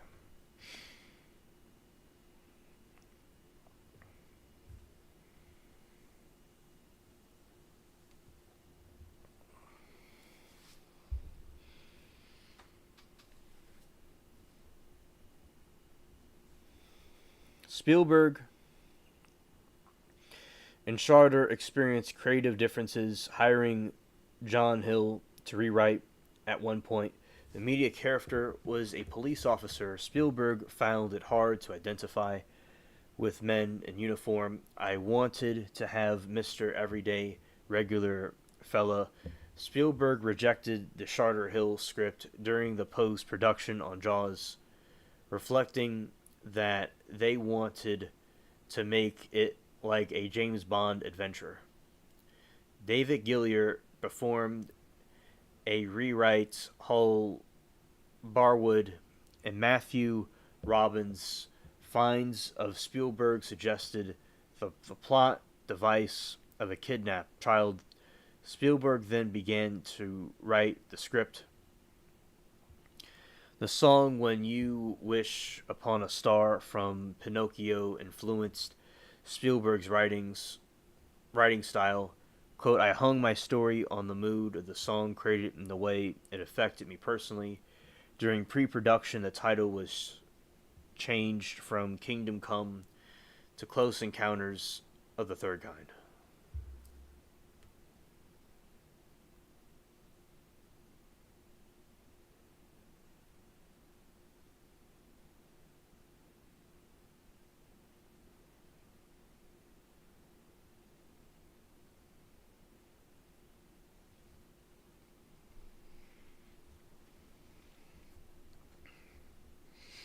J. Allen Hynek worked with the United States Air Force on Project Blue Book, was hired as a specific consultant. Hynek said that even though the film is fiction, it's based on the most part on the known facts of the UFO mystery, and it certainly catches the flavor of the phenomenon. Spielberg was under enormous pressure to make another blockbuster after Jaws, but he decided to make a UFO film. He put his career on the line. USAF and NASA declined to cooperate on the film. NASA reportedly sent a 20-page letter to Spielberg telling him that releasing the film was dangerous. In an interview, he said, I really found my faith when I heard that the government was opposed to the film. If NASA took the time to write me a 20-page letter, then I knew must be something happening.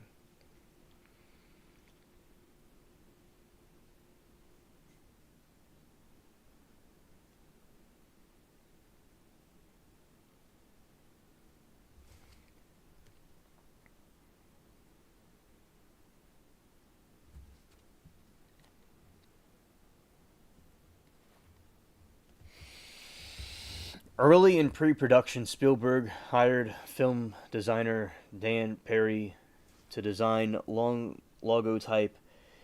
Perry, who had previously worked on The Exorcist in '73 and Taxi Driver in '76, produced a logotype handle Gothic typeface.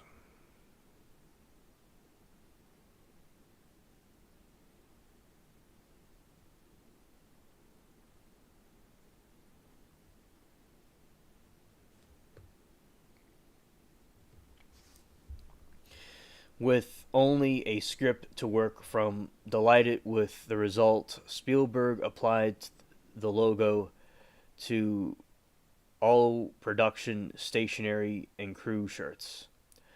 Unusually in filmmaking, Spielberg carried enough influence to maintain creative control over the film's entire branding and asked Perry to design the advertising campaign and title sequence based on his logo. Perry later designed titles for many other major Hollywood pictures, including Star Wars 77, Raging Bull 1980, and Airplane 1980.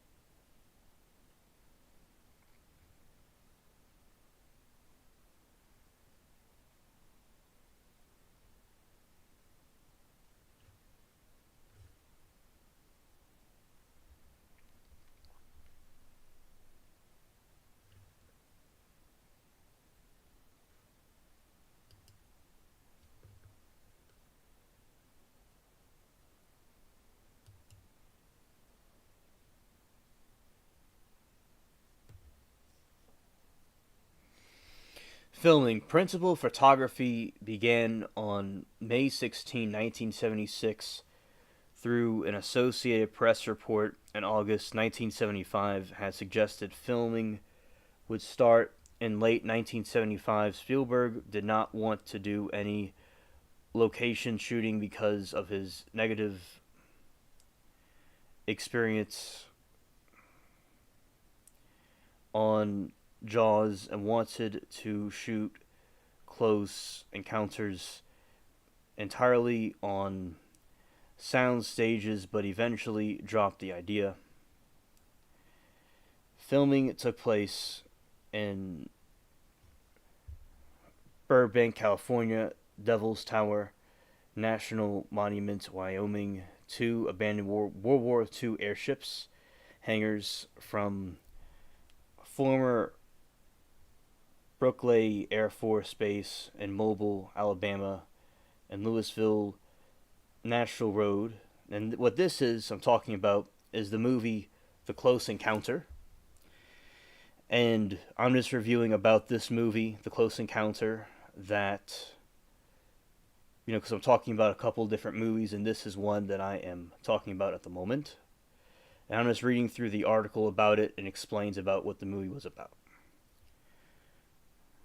The home where Barry is abducted is located outside the town of Fairhope, Alabama. Roy Neary's home is on Cursel Drive East in Mobile. The UFOs fly through the former tool booth at the Vincent Thomas Bridge, San Pedro, California. The Sonora Desert sequence was photographed at the Dumont Dunes, California, and this place in India, the Dharamsala, India. Exteriors were filmed at the small village of Hull near Kalpur, 35 kilometers, 22 miles outside the Mumbai in India. This is explaining where the film was shot. And this is about a movie with UFOs and aliens. And this was filmed, in different parts of the world. And talking about the different areas, specifically in the deserts, it seems. Quite a few of these scenes were filmed. And the hangars in Alabama were 6 times larger than the biggest sound stage in the world. Various technical and budgetary problems occurred during the filming. Spielberg called the production of Close Encounters twice as bad and twice as expensive as Jaws. This is the Devil's Tower. This is a place, one of the areas where the movie was filmed. It's in Wyoming, where a lot of the old westerns and stuff happened. Also over here, we have a railroad where it was filmed. And also, earlier in the stream, I talked about the election and different trials I'm watching and some Halloween type stories from such as the Headless Horseman. I talk about eclectic variety of different things, and now I'm on a completely different thing from earlier. I'm talking about some of these movies. All right. Matters worsened when Columbia Pictures experienced financial difficulties in his original 1973 pitch to Columbia. Spielberg claimed production would cost $2.7 million, although he revealed to producer Julia Phillips that he knew the budget would have to be much higher. The final budget came to $19.4 million. Columbia Studio executive John Vitch remembered, if we knew it was going to cost that much, we wouldn't have greenlighted it. Not too sure. Greenlight it means like they wouldn't have okayed it. Which greenlight means give permission.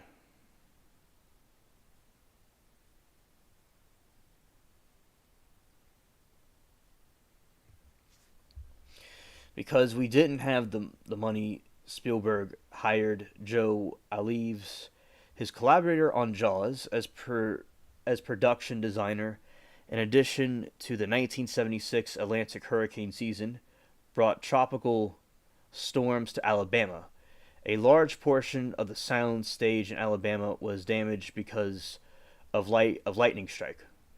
Columbia raised $7 million from three sources: Time Inc., EMI, and German tax settlers. Interesting.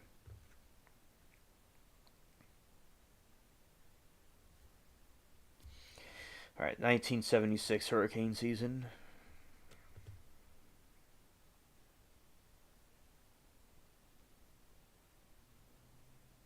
Interesting.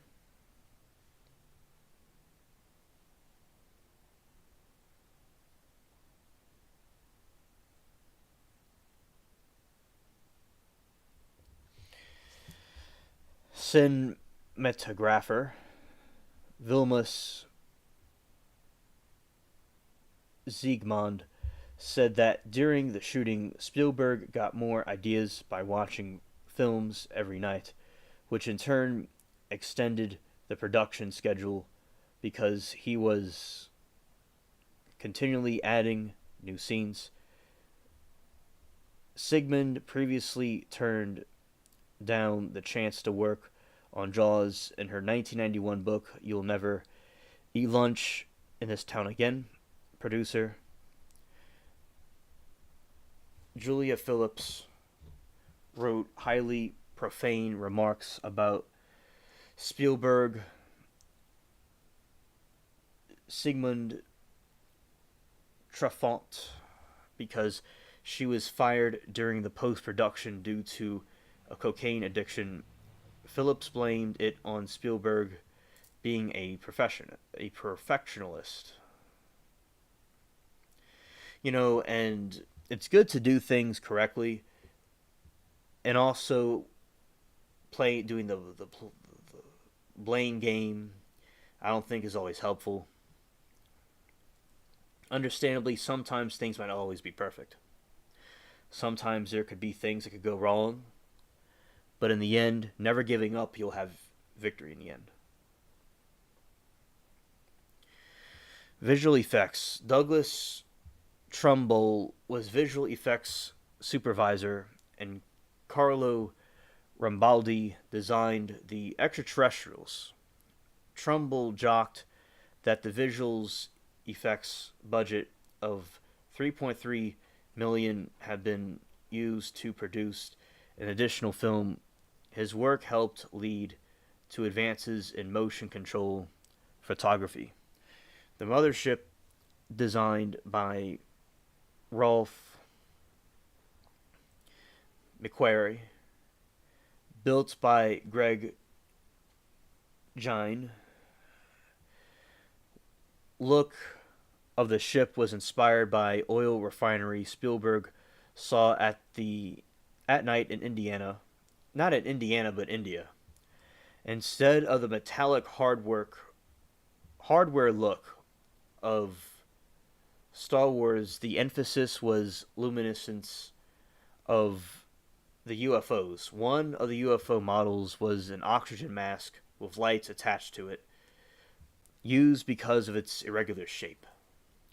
Right here we have the UFO they use in the movie, if I'm getting this correctly. This visual effects miniature model is displayed at the Smithsonian's National Airspace Museum.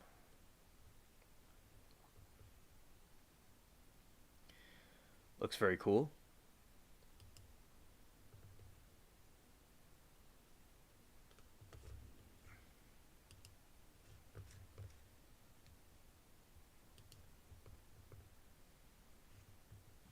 Alright, continuing. As a subtle in joke, Dennis Muren, who had just finished working on Star Wars, put a small R2D2 model onto the underside of the mothership and a pea-sized TIE fighter on the end of one of the structures extending from the mothership. Model makers also include a mailbox, great white shark, Volkswagen bus, and small graveyard. The model also include alien figures moving in the windows of the miniature. Though were not very visible in the final film, the mothership model is on permanent display, stepping away from the Space Shuttle orbiter discovered the Smithsonian Institute's Air and Space Museum Udvar Hazy Annex at Washington Dulles Airport in Chantilly, Virginia.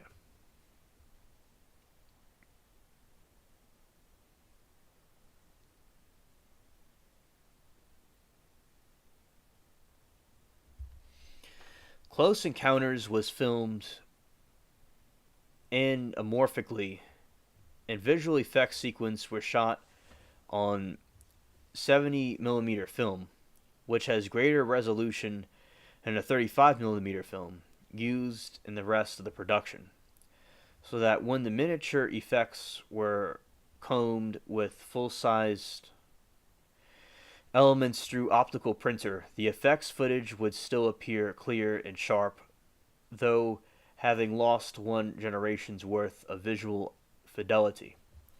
A test reel using computer-generated imagery was created for the UFOs, but Spielberg found it would be too expensive and ineffective because CGI was in its infancy in the mid-1970s.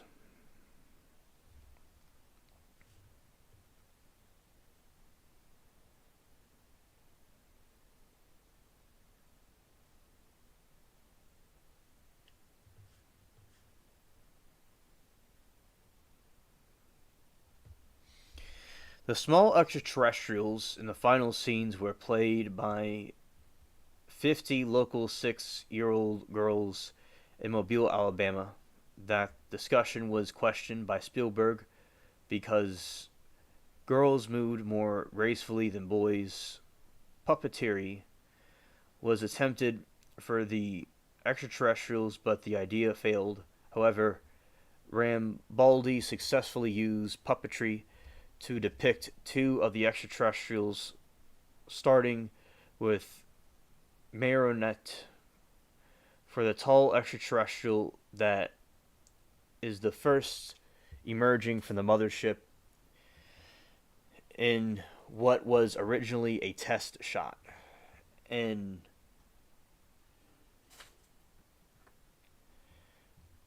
articulate puppet. So that's what a marionette. That's what that is. I know what that is. You know, when I was a kid, I played with the marionettes. Like I remember like there's like a Mexican and a couple different type of characters, the old fashioned ones, and you can go and play with it. But sometimes the marionettes would get kind of mixed up. They would get kind of tangled up a little bit. So basically, with the marionettes, they're still fun, but sometimes they would get kind of tangled up. Now, when I was a kid, my mom and I were going to the store and we got this. I got this marionette, but you could take the strings out of the, I don't know what it's called, but out of the holder, and you can switch them around if they get tangled. And then it's a dragon. And I still have it.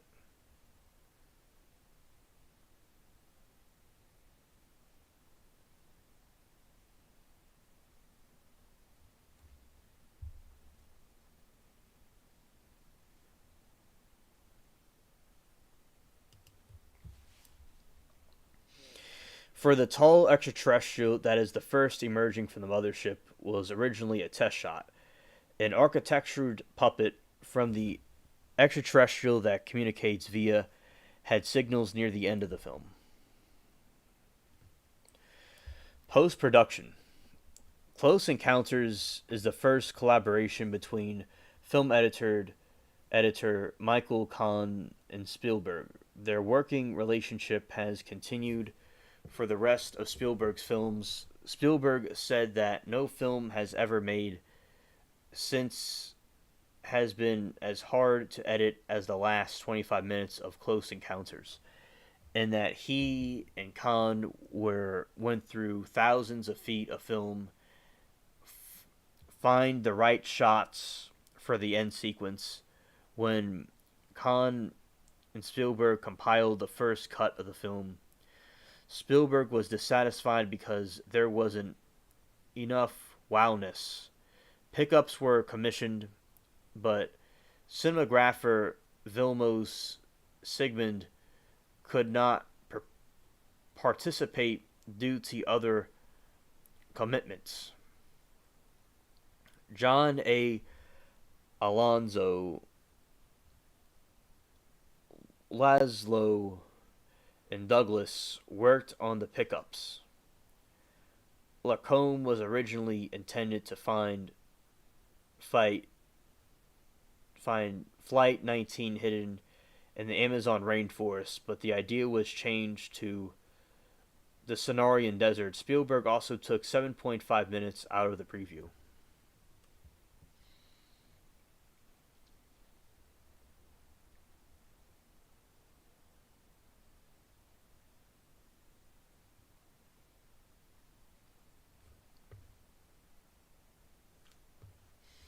Music.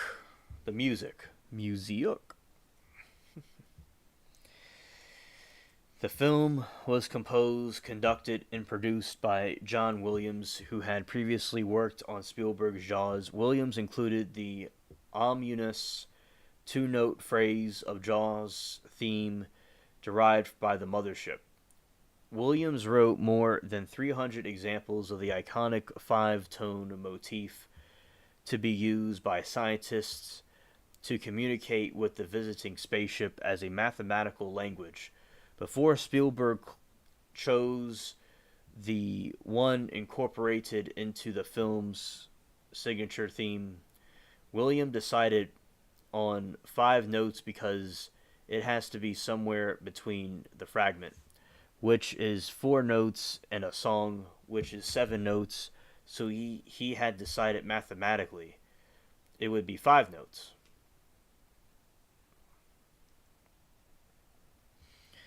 Spielberg called Williams' work When You Wish Upon a Star meets science fiction. Incidentally, William briefly included the signature melody into the score at Spielberg's behest just before Roy Neri turns to board the mothership. The synthesizers playing the five notes in ARP 2500. Vice President of Engineering at ARP Instruments, Philip Dodds, was sent to install the unit on the film set and was subsequently cast as Jean Claude, the musician who plays the sequence on a huge synthesizer in an attempt to communicate with the extraterrestrial mothership.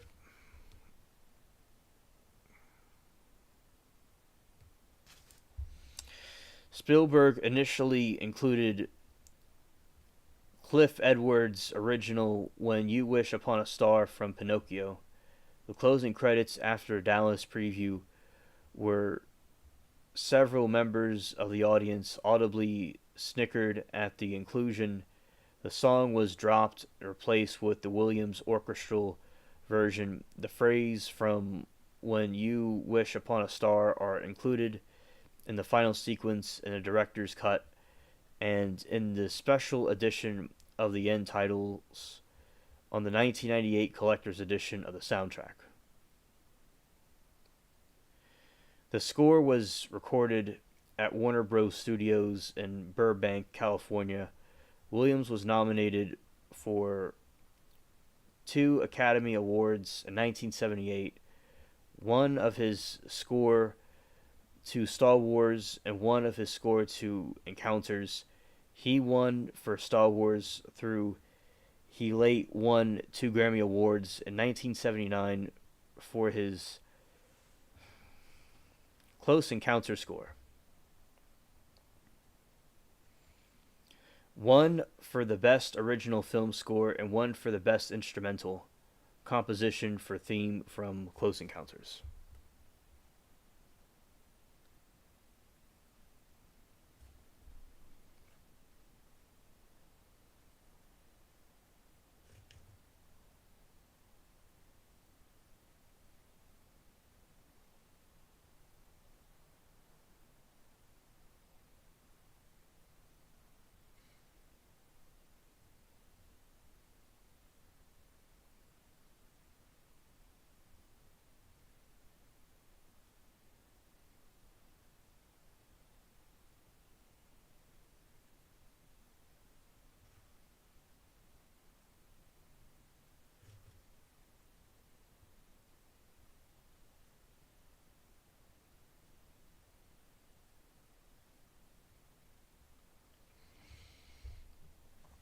Themes. Now we're going to go into the themes. Close Encounters suggests that the humankind has reached the point where it is ready to enter the community of the cosmos. While it is a computer which makes the final musical conversion with extraterrestrial guests possible, the characteristic bringing Neri to make his way to the Devil's Tower had little to do with technical experts or computer literacy. These are virtually taught in schools that will be evolved in the 21st century.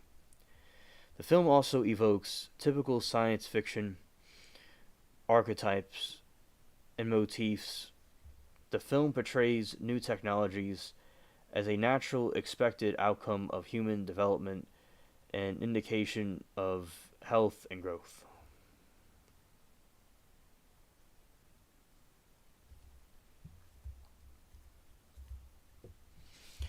Other critics found a variety of Judeo-Christianity analogies. Devil's Tower parallels Mount Sinai. The extraterrestrials as God and Roy Neri as Moses, Seli Kels Demilis. The Ten Commandments is one of the television of the Neri household. Some found close relations between Elijah. Roy Elijah was taken into chariot of fire. Akin Roy boarding the UFO Climbing the Devil's Tower behind the faltering Jillian, Roy exhorts Jillian to keep moving and not to look back, a contrast to Lot's wife, who looked back to Sodom and turned into a pillar of salt. Spielberg explained, I wanted to make Close Encounters a very accessible story about everyday individual who has a sighting that overturns his life and throws it into complete upheaval as he starts to become more and more obsessed with the experience. Recently, UFOs, the Congress is going to have a hearing on UFOs, and I think that's a very great advancement.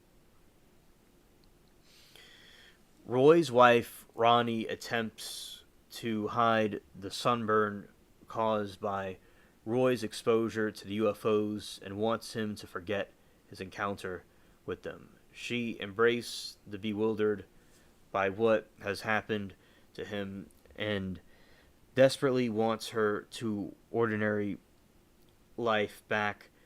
The expression of the lost life is seen when he is sculpting a huge model of the Devil's Tower in his living room with his family deserting him. Roy's obsession with an idea implanted by extraterrestrial intelligence, his construction of the model, and his gradual loss of contact with his wife mimic the events in the short of Dulce Decorum by Damon Knight.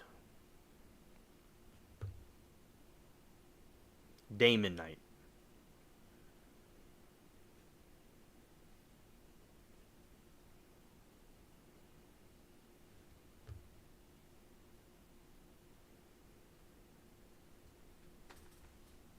Yeah, Damon Knight.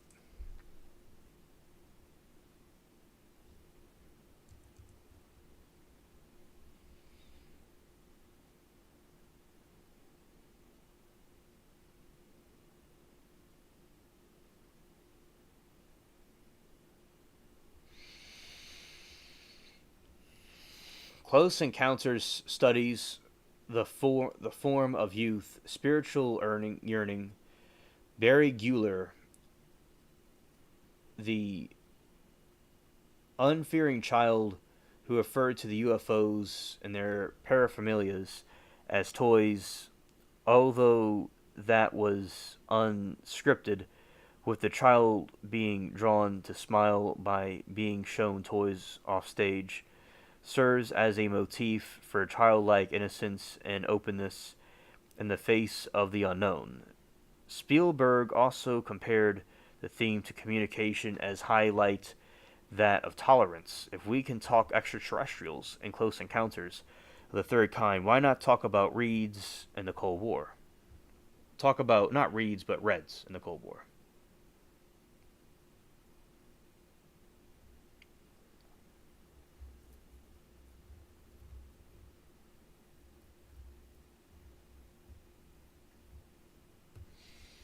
Sleeping in the final obstacle to overcome in the ascent of Devil's Tower, Roy, Jillian, and the third invitee, Larry Butler, climbed the mountain, pursued by government and helicopters spraying sleeping gas. Larry stops to rest, is gassed, and falls into a deep sleep.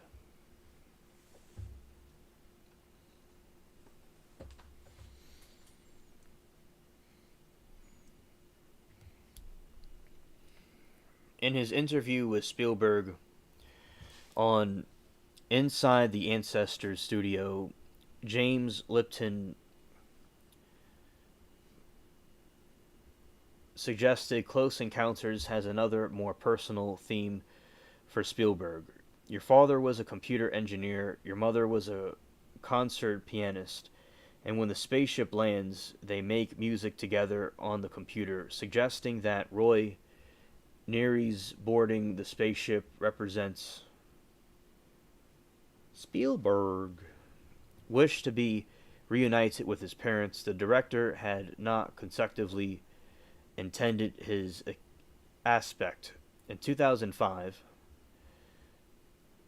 2025, but this was 2005.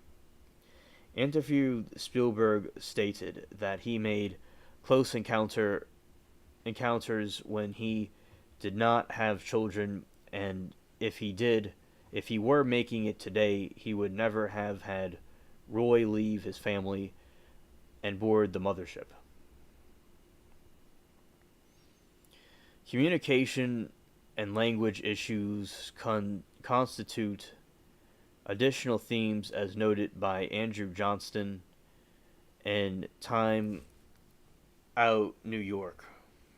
Throughout the film, there are many scenes that anticipate themes Spielberg would explore in subsequent projects, but his execution of these ideas here is usually more interesting and subtle. In Amistad, for example, he devotes much time in illustrating the language barrier separating Africans from both their captors and their potential saviors. It's an essential plot point, but also bellboard that the story goes bogged down in something. CE3K. The language problem is illustrated consecutively by a quick scene in which an interpreter translates Spanish into English for Lagland so he can turn around and translate it for French for Lacombe, since Spielberg doesn't ram the language problem down our throats. The extraterrestrial solution using music communicates with humanity seems more elegant and natural. Natural.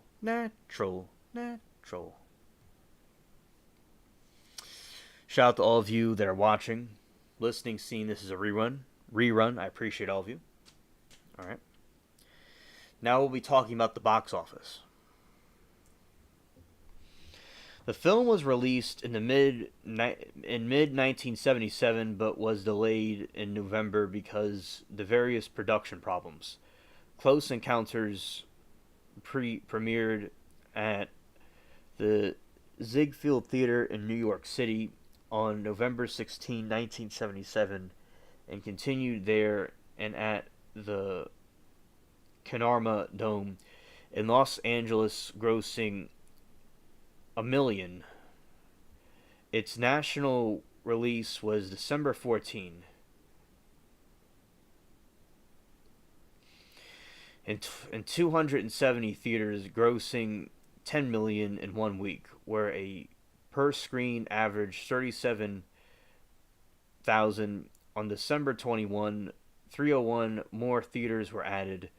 By the end of the second week of national release, it had grossed to $24 million. It makes a record of $3 million on December 24, 1977, and set as 1 week record of $17 million from December 26th to January 1st. The film opened intentionally on February 24, 1977, and grossed $27 million by the end of March from 19 countries. Close Encounters received mostly positive reviews and became a certified box office success, grossing $116.39 million in the United States and Canada, and $171.7 million in foreign countries, for $288 million worldwide. It was most successful Columbia Pictures film at the time. Released in conjunction with Close Encounters of the Third Kind was a novelization of the film credited solely to Steven Spielberg, but largely ghostwritten by Liesl Waller. Spielberg later explained to Starlog magazine, "It was very early on when we were made the deal with the Dell." Let's see what they mean by that.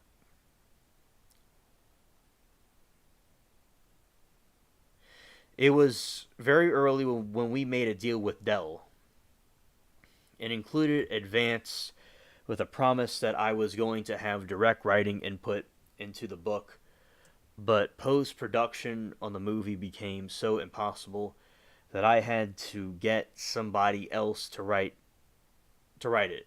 I don't write the first, second, or third drafts. Those were written based on screenplay by Lisa Waller, a very good writer. When I read his drafts through, I told the publisher that unless it was cleaned up, I wouldn't let my name go out without the book. So I sat down and spent less than a week, I wouldn't say rewriting the novel, but polishing it and taking a lot of the plot and twisting it back onto the direction of the screenplay. All told, there's about 20% of me in the book. I wish I could say there was more, but there's not. I cringe when I see my name on the cover, and I usually avoid it at the bookstores. Actually, I've never bought a copy. They say. Spielberg said.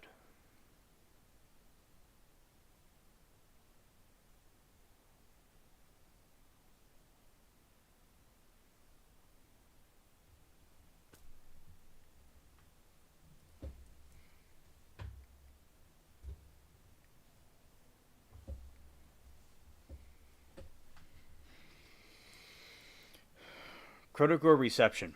Jonathan Rosenbaum refers to the film as the best expression of Spielberg's benign, dreamy-eyed vision. A.D. Murphy of the Variety magazine gave a positive review, but wrote that Close Encounters, quote, lacks the warmth and humanity of George Lucas' Star Wars. Murphy found most of the film slow-paced, but praised to the climax. On sneak previews, Gene Sickle, the Roger Ebert was highly recommended in the film. Siskel praised the message of not being afraid of unknown, said Dreyfus was perfectly cast, and described the ending as a wonderful scene, combining fantasy, adventure, and mystery. However, he mentioned that the story got bogged down by a subplot in the middle.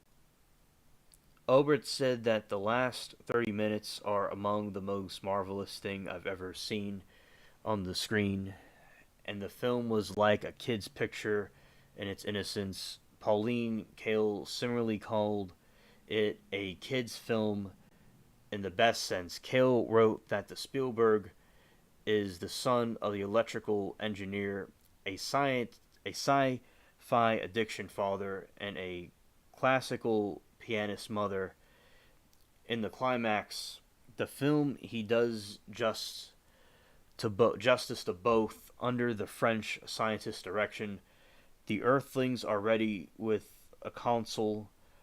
They great they greet the great craft with an obey solar variation on the 5-note theme. The craft answered in deep tuba tones.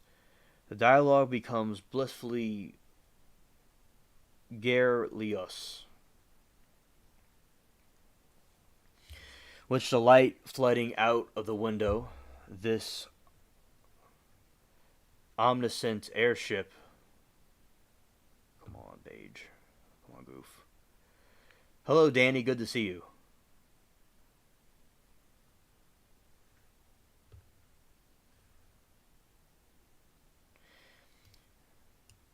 Like I was telling C right there, basically what I'm doing right now, Danny, is I am reading about this movie called Close Encounters, and it's a movie Steven Spielberg made, and I'm just reading through it. I'm towards the end part of it, but I'm just like reading different things about it. Danny, I hope that you're doing well, and I'm delighted to see you here and chat with us.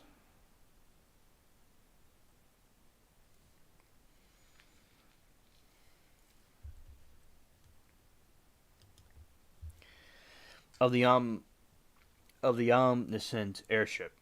It's like the New York's skyscrapers all lighted up on summer night. There is a controversial duet, the music of the spheres. Yeah, facts, facts.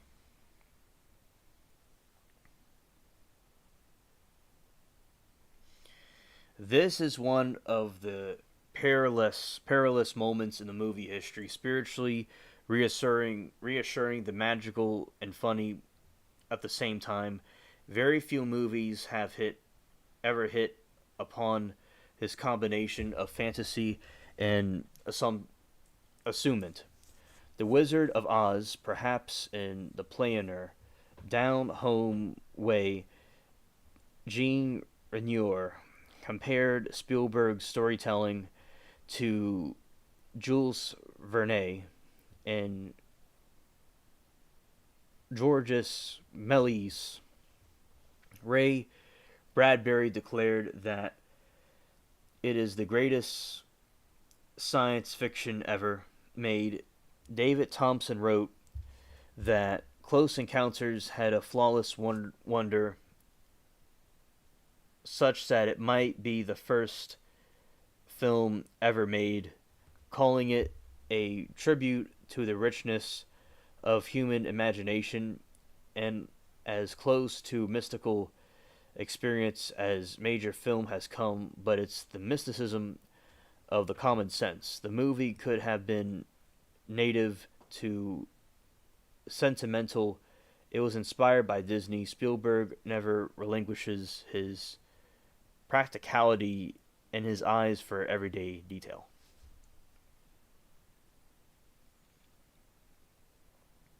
Great alien sci-fi movie. Danny says, I'm doing good, bro. Hope everyone over there is doing well too. Danny, everybody's doing well over here. And I've been having a very good stream. We had a good, audience. I was talking about the election earlier and that there's diverse views about it on the channel. And like my friends in general in different areas of the spaceship. What that means, different areas of the spaceship, different streams that I chat in that is part of the spaceship, there's different opinions, and just I want people to just be like, I'm optimistic that things will get better, and Hamas has already done a ceasefire, and I think that we could have peace with Russia and peace with these other countries and end these conflicts. And I'm optimistic about it, and I'm telling the skeptical people to just wait and see what happens. Talk is cheap, as they say. And also, I was talking about the Delphi trial and some other trials I've been keeping up with and some stuff about me.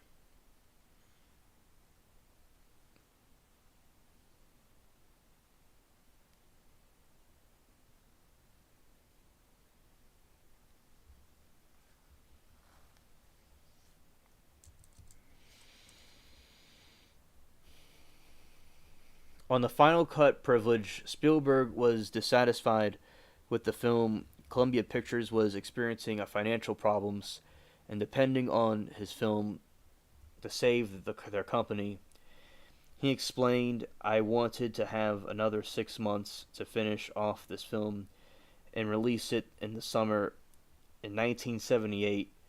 They told me they needed this film out immediately. Anyway, Close Encounters was a huge financial success, and I told them I wanted to make my own director's cut. They agreed on the conditions that I show the inside of the mothership so they could have something to hang on, to hang reuse marketing campaign I never should have shown the inside of the mothership.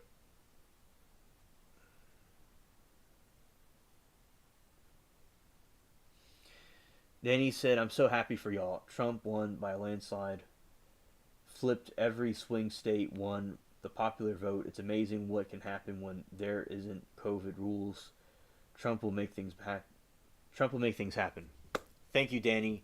I am glad that you're happy for us. Amen to that, brother. And I'm optimistic that that time is coming when those that were against him will see the great things he'll do and join our ranks.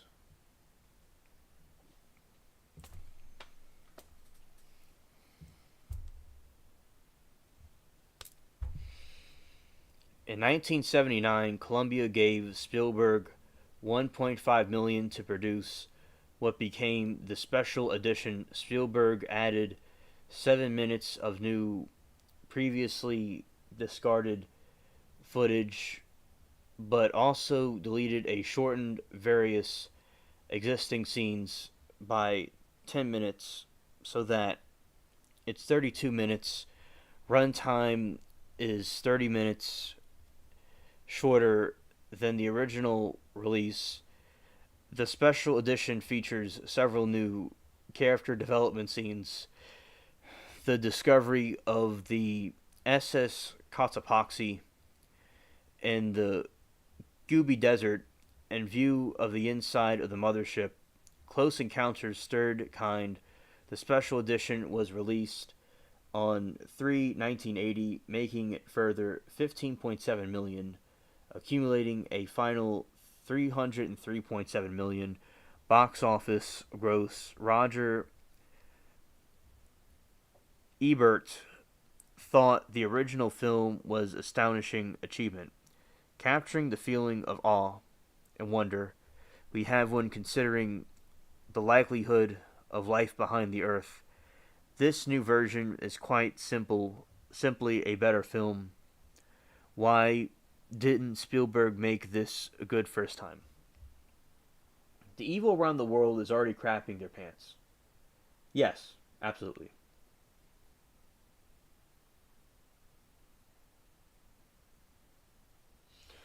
Danny, I would like to see J.D. Vance.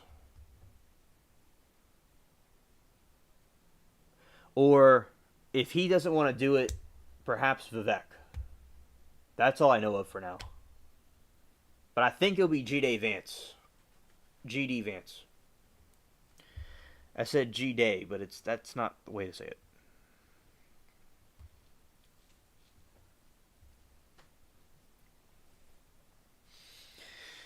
In 1980, Special Edition was the only version officially available for many years. VHS. It was the RCA, Columbia Pictures Home Video's biggest selling title with sales of 60,000 in its first 3 years of release in the United States. Then in 1990, the Criterion Collection offered two versions for the Laserdisc. One, a variant of the original 1973 edition with subtle edits made by Spielberg, which became the syndicated television version. Also, Danny, I think that RFK will totally scorch earth the CIA and all those corruptions. I think it's great that he has him in there, along with Elon Musk. The other special edition programmed by the viewer using the Laserdisc player's remote features that predate the seamless branching of the DVDs. This triple disc laser set also includes an interactive Making Close Encounters documentary. And also Tulsi. I forgot about that one. Yeah, Tulsi too. She'll be good. Making Close Encounter documentary featuring interviews with Spielberg and other cast and crew involved in the film and stills the script experts in 1993. The special edition was released on VHS and Laserdisc with no further release for 14 years.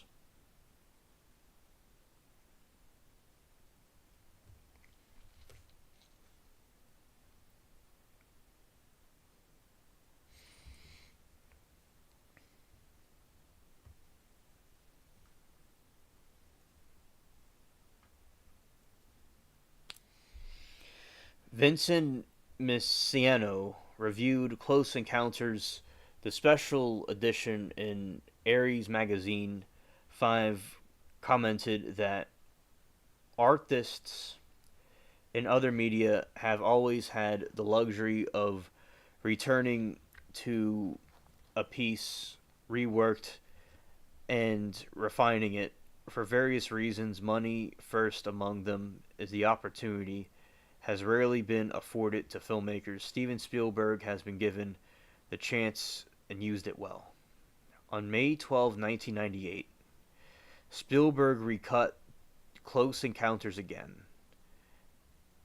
for the director's cut released as simply the collector's edition on VHS.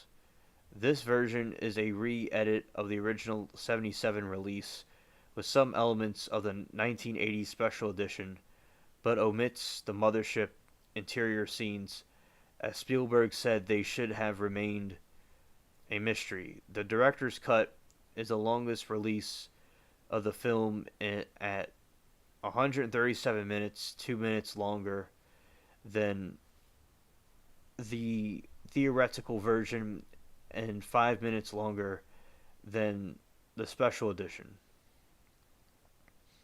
A Laserdisc release of the collector's edition on July 14, 1998 includes a new 101-minute documentary, The Making of Close Encounters, which was produced in 1997, features interviews with Spielberg, the main cast, and notable crew members. Many other alternative versions were made for network and syndicated television, and the Creatron Laserdisc version. Some of these combined and released material from 1977 and 1980 versions. However, most of these versions were not edited by Spielberg, who regarded the collector's edition as his definitive version. The collector's edition was given a limited release as part of a road show featuring selected films to celebrate Columbia Pictures' 75th anniversary in 1999.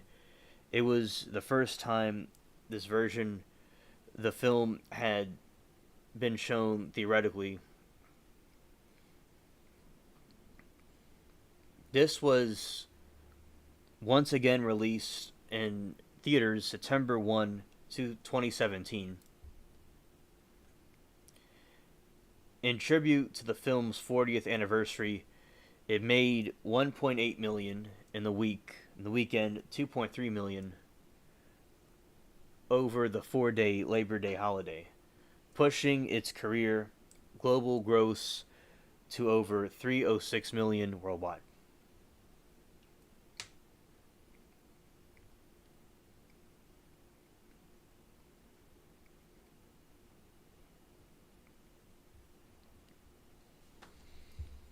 Close Encounters was released on DVD on May 29, 2001. In a 2-disc collector's edition set that contains only the director's cut. This set contains several extra features, including the 1997 documentary, a feature from 1977, trailers to deleted scenes that include the mothership interior from 1980 special edition, a single disc DVD edition, and was released in the August 27 of 2002. In tribute to the film's 30th anniversary, Sony Pictures released it on DVD Blu-ray in 2007. The first time all three versions were packaged together. Then in 2017, in honor of the 40th anniversary of the film, given a 4K restoration of the original cameraman negative following its theoretical release of the director's cut released in 4K Blu-ray, 3 versions given the same treatment. Isn't that pretty cool about how they will re-release these films and what goes into it? Because, sitting there and editing it, that's quite fascinating.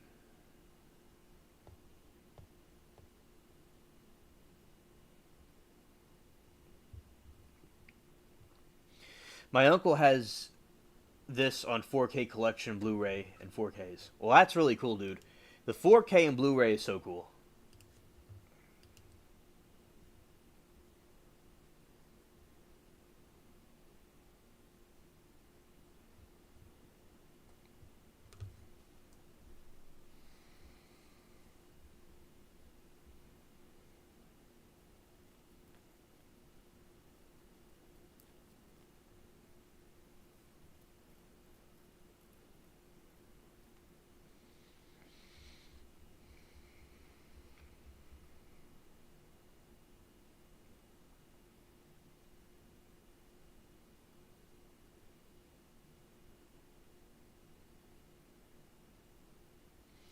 Legacy, legacy, legacy, legacy.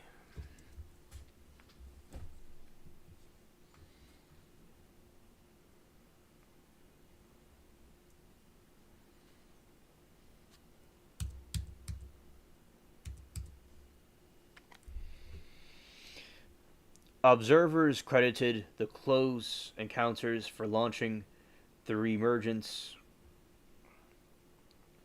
of a larger market for science fiction films in the 1980s alongside Star Wars 77, Superman 78. In 1985, Spielberg donated $100,000 to Planetary Society of Megachannel Extraterrestrial Essay.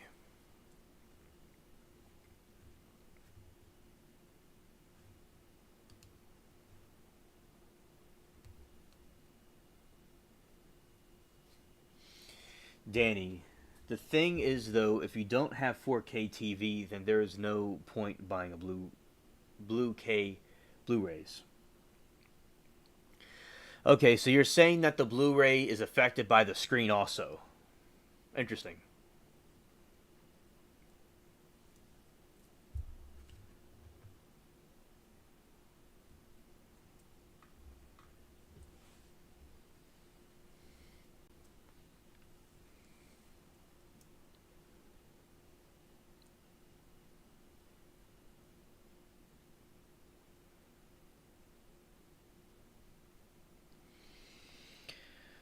Shortly after the film's release in late 1977, Spielberg considered either a sequel or a prequel, but decided against it.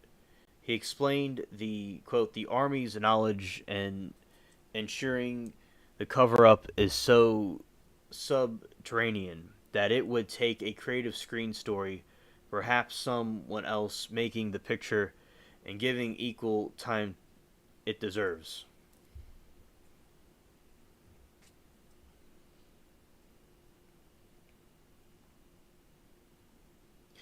I didn't know that, Danny. Thanks. You have to have the right TV if you're going to buy Blu-rays and 4K Blu-rays. Thanks.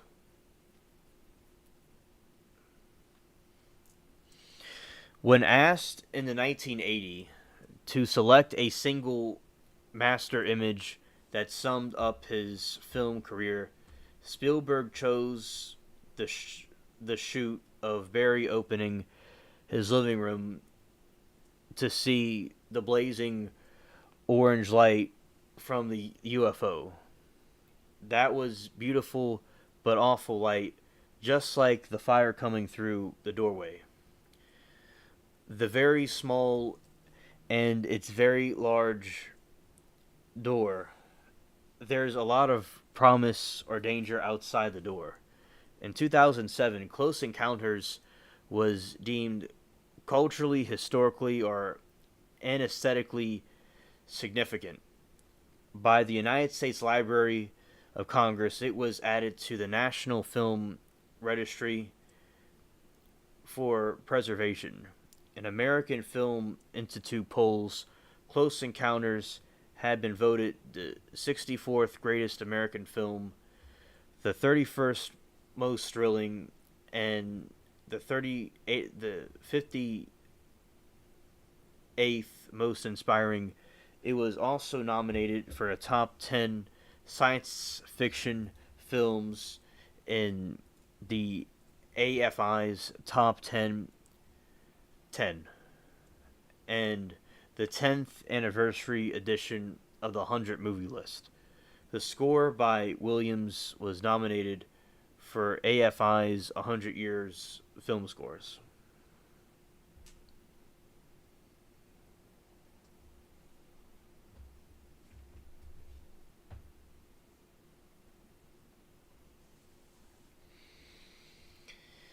In 2011, ABC aired pre-time special Best in Film, the greatest movie of our time, that counted down the best films chosen by fans based on results of a poll conducted by ABC and People magazine. Close Encounters of the Third Kind was selected to the 5 best sci-fi film. The Guardian also selected the film as the 11th best sci-fi fantasy film of all time in 2024. Close Encounters of the Third Kind was included in Rolling Stone's the 150 best science fiction movies of all time lists at 3. Many prominent directors have cited Close Encounters as one of the favorites among Stanley Kubrick, Edgar Bongjong, Denis Villeneuve, Guillermo, Andrew, and Patrick. I did it. I did it, Danny. I read through the whole thing. That was really long, Danny. I started reading that at like 3 o'clock or something.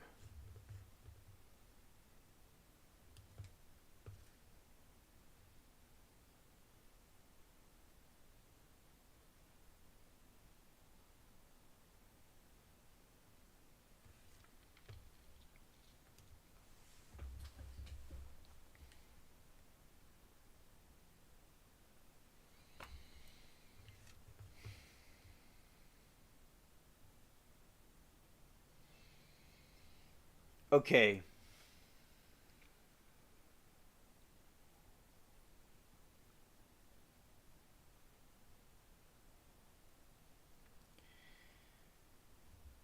It took me about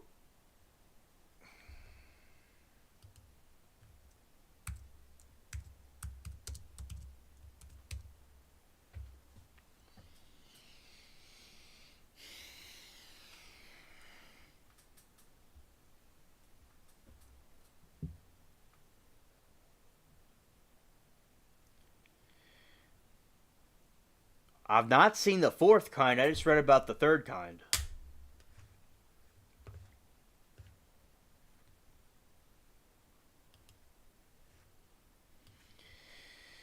It took me 2 hours, I'd say.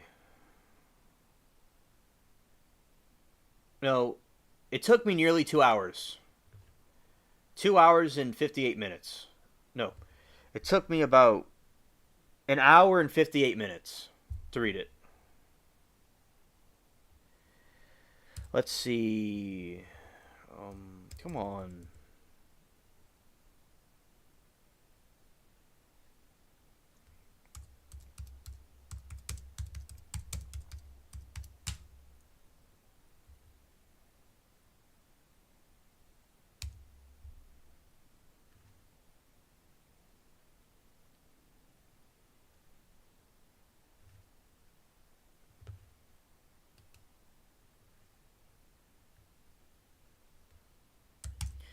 Okay, Danny, I'll certainly look at it.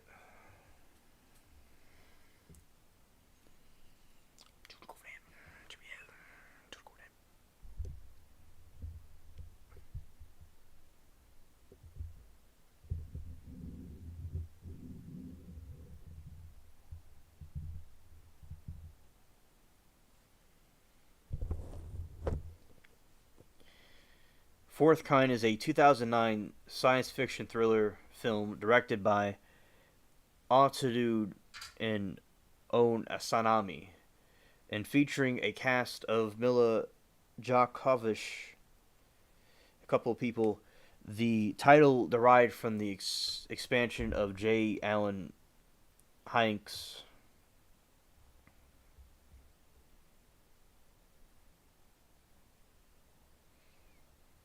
Yeah, the actress from Resident Evil, right? Classification of close encounters with aliens, in which the fourth kind denotes alien abductions. The film is a pseudo documentary portraying the dramatic reenactments of true events occurred in Nomi, Alaska, in which psychologists used hypnosis to uncover memories of alien abduction from her patients and finds evidence suggesting that she may have been abducted as well. At the beginning of the film, Javovish informs the audience that the entire movie is actually real, that she will be playing a character based on a real person named Abigail Tyler, and that the film will feature the archival footage of the real Tyler. The Abigail Tyler scene archival footage is played by Charlotte Milchard. In various points throughout the film, the archival footage scenes and accompanying dramatic reenactments are presented side by side. The film received negative reviews and grossed 447.7 million worldwide.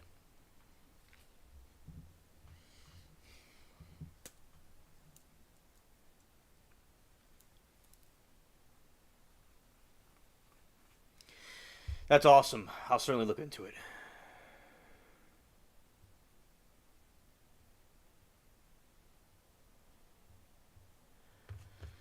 All right.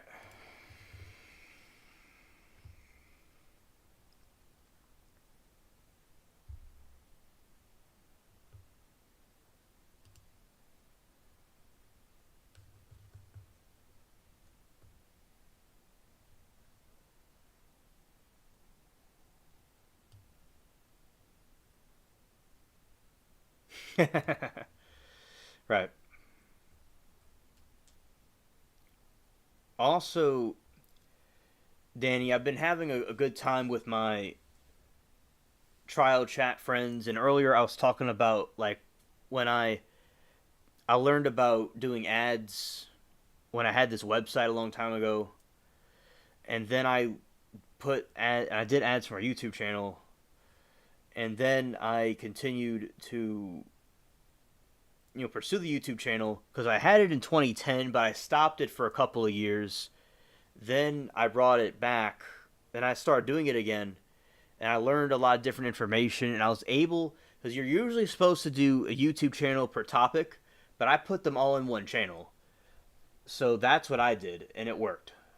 And also, my YouTube channel name came from a sound effect that I did a long time ago that's still going viral to this day from 2017. And yeah, so I had some good conversations today with the chat and all, and I'm glad to see you and talk to you. And it's always nice to see you, Danny. You're a very good friend. And also, I will be ending it, as you very well know. I'm glad that you're able to see me and chat with me, and all the people that came through and said anything or told me hello, whatever. I appreciate it. And the people that were with me in the chat, people lurking, people seeing a rerun, I appreciate it. All right. And also, that is all for now. See you all later. And yeah, catch you later there. Yeah, see you there, Danny. And